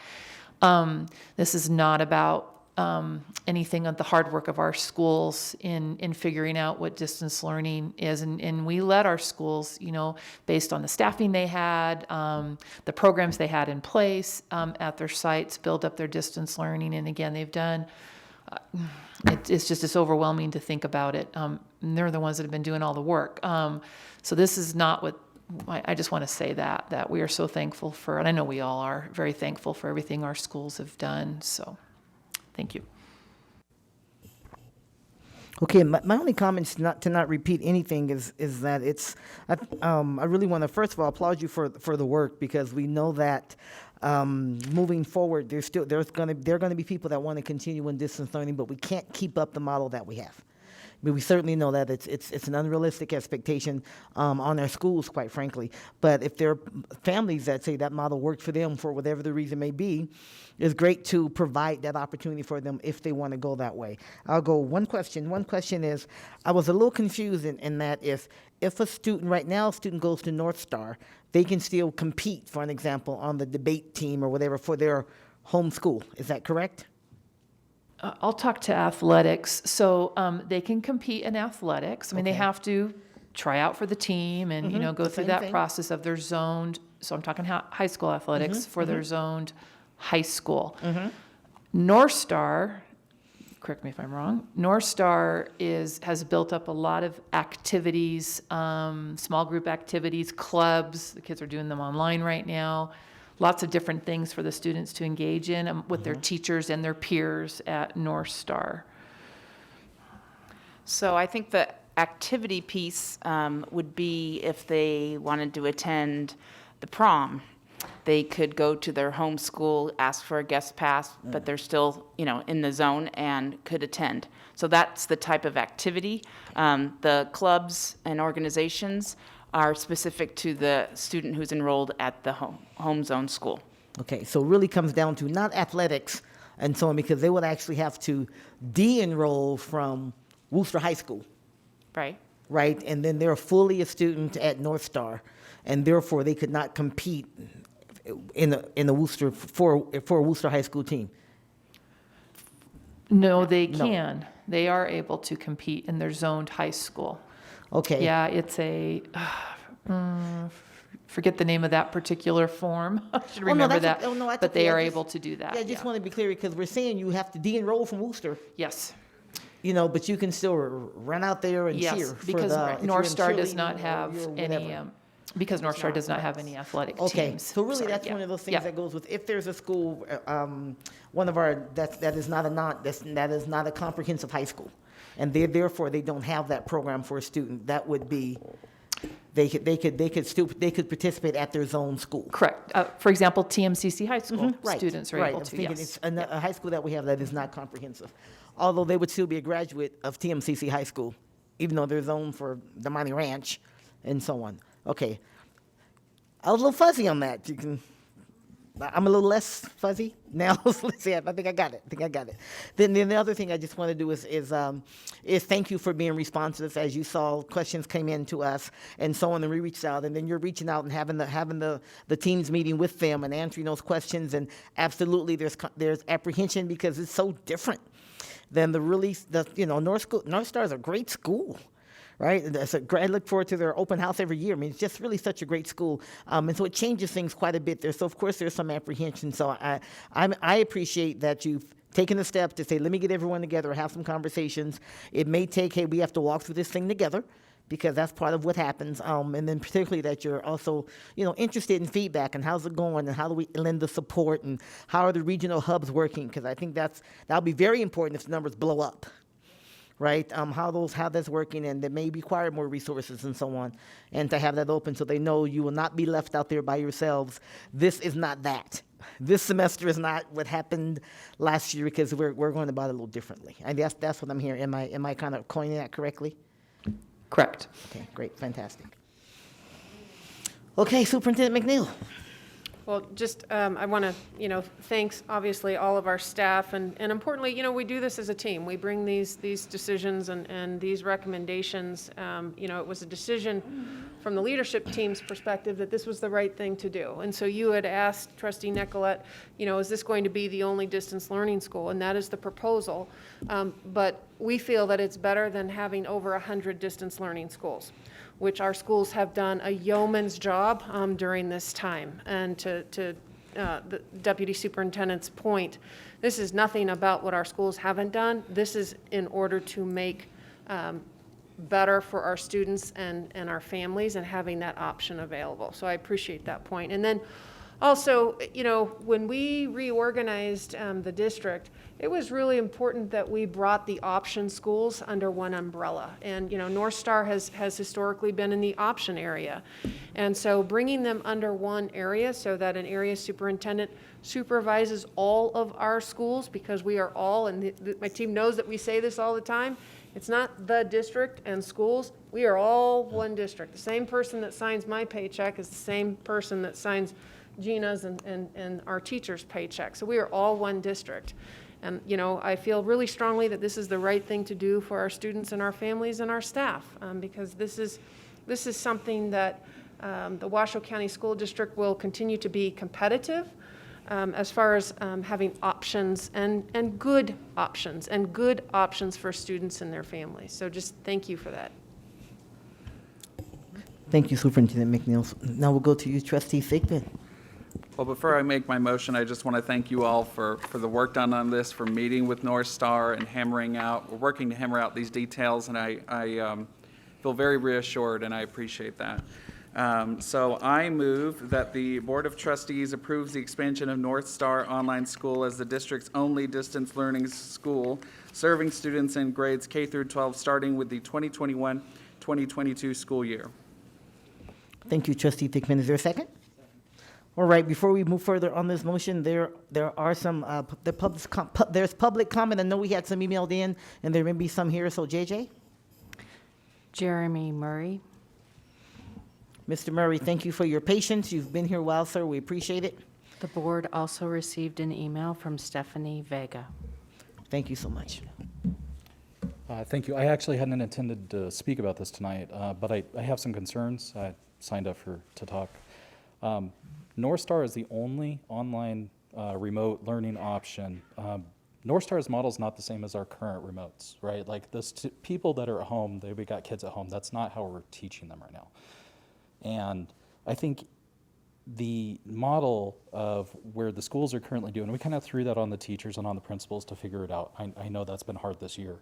But if we're talking about an exchange for what they're currently doing versus North Star, I think that student ratio especially, but just how that would look is a very different thing. And so communicating out to parents how that's going to be different would be very important before we say this is the only option here. I want to make sure that this feels a little pop to me, and I apologize. I know people who are at North Star and have enjoyed it. I know kids that didn't work for North Star. Before this became the only option for our remote learners, I would think that, as this has popped on me a little bit tonight, I bet you other parents feel the same way. So I would say before you vote on it to make it the only remote learning option, I would ask that you disseminate that and get comment from parents about it before you decide. My wife wanted me to say she couldn't understand what a 35-person kindergarten Zoom would look like, right? Like, there's some very big differences for, like, student ratio at 45, like, we're talking like 50 teachers for 2,000 students, 45 in the high school classes. We're having trouble keeping kids engaged right now on our remotes. Just how does that look? We would be really interested. I'd love to research that before we decide that that's just the only way we're going to go. Thank you. Thank you very much. Are there other comments, JJ? That's all I have. Okay. I do have one question. Who made the second on the motion? It was Vice President Caudle. Thank you. Sorry, I should have made that clear. Thank you very much. Okay, seeing no other comments, there's a motion on the floor, and it has been seconded. All those in favor, please indicate so by saying aye. Any opposition? The motion is carried. Let the record show it is unanimous. Thank you very much, and thank you for your work. Okay. Now we have, we're going to take a quick 5-minute personal relief break, because this one, we know we'll be here for a while. We have those that want to make comments, and it's a really important issue, and we want to be able to give it our full attention. So let's see, it's 8:49. I'm going to make it 10, but we will start in 10, 9 o'clock straight up.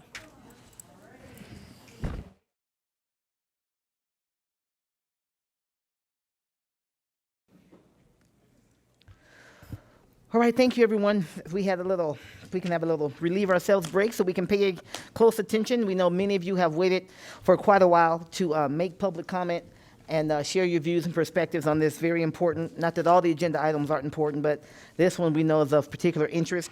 And so we're now going to open agenda item 4.09, presentation and discussion to review second semester learning models, including enrollment data for each learning model, updates to special education programming. Oh, wait, no, we just did that. My bad. 4.10, there we are. Presentation, discussion, and possible action to approve the Department of Gifted and Talented Education Programs, GATE, proposed changes to programming, including use of gifted and talented, or GT, itinerant teachers, school within the school, or SWAS, middle school magnet programs, the GT Institute at Proctor R. Hug High School, and the GT Department. This is for possible action. We will have presenters, Dr. Troy Parks, as well as Dr. Victoria Westfall.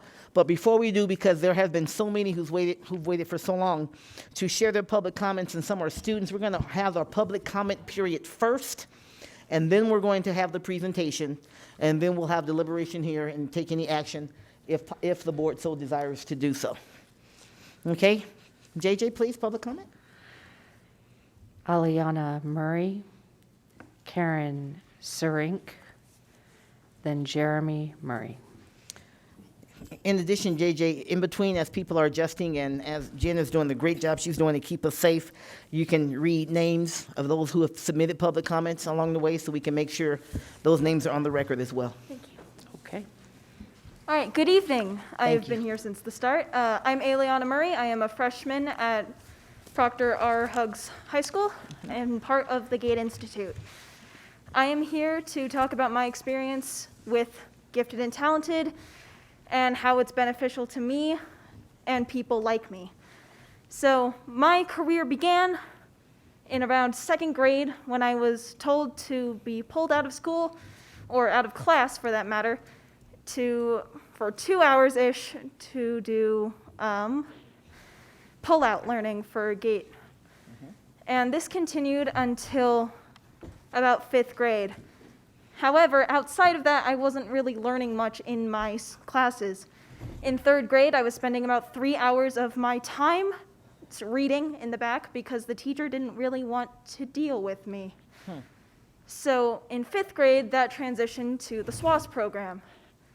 I was at Collin Ranch, and I had such a hard time transitioning because suddenly I had to work. What a shocker.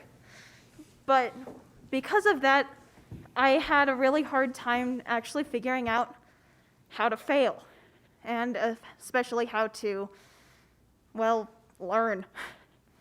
And that transitioned back to Magnet at Clayton Middle School, which we do have a few teachers here that have really helped me throughout my life to learn how to fail, how to learn, and how to have a community, which GATE really shows. And now, being a new high schooler, everything is weird. Nothing makes sense. And the GATE Institute has really showed me a lot of flexibility and being able to adjust how I want to learn because of how we've been able to communicate and how we've been able to change my classes. However, that is just my experience. I have 3 siblings, 2 of which are also in GATE programs, 1 in SWAS and 1 in one in Clayton Magnet. And if we decide to remove the GATE Institute or remove Clayton's site, I don't know if they'll have the same opportunities that I've had to grow and learn as a person. And of course, it's not for me. I won't really be affected if we decide to diffuse the GATE Institute. I will be out by the time it is fully diffused. But I'm mainly saying this for the people that come after me, such as my siblings or the people that I've met at Clayton. Thank you for your time. Ms. Murray, thank you so much for being here. Karen Surink, Jeremy Murray, Jason Furumoto. The board also received emails from Nick Coate, Mariana Johnson, Alex Vogel, Varin Giratharan, Nada Reddy, and Aradesh Mohanty. Thank you, Ms. Shrink. Help me with your name. I want to get it right. Sarink. Sarink. Welcome, Ms. Sarink. Thank you for being here. Thank you, President Taylor, the Board of Trustees, and the Superintendent. My name is Karen Sarink. I'm the parent of 3 GT students. I appreciate what you are all doing here tonight. I don't envy your job, and I just, before I start, want to say thanks to all of you. Our GATE programming has been referred to by our own chiefs, Mrs. Beiersdorf, as the crown jewel of our school district, the crown jewel. We are not only nationally recognized, but world renowned. Other districts globally look to us as the gold standard for gifted and talented education. Why then are we so willing to gut this program without careful discussion? The district has not been transparent in their plans for streamlining. It should not take information being leaked for parents to be informed or included in decisions. No stakeholders have been contacted. No students, no parents, no teachers. From the outside looking in, you might think that there are forces behind the scenes constantly trying to undermine and eliminate the program. Operating this way only reinforces that perception. Please take this opportunity to embrace transparency. If you took the time to include stakeholders, you will find that we are passionate, but we're not unreasonable. We fully understand the need to tighten our belts right now. Realize that you have access to a resource with boundless creativity. Our GATE department is able to accomplish incredible things in terms of identifying and serving GT students and securing the best GT-endorsed teachers. They stretch the taxpayer's dollar, and you are getting a great bang for your buck.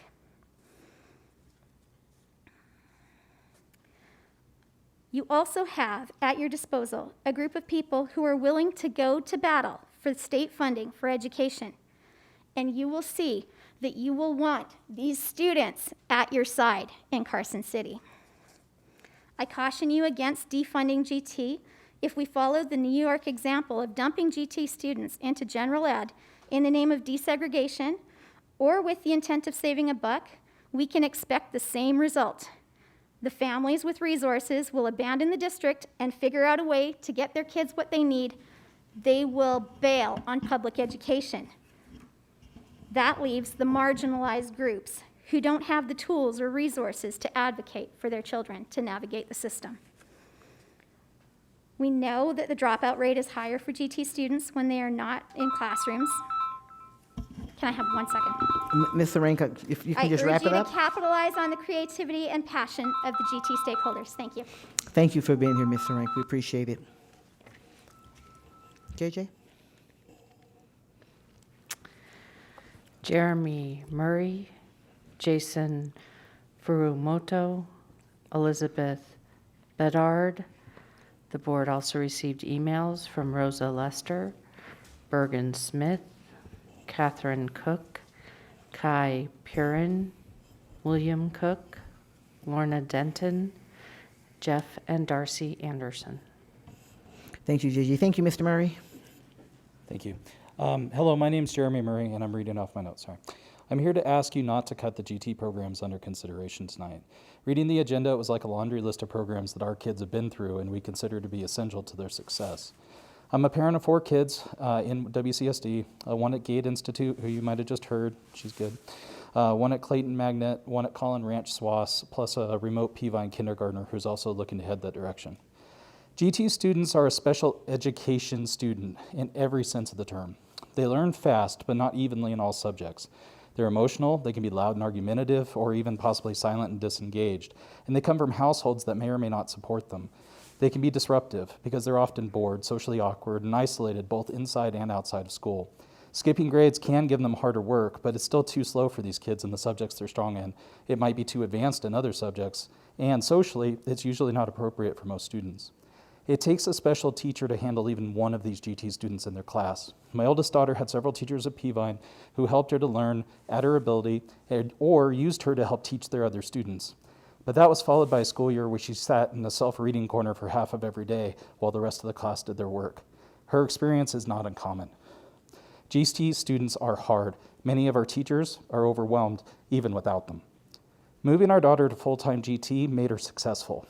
Being surrounded by peers with similar abilities and experiences, supported by teachers trained to handle this population's needs, that's what made the difference. I'm proud of her accomplishments, and I'm thankful to the GT teachers who helped make that happen, especially Dr. Sauls from Clayton and Ms. Huntington from GT Pullout, which is another underappreciated program. The GATE Institute has been great. No other program in the district will work as hard with their students to craft their high school path. It's a model, it should be continued, and it should be celebrated. Clayton Magnet has also been wonderful. The Magnet teacher cohort there works well together, and their path of sixth grader onboarding is unique. It's very successful. Their online learning this year has been phenomenal. SWAS at Collin Ranch has now taught 3 of our kids, each one of them doing an hour bus ride every morning and evening for years. They loved it enough not to complain about that. If that's not enough testimony compared to their mainstream classroom experience, I don't know what is. I wanted to emphasize, many GT kids are non-confrontational. The ones here tonight and the many you've written show you how upset and scared they are about losing these programs, both for themselves, but mostly for the kids like them that are coming later. It feels like we only discuss GT when we're talking about making cuts. I really wish there was more representation of this population on the board and in the leadership at the schools where these programs reside. These kids and their parents shouldn't need to continually fight for this like they do. So please invest in GT. Don't cut these programs. Thank you. Thank you very much, Mr. Murray. Jason Furumoto, Elizabeth Bedard, Riken Sinkovich. The board received emails from Melissa Purin, Arathi Veeraswamy, Dawn Martinez, Mary Owens, and Herschel Murray. Thank you very much. Welcome, Jason. Thank you for being here. Thank you. Good evening, trustees, Superintendent McNeil, and President Taylor. My name is Jason Furumoto, and I am in 6th grade at Clayton Pre-AP Academy. The reason Clayton is so unique is the fact that there is a magnet program, which is made for GATE students like me. This is a special program with classes that are made just for us students, and they are taught by highly qualified teachers who put all their time and effort teaching us. When I was in Westergaard Elementary, I was in the Pull-Out GATE program. While I was learning the mainstream classes, while in GATE, I felt challenged because the teaching was more challenging and required me to use all of my skills to complete them. But 2 hours of hard work wasn't enough for me. I needed more advanced learning. But when I enrolled in Clayton, I felt my mind could grow and expand in the all-day program. The magnet system helped me more than I ever could in elementary school. I have a brother who is in SWAS. He is in 5th grade at Roy Gom. If the magnet program is taken away, he won't have the same amazing learning experience as me. If this is taken away from thousands of students, this could drastically affect their learning systems. It would make their minds go dormant, and they would not be challenged enough. So therefore, their learning careers would be a bore. No challenging courses or unique classes. So all in all, the Board of Trustees should oppose the proposal to get rid of multiple magnet program locations. Thank you. Thank you, Jason. You did a great job. Thank you for being here. Elizabeth Bedard, Riken Sinkovich, Rowan Sinkovich.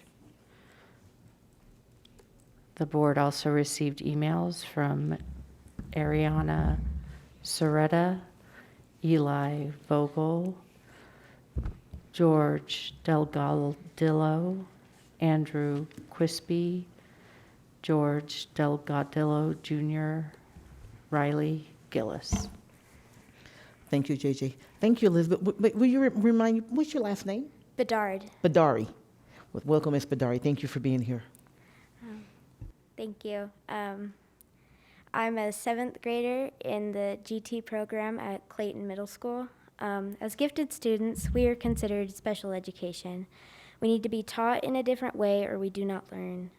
If the GATE program is cut, we won't be able to have all the assets we need to be able to succeed. When I was in elementary school, I was always ahead and never truly learned anything. When I came to the magnet program at Clayton, I was finally able to learn and was consistently challenged. If the program is cut, our learning won't fit our curriculum and we won't have the education we need to succeed in the future. We are a small community at Clayton with only 5 teachers. It's very nice to have a small community that thinks just like each other and understands each other. If the budget is cut, it leaves a gap in the quality of education and affects the success of students in the future. Meeting the needs of special population has historically been a priority of our school district and should remain so. If the program is cut, we will never have the same opportunities as we have now. Thank you. Great job, Ms. Badari. Thank you for being here. Riken Sinkovich, Rowan Sinkovich, Tobin Sinkovich. The board received emails from Spencer Gillis, Anna Delgadillo, Anna Marseilles, Callista Vogel, Natalie Vogel, and Sharon Cabonian. Mr. Sinkovich, thank you so much for being here. Thank you for having me. My name is Riken Sinkovich. I went to SWAS at Collin Ranch Elementary School. I'm currently doing 6th grade full distance at SWAS Magnet. I know GT kids like me would hate to lose this program because they enjoy it so much, and we would also hate to lose all the teachers that actually teach in this program. And if we were to lose all of our beloved teachers, if we were to lose all our beloved teachers and if we were to lose the programs, where would we all go? Back to normal education where none of us had fun? Or would we just drop out? Anyway, in addition, the fun that I've had in SWAS and Magnet are first that I've loved how I'm able to learn more and at my current grade level, and instead of if I were like in the normal grade level instead of Magnet, I wouldn't be able to learn as much as I do in Magnet. I also love how the student-teacher ratio is critical for basically all of our success. And the third one is that the teachers are actually excellent at teaching us and that they know what material we need to learn how to expand and grow into society as people. I thank you for having me. Thank you very much, Mr. Sinkovich. Great job.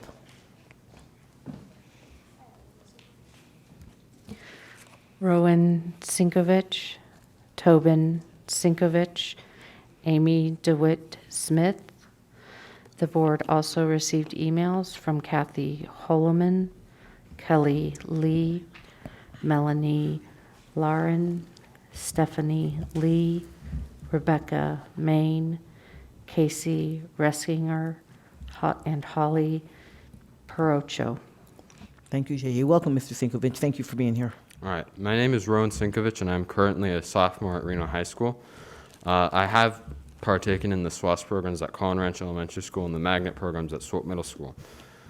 Just the first to start off, I feel like the decision whether or not GATE should have like any cuts or whatever should just be almost anonymous in my opinion. It shouldn't really be a choice whether or not the students that need this program should get it or not. It should be a justifiable yes. They should get it. That's what they deserve. It's what they need. And just to expand on that, as people before me have said, this education has been really like fun for me as well. And I'd hate to have all these other students lose that for them. And all like the project-based learning and the opportunities that they get from it. Like for me, I'm at Reno High School and I'm taking honors and AP classes. I wouldn't be where I am right now without the GATE program. And along with just social experiences as well as like the other students in the GATE program you can connect with them extremely well due to being in like the same curricular activities as them. And another thing to add is that even though I'm no longer really like in the previous GATE programs like SWAS or Magnet, I feel like it's still my duty to really like ensure that students after me still get that opportunity that I have. So thank you for having me. Thank you for being here, Mr. Sinkovich. I think there's one more Sinkovich to come. Okay. Oh, not tonight. We'll save that for another meeting. Who's after Mr. Sinkovich, JJ? Tobin Sinkovich, Amy DeWitt Smith, Lillianne Bronk. The board received emails from Jared Liu, Aldo Salvado, Thane Houghton, Teresa Benitez Thompson and Jeff Thompson, Renee Fox, and Beverly Philpott. Thank you, JJ. Mr. Sinkovich. Hi, I'm Tobin Sinkovich. I'm a senior at Reno High School this year, and because of that, I'm not exactly very connected with the GATE program anymore. I'm 4 years removed from Magnet. I've been in SWAS since 3rd grade, and while that is quite a large portion of my education, I haven't been in it in a while.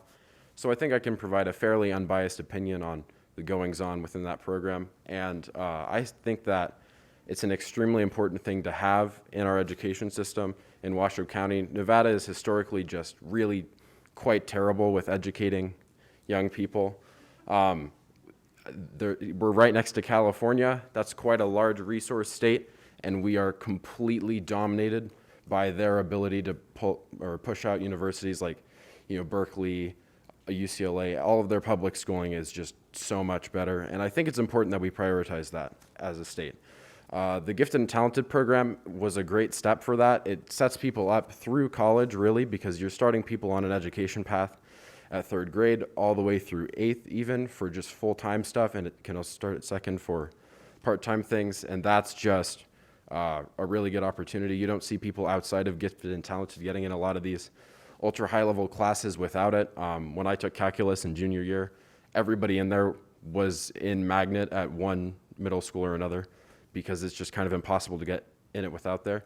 And suggesting that removing some of these schools and kind of limiting the locations that students might be able to attend is going to cause some of the less resource available families to not be able to attend this anymore. And I think that's really quite a bad community investment overall, because these people will grow up and we're not going to have those assets in the community anymore that can take these calculus classes and do these innovative things with their academics. So even beyond just the sensationalist, I don't like being in regular ed thing, the community loses out on these people. These people are going to be wealthier. They're going to bring things to the Reno area because they grew up here.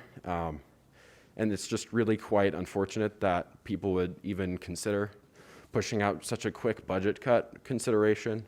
And I think it's fairly poorly thought out just in general to think that that would be a good idea overall. The money spent here does come back. That's really about all I have to say, but yeah. Thank you, Mr. Sinkovich. Great job, thank you. And I think Mom Sinkovich is bringing it home. Amy DeWitt Smith, Lillianne Bronk, Jenny Hoy. The board received emails from Holly Hemming, Lola Scrotch, John and Alicia Michaela, Cassandra Greavy, Molly Ivins, and Ingrid Meyer. Thank you very much. Mrs. DeWitt Smith / Sinkovich in there somewhere, I think. Not in my name, actually. Oh, so. okay. But I will claim them. Well, and the I'm not yours. joking. I've got 3 more coming right up behind them. So good evening, Washoe County School District trustees. I am a Washoe County School District parent with 6 children, ages 3, 6, 9, 12, 15, and 17. 3 of them are right there. I am also a full-time nonprofit executive director serving community members across northern Nevada. My 5 school-age children are full distance learning this year. I have children attending school at Collin Ranch, Swope, and Reno High. My oldest, in 12th grade, was in SWAS Magnet and has taken many AP courses.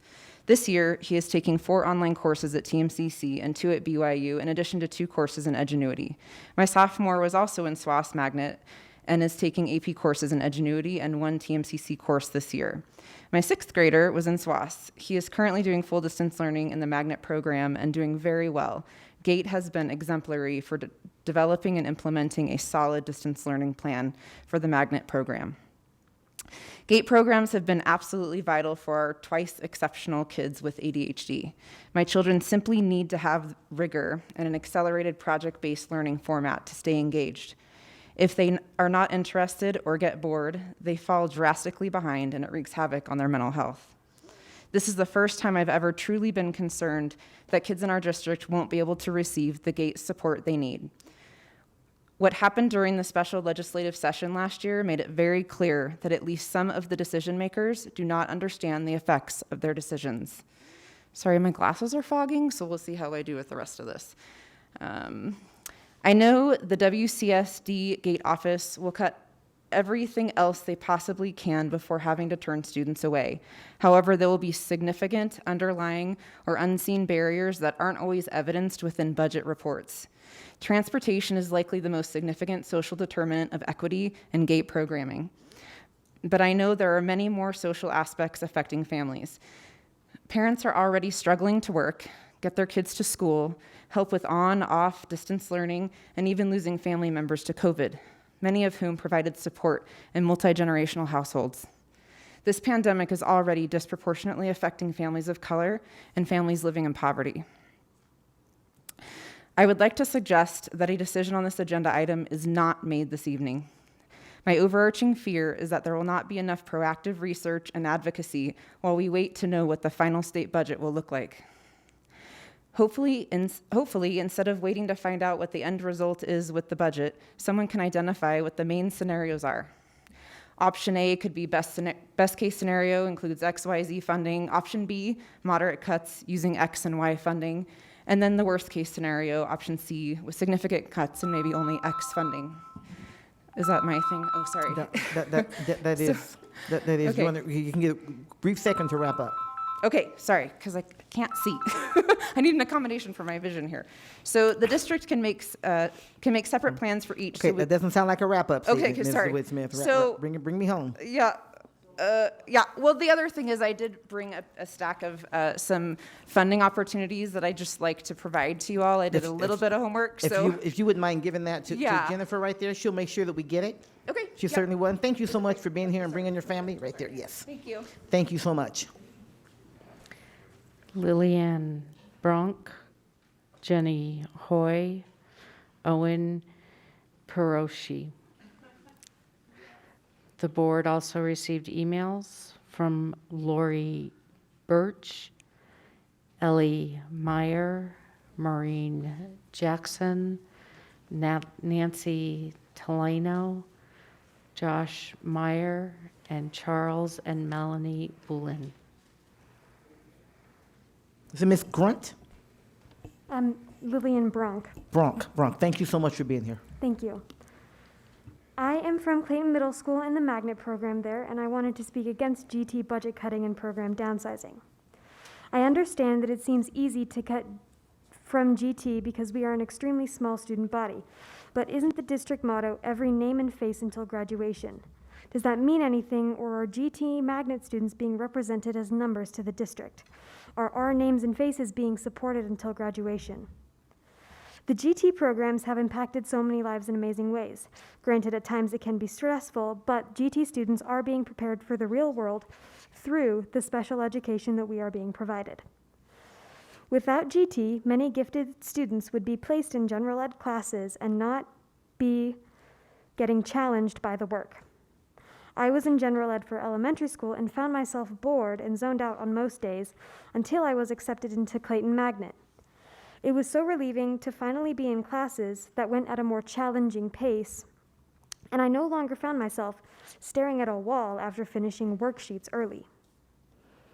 And on the matter of eliminating the Hug Institute at Clayton And on the matter of eliminating the Hug Institute and Clayton Magnet, the Clayton Magnet opens opportunities for so many high school options, such as signature academies at Hug High, McQueen High, Reno High, and the Institute at Hug. Now on the matter of the Institute, it will further open up opportunities, like adding to a resume for college, and it will allow for students to enter college smoothly one step ahead, and allow for students to continue their education and lives after graduation. And as you can see, while eliminating GT may seem like the easy choice for money and budget reasons, it isn't the right choice. It will affect the lives of so many students, and I hope you will vote against the cuts from GT. Thank you. Ms. Brunt, thank you very much. Jenny Hoy, Owen Peroshi, Miley Lopez. The board also received emails from Angelina Guerreri, Richard Garvogel, Alicia McAleese, Dr. Nithya Moen, and Janet Gravogel. Thank you, JJ. Ms. Hoy, welcome. Thank you for being here. Thank you. Good evening, President Taylor, members of the Board of Trustees, Superintendent McNeil, members of the Washoe County community. Thank you for giving me time to speak this evening. My name is Jenny Hoy, and I currently teach at the Swope GT Magnet. Over the years, I've heard the phrase, never let a good crisis go to waste. And Washoe County School District is in a crisis. Of that, there is no doubt. This past summer, the district collaborated with multiple stakeholders to find the best choices for our students and community as we navigated the effects of COVID. The amount of parent, faculty, and administrative input and mutual respect was admirable, and I am very grateful for their strong leadership. During a time when no right decisions were possible, our district found the very best choices for our community. In fact, just 6 short months ago, this very board agreed and voted that gifted students were a vulnerable population, and our in-person students were able to attend at school on a daily basis and not adhere to the middle school hybrid plan. Thank you. I am grateful that each day I get to work with our students. This past Friday, the GATE community was absolutely blindsided by the news of extensive cuts proposed for the gifted and talented department. Unbelievably, no one was able or willing to answer just the simplest of questions. Teachers were not informed, guided, or included. Even when the board agenda was posted, there was no direction, insight, or context offered. This has led teachers to speculate, trade notes, find reasons, and clues as to what caused these cuts and the reasons behind them, while also fielding questions from our parents and students with no answers or context beyond what the board agenda stated. I sent each of you an email detailing in great detail my concerns, including fears that the GATE department is being slowly marginalized to the point of possible elimination, ignoring GATE students' unique and increased vulnerabilities to social and emotional behaviors, the enhanced vulnerabilities for our LGBTQ population, while further increasing existing inequities. GATE students thrive and grow and become community leaders. For instance, the recently created group, Washoe County Students for Change, was founded and is led by former GATE Magnet students. Each time you honor high school academic competition winners, know that Magnet graduates are a part of those teams. I know budget cuts are inevitable. However, in discussion with Nevada teacher leaders and Nevada Department of Education Superintendent Joan Ebert just last week, I know that Governor Sisolak is committed to restoring the education budget, including restoring the GATE funding. This information has been supported by recent statements by Senator Heidi Gansert and Assemblywoman Teresa Benitez Thompson. Ms. Hoy, I'm sorry, that's the indication your time is up. Yes, do not let this crisis dictate a quick and hasty decision. Thank you for your time and consideration. Thank you for being here.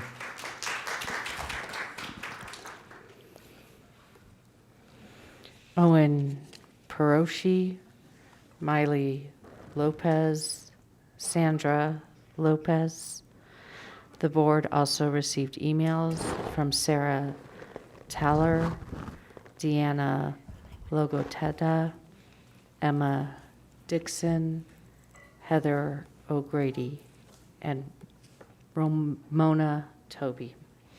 Thank you, JJ. Thank you, Mr. Lopez. Hi, my name is Owen Prioreski, and I have been part of the GT SWOPE. I have been at SWOPE in the GT program in 7th grade for 2 years now, starting in 6th grade, where I was challenged and forced to maintain good study habits. Without the GT program, many of my peers, including me, would not be challenged and not learn how to fail. As a result, as our classes got harder, we would not learn how to properly fail, and our grades would decline. In short, the GT program is necessary for many students like myself to continue with our academic success and use our potential to the fullest extent. Thank you. Thank you, Owen. Sorry I called you Mr. Lopez. I read my notes wrong. Thank you, Owen. Great job. Miley Lopez, Sandra Lopez, Amelia Tsu.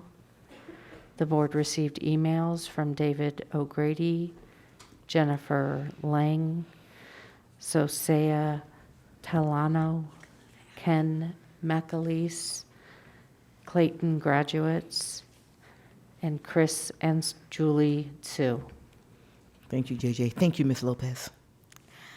Good evening. My name is Miley Lopez, and I'm a 7th grade magnet student at Clayton Middle School. In the GT program at Clayton, we are all a big community of teachers and students who care for one another. The teachers have even shared that they have become teachers to help gifted students like us. See, our brains work differently than most students. We don't learn if we aren't challenged. We are a type of special education, and we deserve to have all our education assets available.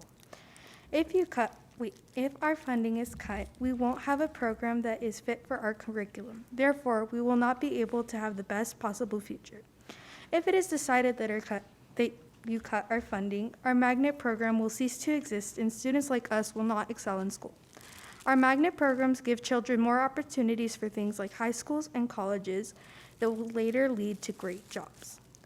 I have gathered a couple of opinions of why we should not cut our funding and we should continue with our magnet programs.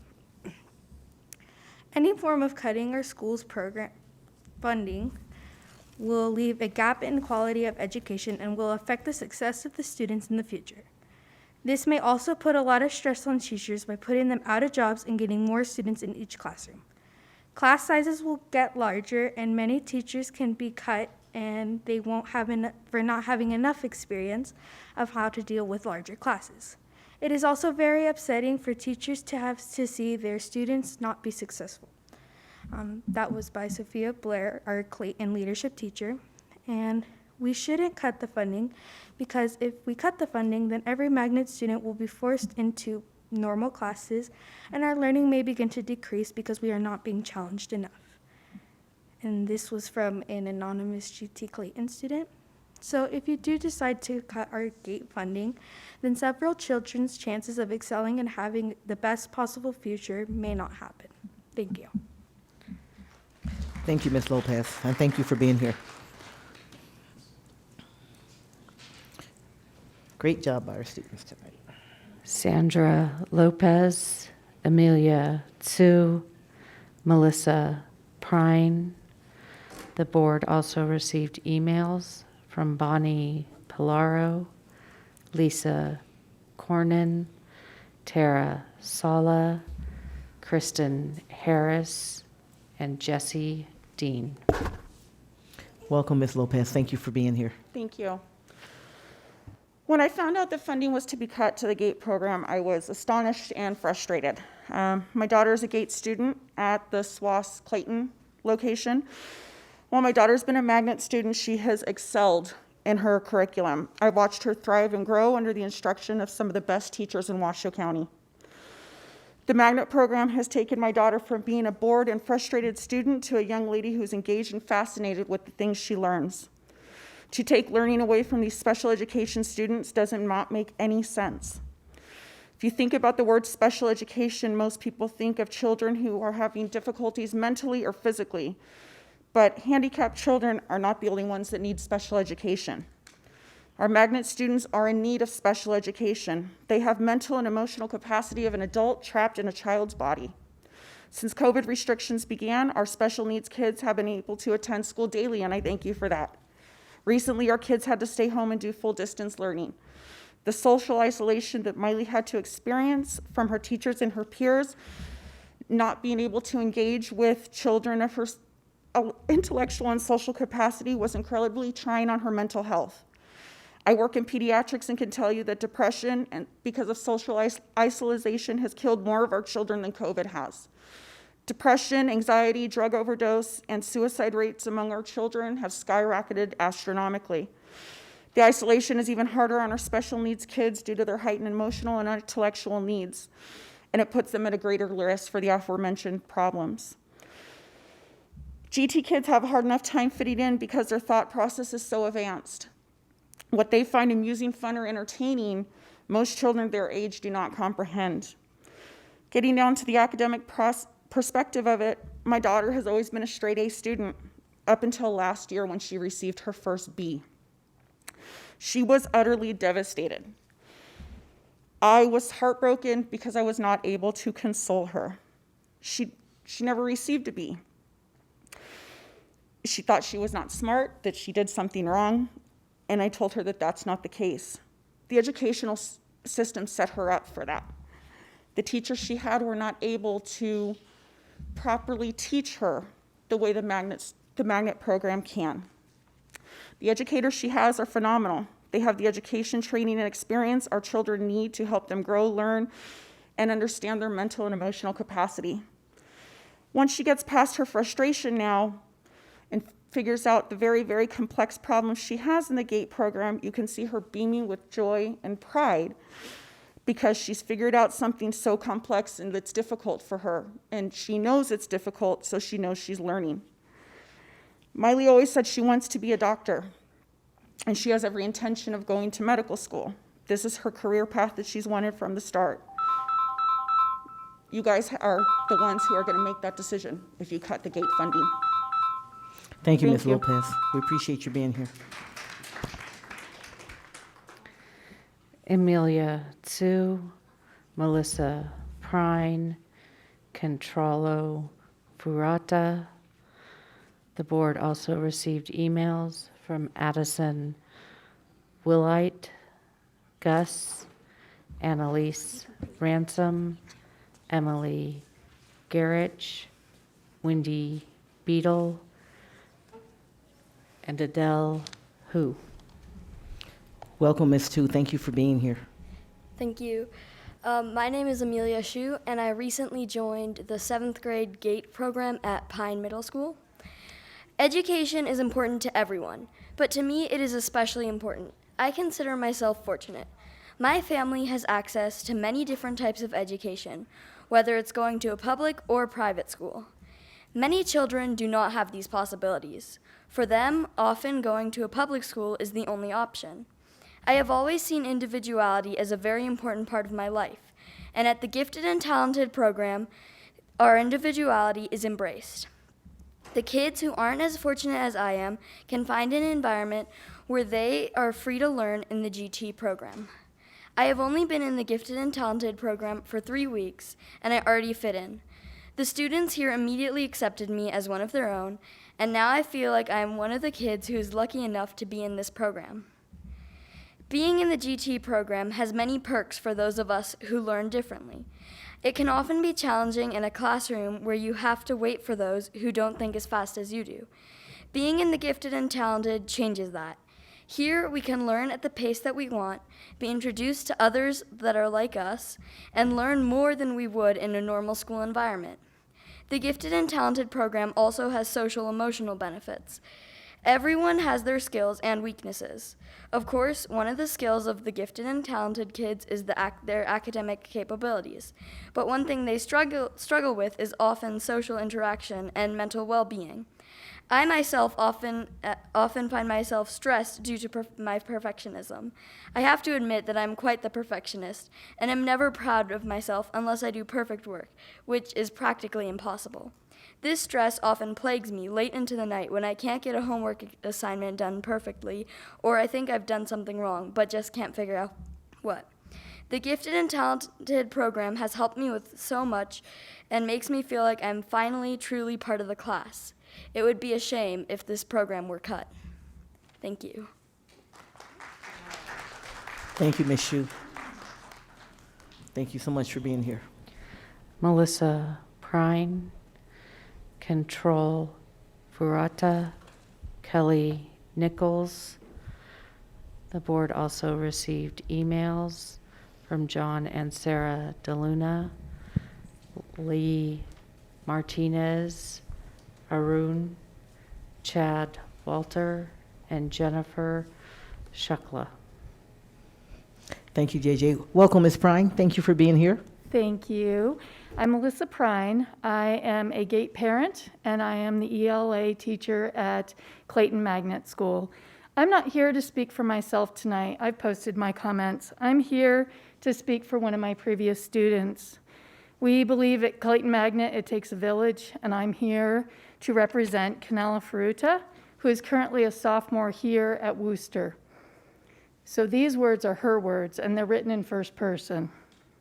Dear School Board, I believe that Magnet program at Clayton is necessary for gifted students who think differently than the rest of their class. The fast-paced curriculum and in-depth learning challenged me in a way that ultimately helped me grow as a student and person.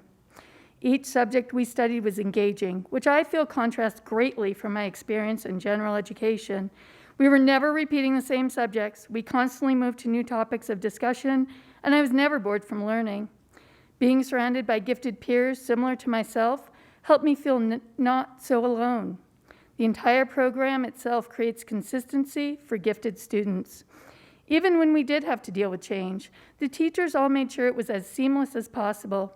Mrs. Martinez took over Dr. Salz's class when she had to leave school while handling her own grading and planning. Their passion for teaching shows in each study guide and presentation they gave us, and not only did they keep their students' best interests at heart, but they also created a very safe environment in their classrooms and halls. They made themselves available during lunch and after school for students who had questions, and they were role models to myself and others. Mrs. Prine poured many hours into creating a journalism club, helping students develop their writing and editing skills. I look up to Dr. Sauls, who is so strong and has made such a huge impact in my life. I would spend lunch talking to Mrs. Martinez because she's so funny and bright. Mrs. C helped shape my SEL skills that I will need to carry for the rest of my life. Finally, in addition to teaching me the impact many historical events have today, Mrs. Vaughn helped me develop my public speaking skills. She gave me the opportunity to speak on the news for Dr. Salz's admittance to the Sparks Hall of Fame and the 2021 Virtual Women's March. Although the program at Clayton is comparatively small to other magnet sites, I think this is a great factor in creating the community that we call the Colorado Buffaloes. Everyone knew each other. I would pass someone in the halls and we'd say hi, and I always knew a friendly face around campus. I made some of the best friends from my classes and carry some of my fondest memories from middle school. I'm confident my former classmates can echo my cries to keep this program alive. By ending the Magnet program at Clayton, you'd be taking away the support from students currently in the program and those coming into middle school. Please reconsider cutting the funding and give opportunities to young gifted students to get the same learning experience as I did. Thank you for your time. Sincerely, Canela Ferruta. Thank you, Ms. Prine.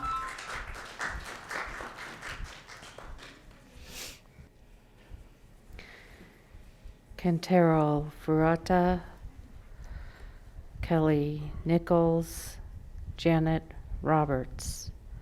The board also received emails from Kara Denny, Sarah Skrock, Christine Nihol, Gino Ferretto, and Melissa Gillis. Welcome. Is it Barata? It's Ferruta. Baruda. Yeah. Well, welcome, Mr. Baruda. Thank you for being here. Thank you. As a student and admirer of the Magnet program at Clayton Middle School, I believe it is essential for students like me who don't belong in general education. I remember when I was in 5th grade, I never did any of my homework, but I still got straight A's.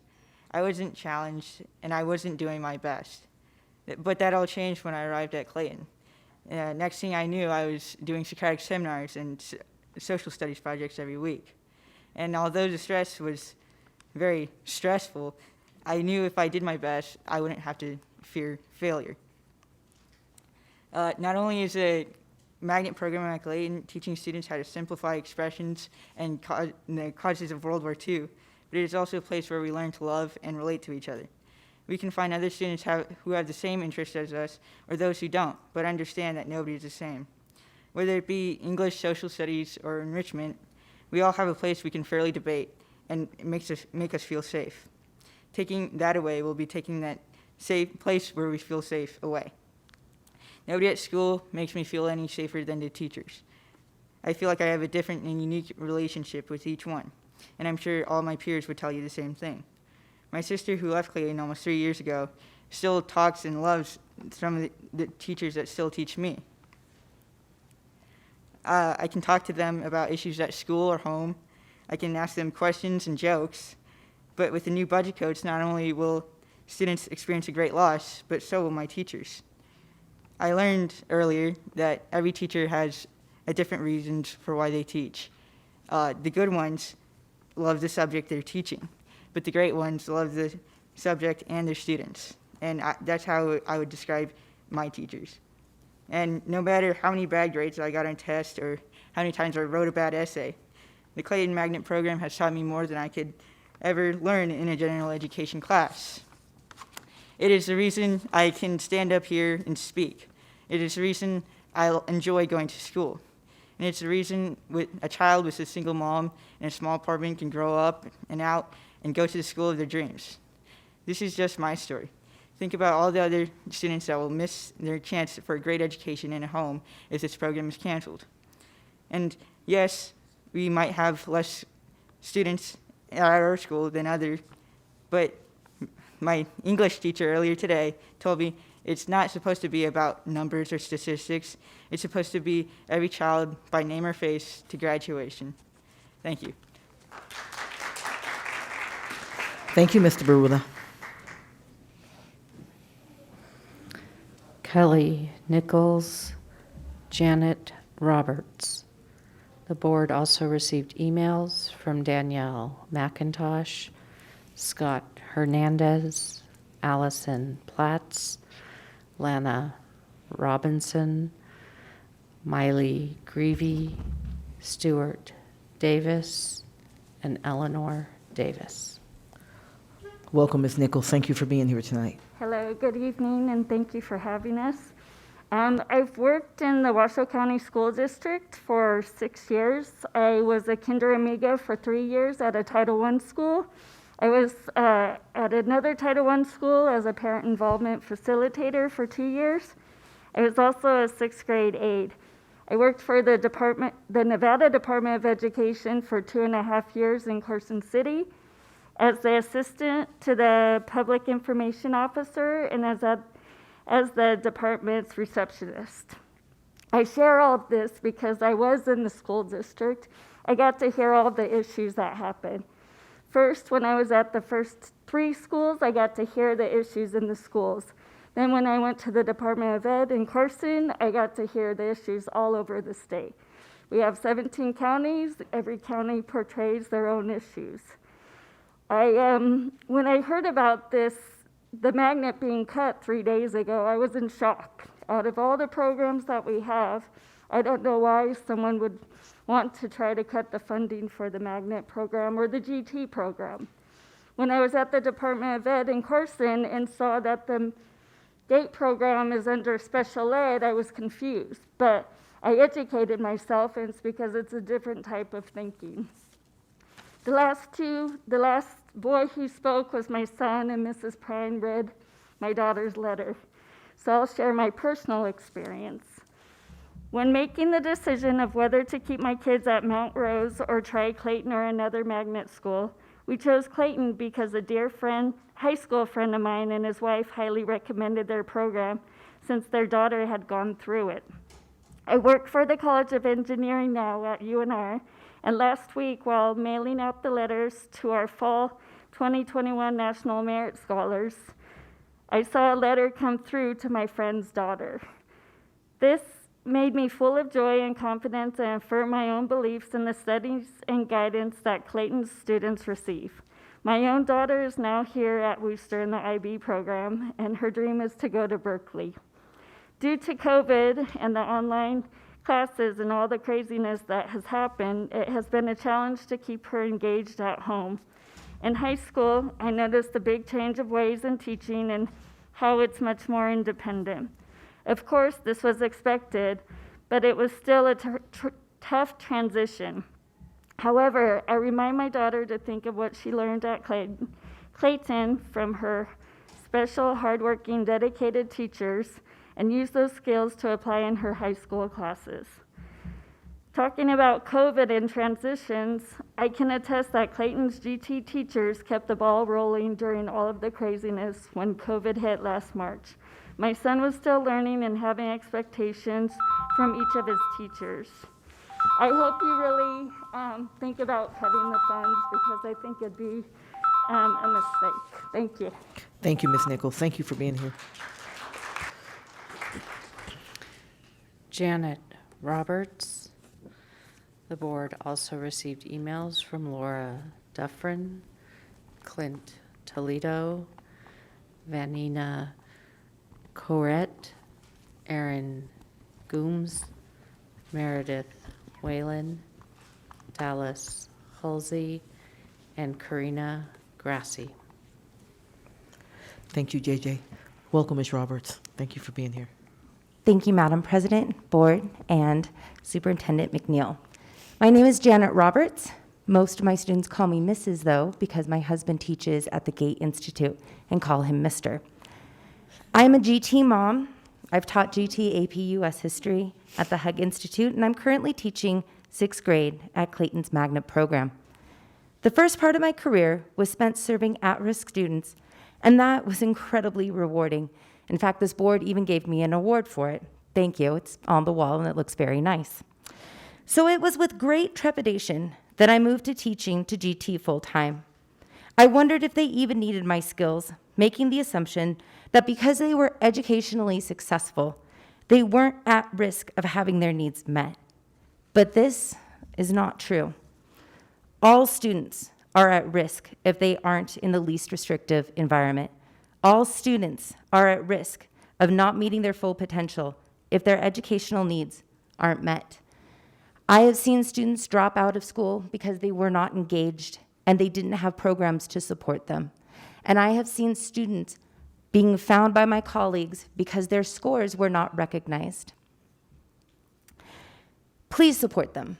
This isn't about my job. This is about our community, and this is about ensuring the future of Nevada. Thank you.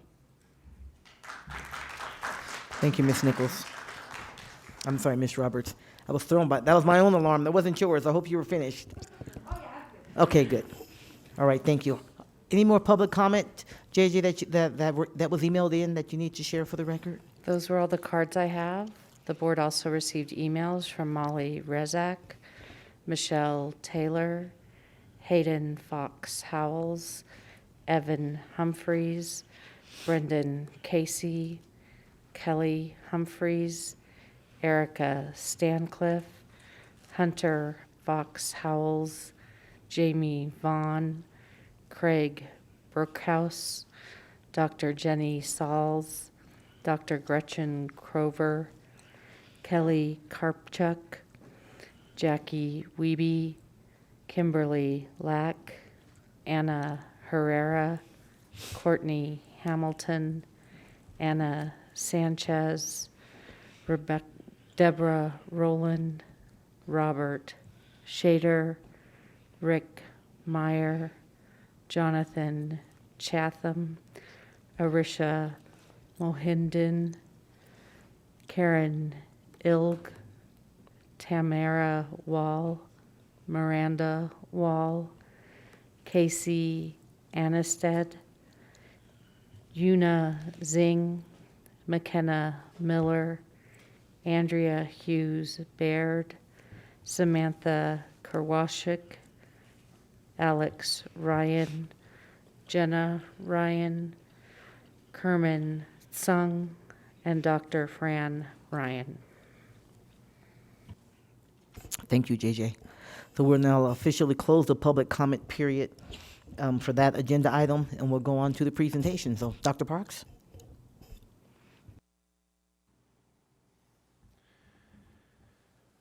Thank you, President. Thank you, President Taylor. Good evening again. For the record, Troy Parks, Chief Academic Officer. And with me tonight... Well, I'm sorry, Dr. Parks, I do want to share. I'm also going to take the presidential liberty to pull agenda item 4.11 and forward that on to the next member, the next meeting of the Board of Trustees. So this will be our last action item for the night. Okay, so if there's anyone who's waiting for that item, I apologize profusely, and please inform them that we're going to pull that item for the safety of everyone, and so we can give our remaining time to this important topic here. That way they won't get cheated. Thank you. Excuse me, Dr. Parks, please. No, thank you. With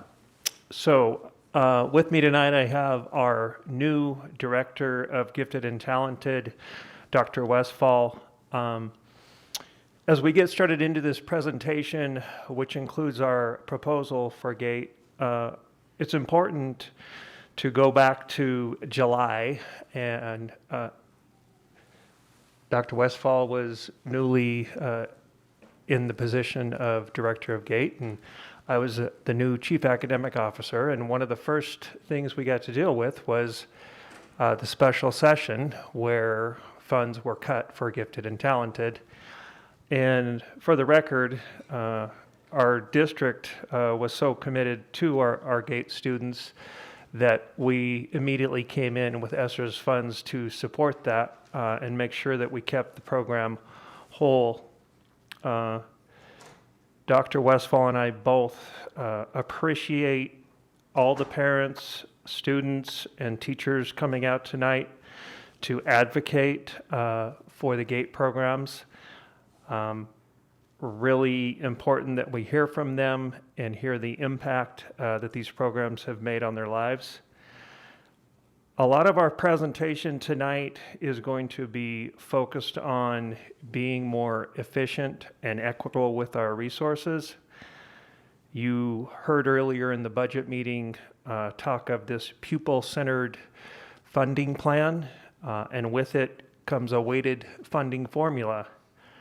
As you heard from our CFO and budget director, the intention of that weighted formula is to provide supports for certain student populations, and we are going to be wrestling with the weighted funding formula we're going to receive will not be at the same amounts that we've been able to have funding in the past. So really important to kind of keep that in mind and know that we're going to work really hard on a proposal to make sure that our proposal is the least impacts to our students. It's important to note that we kept the majority of the true cuts at the department level, and we are maintaining most every program, but trying to be more efficient with our resources. So as we get started tonight, next slide. We're quickly going to go over the laws and policies that govern gifted and talented students. Dr. Westfall is going to talk to you a little bit about our GATE assessments and how we identify students. We're going to thoroughly review our programming, talk a little bit about the pupil-centered funding, and then we'll get into our proposal, which, as you've heard, includes the GATE Institute at HUG, the middle school magnet program, the school within a school, our GT itinerants, and our GT administrative office. So with that, I'd like to turn it over to Dr. Westfall, who's going to walk you through some of the laws that govern GATE identification. Thank you, Dr. Parks. Good evening, President Taylor, Superintendent McNeil, members of the Board of Trustees. For the record, I am Victoria Westfall, the Director of Gifted and Talented Education. So the first thing we'll go over very briefly is just an overview of gate identification. And in our state laws and regulations, we have some identifications that we follow to identify our gifted students, students that have a cognitive ability above or at or above the 98th percentile, or identified on the state matrix, which I'll talk about shortly. Students that are identified as gifted that have a 99.9 percentile in their cognitive ability are also designated as profoundly gifted, and we serve them as well in our programs. One of the key points in these laws is that we are required to serve our students for an average of 150 minutes of differentiated instruction per week or more, and that is something that we are actively doing. So we have a little bit more of the law related to the assessments that we give to identify profoundly gifted on that slide. In the interest of time, I'll leave those for you to read. The next slide is our caseload and class size regulations that we have. The caseload that a gifted teacher can have is up to 65 pupils. Our itinerant teachers, for example, will serve up to 65 pupils in different schools. And then class sizes for our actual classes of gifted learners is up to 20 pupils, although there is the opportunity to bump that by 10%, so we can go up to 22 students in a class. Dr. Westphal, I'm sorry, just yes. for the public, will you explain what an itinerant teacher Yes, is in this context? and I absolutely will. I do have it further in. One of our ways of serving students is that we have itinerant teachers that will serve students across the district in our middle school and elementary schools. And so these itinerant teachers might provide pull-out services where they'll come into the schools and they'll pull the gifted kids out separately and work with them separately. Or in some cases, mainly at middle schools, they'll actually collaborate in classrooms with teachers, co-teaching in some of those classes. Thank you. Thank you. The next slide is related to the board policy surrounding gifted and talented education in our district. It involves but is not limited to these following objectives. And we've heard about from many students the expansion of their academic and intellectual skills is a major focus of ours, stimulation of their intellectual curiosity, their independence, their responsibility. A major service that we provide is development of our students' social and emotional well-being, their originality and creativity, and real-world experience. And you've heard tonight that our students do have unique characteristics, and they are identified as a vulnerable population. And that is something that we work to serve them in the way that they need to be served. Gate assessment practices, and again, in the interest of time, I'll review this fairly quickly. We have worked very hard as a district and a program for the last several years to make sure that our assessment practices and our identification of students is accurate, and that we're not missing students that would be that should be served by our program. So to that end, we do test about 10,000 students a year in second and fifth grade. We in the universal screener each fall. Any students that score at or above the 98th percentile are automatically eligible, but students that come close to that, we apply to a matrix, state eligibility matrix, and we look at several data points for those students. We were, our district was instrumental in helping develop that matrix, and so that's something that we're proud of, and that is used by the state to make sure that we're not missing students just because of one test that they may not have scored quite high enough on. Again, students at the 99th percentile, we then take and do further testing with them to see if they are qualifying for profoundly gifted. We also offer assessments once per semester for students coming in from other districts that might not have been around for the second and fifth grade screeners. So that is an area that we've been working hard to reduce false positives and make sure that our identifications are accurate. In addition to that, we do take referrals, from all grade levels at all sites in the spring. We do have an administrative review process, so a student that isn't automatically eligible for GATE services is taken through a blind review with a team that includes facilitators, the director I'm involved, our school psychologist, and counselors to determine their eligibility. We do have reciprocity protocols for students that come from out of district that are receiving GATE services in their areas. And another area that we've been really proud of in working on increasing our equity in the GATE department is we do have a GATE watch list. So if we have students that don't quite make it, then one of the things we do is we keep them on a list and we start watching them and tracking their progress.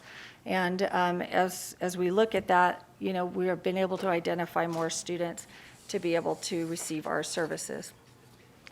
And finally, on that end, we do conduct a talent search as well. So we go beyond that, and our assessment department actually looks district-wide at MAP scores and other data points and look at high potential candidates, and then we work with our school's MTSS teams to help see if those students should qualify for GATE services. We also conduct a Title I target school search, so we're always working to make sure we're not missing students from underserved populations as well. Current GATE programming. I can say that when I joined this department, I was blown away by how robust our programming is and how many different ways we serve students. And coming from a building, I was a principal at Vaughn Middle School, and I knew a little bit about GATE and what we had going on there, but I had no idea the many opportunities that we've been able to provide for our students. Overall, some of the highlights of our programming is we do have families that have actually moved to Reno because of our robust programming. So that's, California may not offer exactly what we do, and our families want to have access to that. We are, as has been stated before, a Gold Star program recognized by the National Association for Gifted Children. We've been internationally recognized, and we're looked at as a model in our state and across the nation. We have had an almost elimination of complaints to the OCR about our program, and I believe that's due to the robust offerings that we have and the work of our assessment department. The first program that I'll talk about is our Institute at Hug High School, and we've heard from several of our students. It is a program that is an application program that our students do apply to attend. They don't have to have been in the magnet to apply. Any student that is GT identified can apply for the GATE Institute. It is the only program that offers advanced GT coursework in all of their core areas and all their core contents. And we offer the AP Capstone Diploma. So our students at the Institute are actually taking AP classes much earlier than they would be at another high school and are able to take some extra coursework that way. We designed the Institute years ago to meet the special needs of the GT high school students, and that includes not only that academic need, but the social emotional need as well. And it provides an opportunity for them to do that in a comprehensive school setting so that they can participate with their peers in other programs and activities as well. We've had a few challenges. Our numbers are small. We don't have, or smaller than we'd like, because transportation's not provided. And so it's an area that we continue to work on. I will say that our enrollment for incoming freshmen this year has gone up quite a bit, and we're proud of that. The Magnet program you've heard quite a bit about as well from many of our students, and this is a program that currently we offer at 4 sites. It is at Clayton, Pine, Sky Ranch, and Swope Middle Schools. Again, it's a program that our students participate in all core classes. And then in a non-pandemic year, they also have electives that are geared towards their needs. Very proud of our Magnet program for the distance learning program that we've put together, as some folks have described tonight. It's been a really excellent experience. We've got teachers from all 4 schools that are teaching kids from all 4 schools using synchronous learning as well as asynchronous. And because the Magnet was so already established and robust, I think that was more possible for us to jump in and do and have an excellent distance learning program. So this one too is another positive aspect of the Magnet is that it does offer advanced pathways in mathematics for our students. And you did hear about some students that are in calculus, as juniors in high school. And as the student expressed, most of those kids had been through the Magnet program. The kids are able to spend a lot of their day with their peers that, as they have stated over and over again, are peers that understand them, and as they say, they think alike, and so that's been something our Magnet program's been able to offer. One challenge we have in Magnet is we do not provide transportation, so families do have to get their kids to the school, and sometimes that becomes a barrier. But students do enter high school very well prepared if they've gone through our Magnet program. Another one of our special programs that we're discussing tonight is our SWAS, that's School Within a School. This is at the elementary level, and it's similar to the Magnet, except that only profoundly gifted students are accepted into this program. And right now we're at 3 sites, Collin Ranch, Huntsberger, and GOM. And in those sites, at this point, the teachers have a blend of 3rd, 4th grade and 5th, 6th grade. And again, they're very able to address the students' academic and social emotional needs in that setting, because those students, as being profoundly gifted, have very different needs than general education students.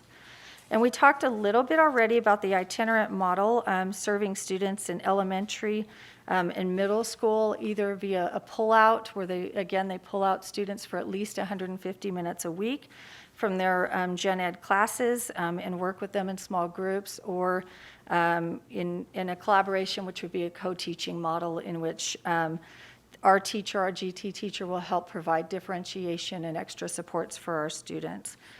And again, by state law, we provide an average of about 150 minutes per week. We also have the high school advisory and internships model that helps us serve more high school students that are not part of the institute. And we have a counselor that's dedicated to that and a facilitator that help with that, as well as GT-endorsed teachers across the district that are just allocated funds through their schools to serve our students. And then the other one up here is the GEMS, that's the Gifted Education Model of Support. And we have a few schools that provide services that way. These are schools that have teachers on staff that have their GT endorsement. So because they're there at that school, they can serve our kids, and so we use some responsible scheduling to get them into those classes. One of the challenges with that is if a teacher moves, sometimes then a school can't be a GEM school anymore, and then we pick them up with the itinerant model. And then I'm going to let Dr. Parks talk about the pupil-centered funding plan. And just real quickly, as we begin on this journey about the pupil-centered funding formula and what that's going to mean for a GT and eventually for our EL, it's become very clear that we don't have an exact number that we're going to be getting from the weighted formula, but it is clear that that's going to be substantially less than we've received in the past. And again, the intention of the weighted formula is to follow the students and serve the students. So I'm going to turn it back over to Dr. Westfall now, and she's going to talk us through the proposal for the next 3 years. Thank you, Dr. Parks. Okay, so we'll start with the Hug High School proposal. Our projected enrollment at Hug High School is 99 students for next year. We have 5 teacher allocations there. Our current enrollment this year was 94. And our proposal is not this coming school year, but in a year, begin to phase that program out. So that would mean that this year we will take the incoming freshmen and they will be able to do the 4 years in the institute at Hug High School. And then each year we would scale back by a teacher at a time in order to phase that program out. There are other opportunities in our district for GATE students. You know, Debbie Smith CTA is opening in 2023. We have CTE and signature programs. There are dual credit opportunities that our students can take advantage of through TMCC and UNR. And of course the IB program right here at Worcester High School. Students needing higher levels of math and science can be served through the dual credit at UNR and TMCC, although there could be some cost to the students, and our department would need to work with those institutions on that. We as a department would also need to really work carefully on our partnerships with other high schools to make sure that we're training staff to serve our students' specific needs if that program is, if this part of the proposal is approved. For the magnet program, we are projected to serve 463 students in the next school year. Our current enrollment is 467. There is a proposal. Our proposal is to reduce the to 3 sites by removing the Clayton Middle School magnet program. That would leave us with 3 locations. That would be Pine Middle School, Sky Ranch, and Swope Middle School. There is room, if this projection holds within those programs, for us to absorb those students, so no students would be turned away from magnet. However, there is no transportation, and so accessibility may become a factor there in terms of which students would choose to participate in the magnet. Our school within a school, we are projected to serve 77 students this coming school year. We currently have 82. If you look at our SWAS numbers, they've dropped a bit, but a large part of that is because the 6th grades have moved to middle school, so we're no longer serving very many 6th graders in SWAS. Our proposal for that would be to reduce it to 1 site and move that to a new location that's not yet been determined. That location would be determined due to space considerations at the site, transportation costs, because we do provide transportation to the SWAS program, as well as average bus ride time. So all that would be factored in choosing a new site. In this one, we'd be reducing staffing from 7 teachers to either 3 or 4 in the next school year, and we would separate out the grades. So we would have a 3rd grade class, a 4th grade class, and a 5th grade class that would not be mixed. And then our 6th graders could apply to one of our magnet schools.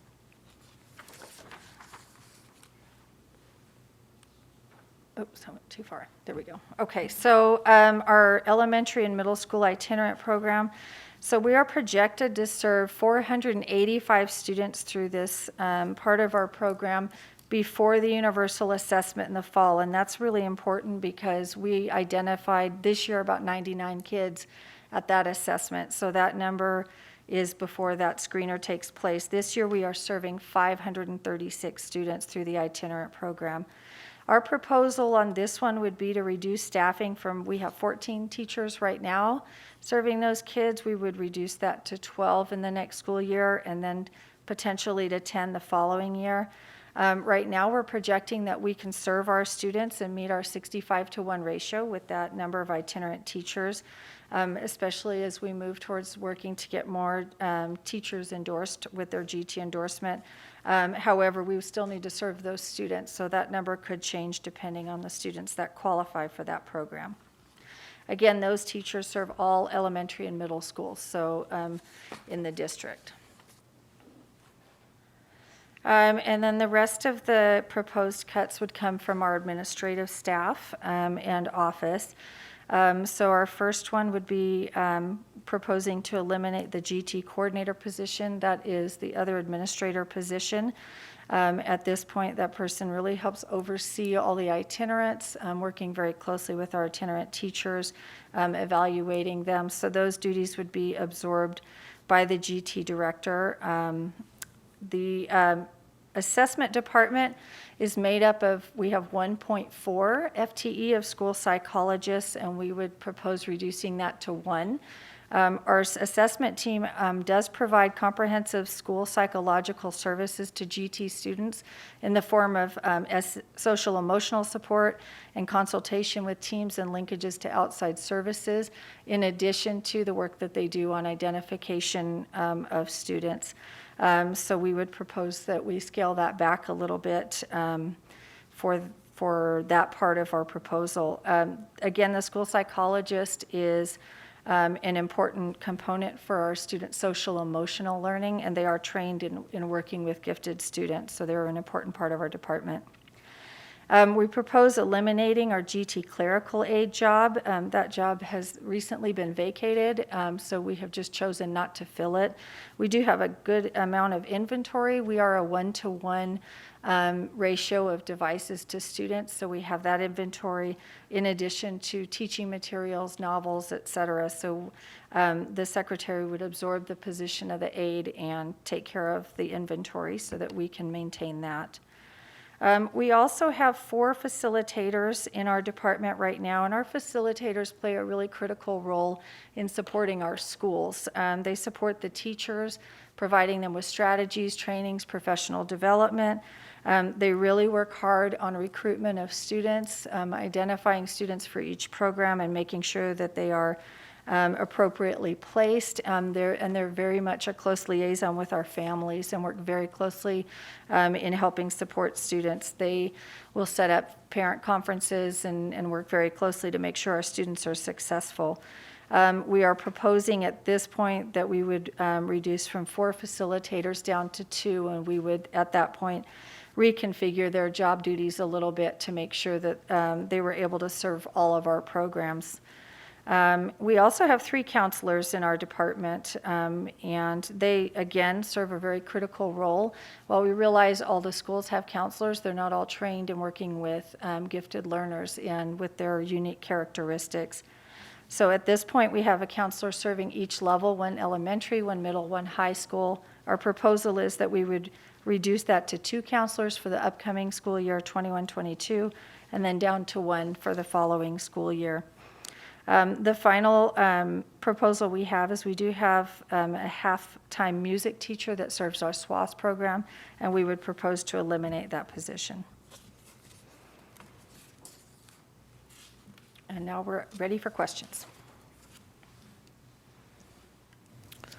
Okay, well, thank you both very much for giving us a full breakdown on your recommendation regarding our GATE programming and all that goes along with it. We'll bring it back to the table for some discussion. We've heard all the public comment. We've had all the emails. Share your thoughts, ask your questions. Open for my colleagues. Trustee Caldwell, Vice President Caldwell, I'm sorry. Thank you, Madam President. Thank you for the presentation.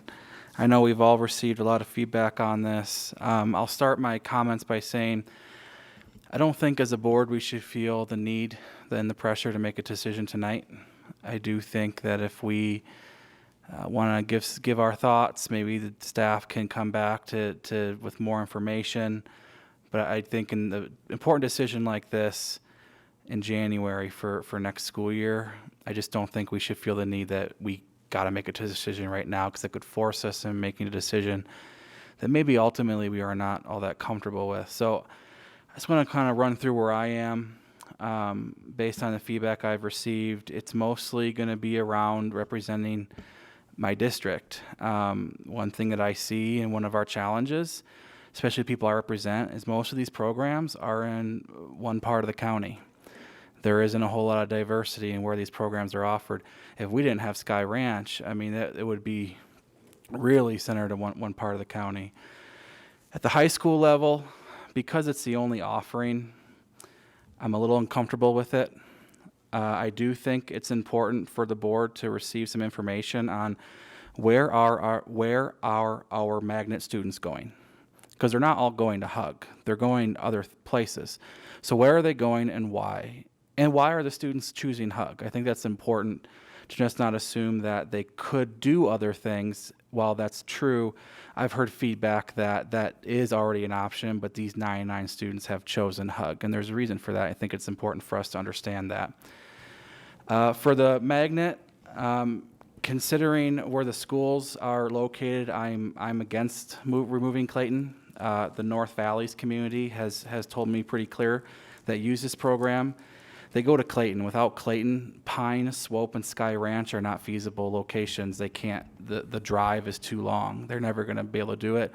So ultimately, they wouldn't choose those other 3 locations. They would pull out altogether. And I think that's a big, that's a concern for me. The elementary level, I'm okay with the proposal as long as it's central and every student that wants to take part is able to. If we can't fit them all into one location, we need 2. But where the locations are now, they're all in the southwest. And if you're living in Spanish Springs, it's a heck of a bus drive.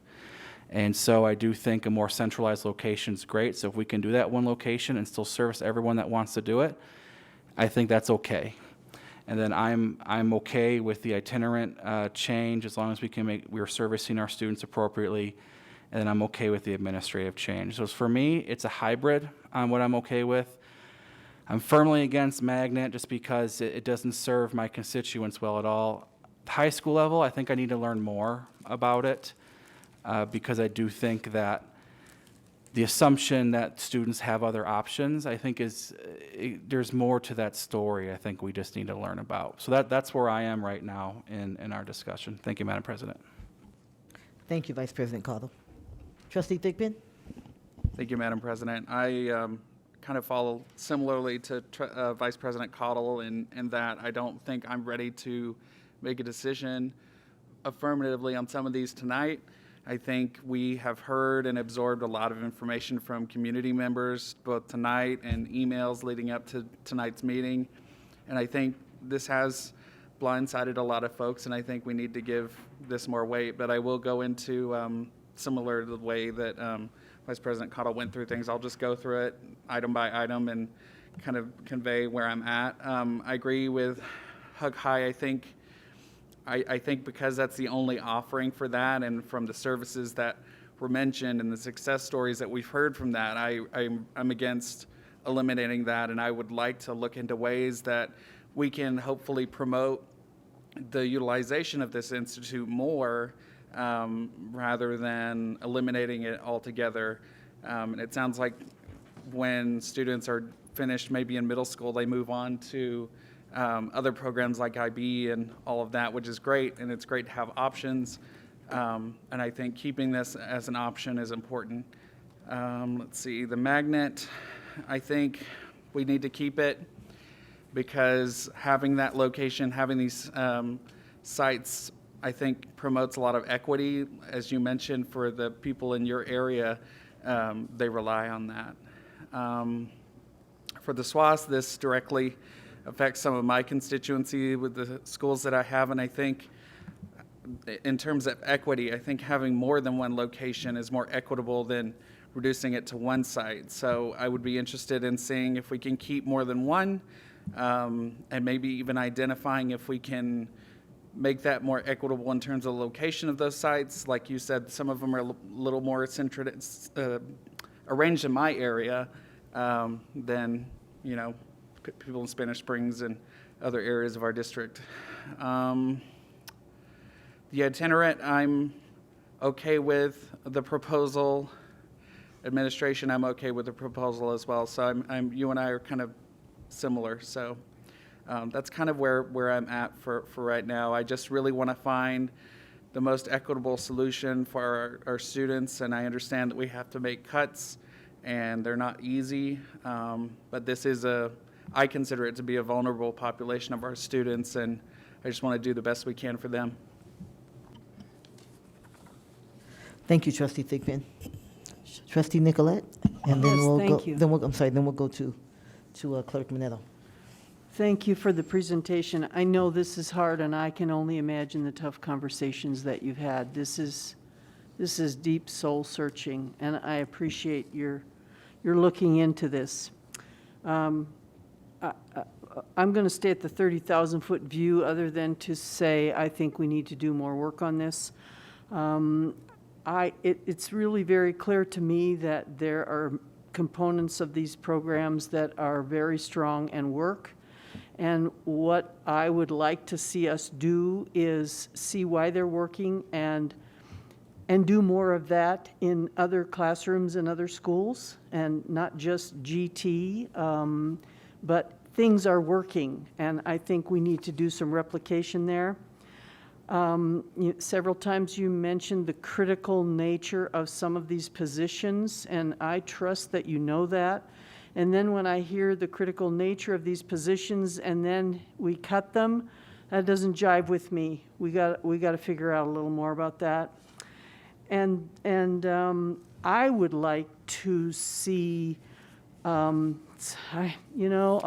time is so spent these days, but I have to say it anyway. I want to hear from our teachers, and having put together a work group, and I know, my God, I say that, and that just means more work. Having said that, I think it's really important to hear from the experts.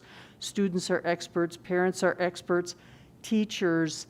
I want to know what they think and what their solutions are, because we are going to be faced with some budget constraints. That's clear. But we can figure this out if we do it together. And I agree with my trustee colleagues that we need to do a little more work on this. Thank you, Dr. Nicolette. We'll go to Clerk Minetto and then Trustee Church. And I would agree with all of you, except I kind of like the idea of one place for the elementary, for the SWAS. If we have a central place that can have that many classrooms, because we need, what, 4 or 5 classrooms, something like that? Because the central, we're a big district. And I know over in Sparks where I am, we're almost like an island sometimes. But but we don't really have any schools right in the middle, but we have Smithridge and we have Corbett that are sort of central. So yeah, that's what I have to say. Thank you, Clerk Nicolette. We'll go Trustee Church and then Trustee Calvert. First of all, I'm prepared to make a motion that we continue this for another meeting, because I've got 2 pages of notes to go through, and then the staff would answer some of those questions. But I think we've heard from everybody, not everybody, but we've heard from a number of trustees that we need to do more research. So I can go through my notes, or I can make a motion. What I think would be I appreciate that. What I think would be helpful for staff is if they hear the concerns. Okay. So that as they look forward to. And I'll try to give you the brief version. Yeah, if you can just try to just keep the Reader's Digest version. Yeah, if you get to that, you're dating yourself now when you say that. That's right. But if you can stay kind of at the 30,000 square foot. Sure. And then just give a key themes, because that staff works on what the board is looking for in returning. And part of my style is to kind of read back what I think I've heard, both from staff and as well as some of the emails. The state has taken a $5 million cut in gate, some of which affects Washoe County School District. And we've had so many speakers like, don't cut my program, cut the other program. One speaker said, no furloughs. What I'm hearing in here is layoffs and furloughs. We've got textbooks that are 19 years old. We got spending problems, but I think we got to be able to address this and at least compromise. And again, I'm giving the 30,000 foot. One of the important things I got out of this, if we cut the programs, the students won't achieve as highly. They may go elsewhere. Then our ACT scores go down. We for the first year, we went up thanks to our superintendent and staff. This is the first year we went up in ACT scores. So when you look at this big picture, and then also they might go to, I understand there's a Davidson Academy, somebody told me, that actually through UNR for gifted, where they might go online to that. So again, it's not like they're going to just stay here. We might lose them, and we don't want to do that. So that's the Reader's Digest version, but that's why I think we need to do more research before we act. Thank you very much, Trustee Church. Trustee Calvert? Yes. And I do then want to say I'm going to make thank some you to comments. both of you. I know you put a lot of hard work into it, and I want to thank our students and our teachers and all the parents that came out tonight.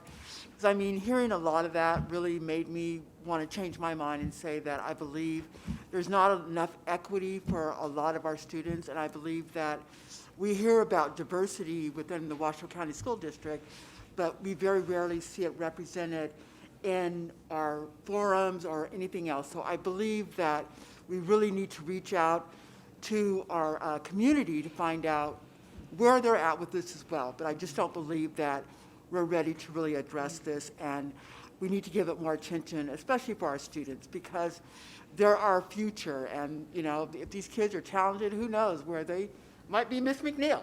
We don't know that, but we do want these kids. hate. There may be. You know, we want these kids to stay here and to make our community better. So I just believe that we really need to pay attention to what they're saying to us and to the parents, and just really look at this one more time.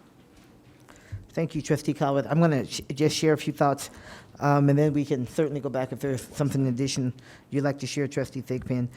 Just a couple of things, you know, at a higher level, it's really something I would like to see, I think we all would, is just more of an opportunity for some input, perhaps even some feedback for those that are directly impacted more so from the program. I do think that I know our district enough to know that you didn't just wake up one day and say, hey, let's do this tomorrow. Things just don't happen that way. I recognize that. But clearly, based upon some individual feedback I'm sure that we've all gotten, as well as emails, there was certainly the perception that not enough was shared in the front end and conversation had. And I think that's important to at least hear those voices, and then at least share, this is what we're up against, and these are some things that we're considering. I think, and I know it's tough because we aren't quite sure where the budget's going to land, especially with the recent change in the recommendation from the governor. However, we don't know what dollar amount we're looking at quite yet. As we look at, hey, if by making these changes, we're going to save some money, we don't quite know what that dollar amount is. I didn't hear as much here, but in some other conversations I heard that we might be over-serving this group, right? And so there may be some right sizing in that. So I think some information to share that, to give us some background for that. So maybe that is some right sizing, you know, and whenever you go backwards, it's always painful, but it might be something that we need, but we don't know. I need for myself, I need more to see what are other like districts doing, what should we be expecting, and what percentage of students that we're serving. As I go just to a couple of the larger pieces, as I think about the Institute at HUG, with there being a new HUG High School, I can't help but think that might be an opportunity, you know, that might help waylay some of those concerns. And I'm from HUG, you know, and I get all the reputation and all this other stuff, whatever the case may be. New schools change things. And so that may be an opportunity should we choose to go in that direction. I don't know if we will, but that's something certainly to consider. I am absolutely concerned about removing the program at Clayton, purely equity. Mm-hmm. Just purely equity, which includes location, which includes socioeconomic, and so on in particular, because we don't have transportation. And then on the SWAS, I'm certainly open to what might be a better model for that, but location, and transportation. And I know we do some transportation with our SWAS kids right now. Just what would that look like? You know, and they may just be getting some more information. And I'm going to be a little different in the itinerant piece, because I think it matters if we're looking at transportation. Because if they can't get to a magnet, but then that's when itinerants help, because they're going to different schools because kids can't get to where the magnet is. So it's just a big piece of it for me. And the last thing I'm going to say, the question on my mind, it is clear, and we've all seen the emails, and I think we all, even as we're new trustees, and we're drinking out of a hydrant, right? Those who are new, you know, we see in the conversation that GT students are really a special education population. I think it's very, very clear that they are a special education population. And I have to ask myself if we'd be here having this conversation, in this same mode, if this was a traditional special ed population. I think we have to challenge ourselves with that a little bit. Say, would we really be having that conversation? And if so, then we just need to make it make sense. Okay, it doesn't mean changes can never be made to SPED populations, but we just need to make sure, know that we know. So those are my thoughts. And so I'm not ready at this point. There's still some answers I think that I'd like to have. Doesn't mean the door is closed. It just means we have a lot more things that need to come through it. I think what it may look like. Trustee Thigpen, did you have anything in addition Yeah, I just that? had some more thoughts. I mean, on the SWAS program, I think the biggest challenge for me to even be able to make a decision is we don't know where they will go. So I don't feel comfortable voting on something like, where are they going to go? Constituents are going to ask us, well, you voted on this, where are they going? So I think I'm willing to compromise on a more central location to benefit all. And I think my Southwest constituency will be fine because we're somewhat central to the district. I could be wrong. I'll look at a map later. One question I had is it possible, and I'm hoping people at the governor's office are watching this and saying, hey, we need to fix this, but is it possible that we can also, I mean, I think there's consensus here to wait, of course, and I know at the last meeting we approved our lobbying platform, but can we do some more work with the governor's office to say, hey, like, these at-risk kids are on, their programs are on the line because of where we're at with our funding formula? Is that something we can look at?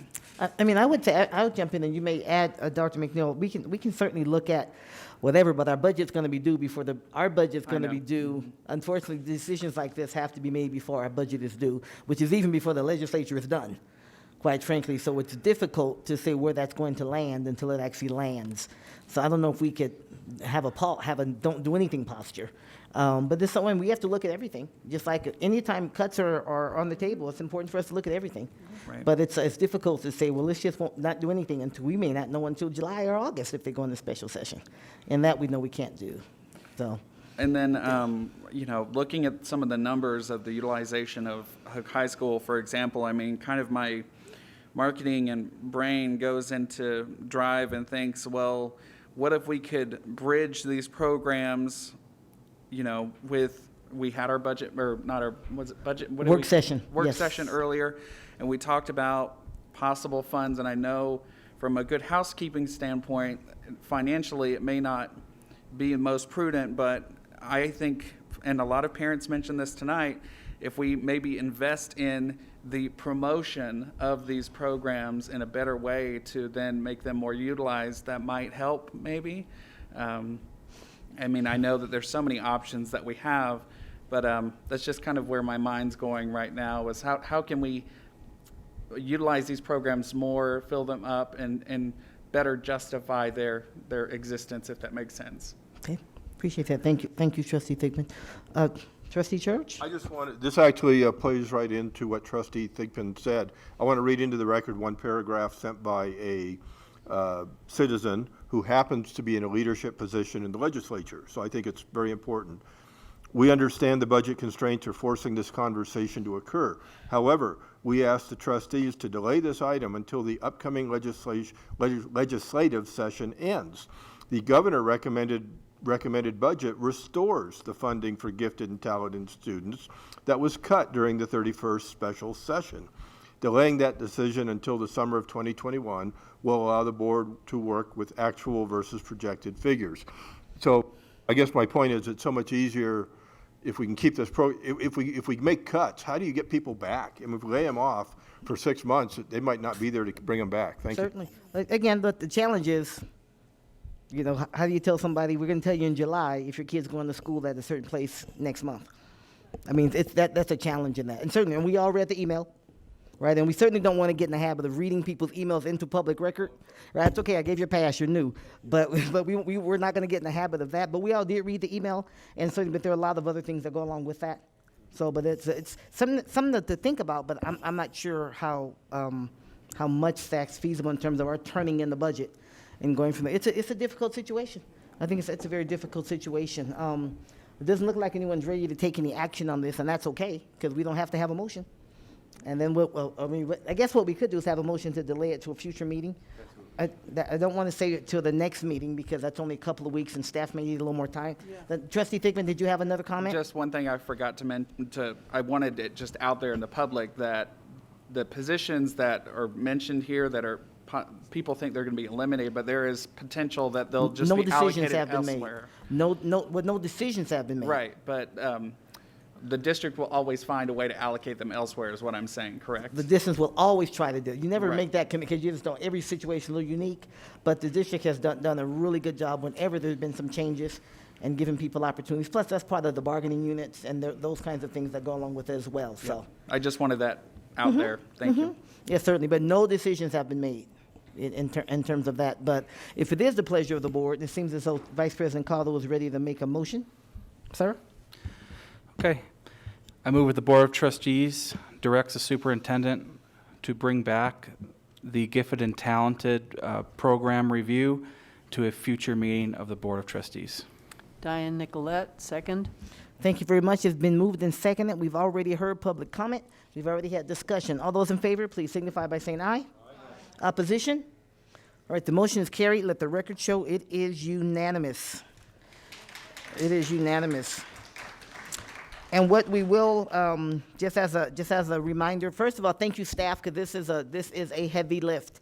It is a lot of work, and you know, decisions like this are always really tough, and you guys do all the behind-the-scenes heavy lifting. So thank you for that. You've gotten the kind of the desires of the board and some information that will be helpful as we make whatever the proper decisions are going forward. So we appreciate that. Thank you very much. Just as we move on the agenda, remember agenda items 4.07, which is the Technology Strategic Plan, as well as 4.11, which are proposed changes to the English language programs, are going to be forwarded to the next meeting of the Board of Trustees, which is February 9th. Depending on the agenda, start time to be determined. 4 o'clock, but if we have some other business we can take care of that may be adjusted as board decision has allowed that to happen. It will be at Sky Ranch Middle School, All right, moving on in the agenda, we now go to agenda item 5.01. You have any report? I know there was a town hall. Student Representative Yes, Victoria. there was a town hall. It was our last one for now, but we made 3 for mental health, distance learning, and the other one was equity. for equity, yes, and diversity. And we were able to learn a lot from students, and with that, Student Voice is working on how we can better help students and support them with what we learned from them. Thank you very much, and I would just encourage all of us as trustees. It's on YouTube. So such as like me, I didn't get a chance. I wanted to catch the last one on mental health and didn't, but we can go back and take a look at it. And just learn to hear, it's nothing like the student voice, just like we learned tonight, a lot of good voices from there. Superintendent's report? Just really quick, don't forget that we have our State of Education address this Thursday. It'll be at 5:30. Hopefully you all will tune in because it is super cool, and it's probably one of the best ones that you will ever see because it's not just focused on one person. It is a community, and it's just going to be awesome. Thanks to our communications team and Jeff Foss. And then also share that. Just go to the school district's social media and just pick it up and share it, and encourage our followers and others to watch it and learn some stuff. They do a tremendous job in communication, so it's going to be great. Okay. Any other public comment, JJ? The board received an email from Jenny Snazza. From Jenny Snaz. Okay, board members, when you get a chance, please take a look at that, and that public comment as well all will be added into the record. Thank you very much, everyone. Please drive home safely. We'll be back in 2 weeks.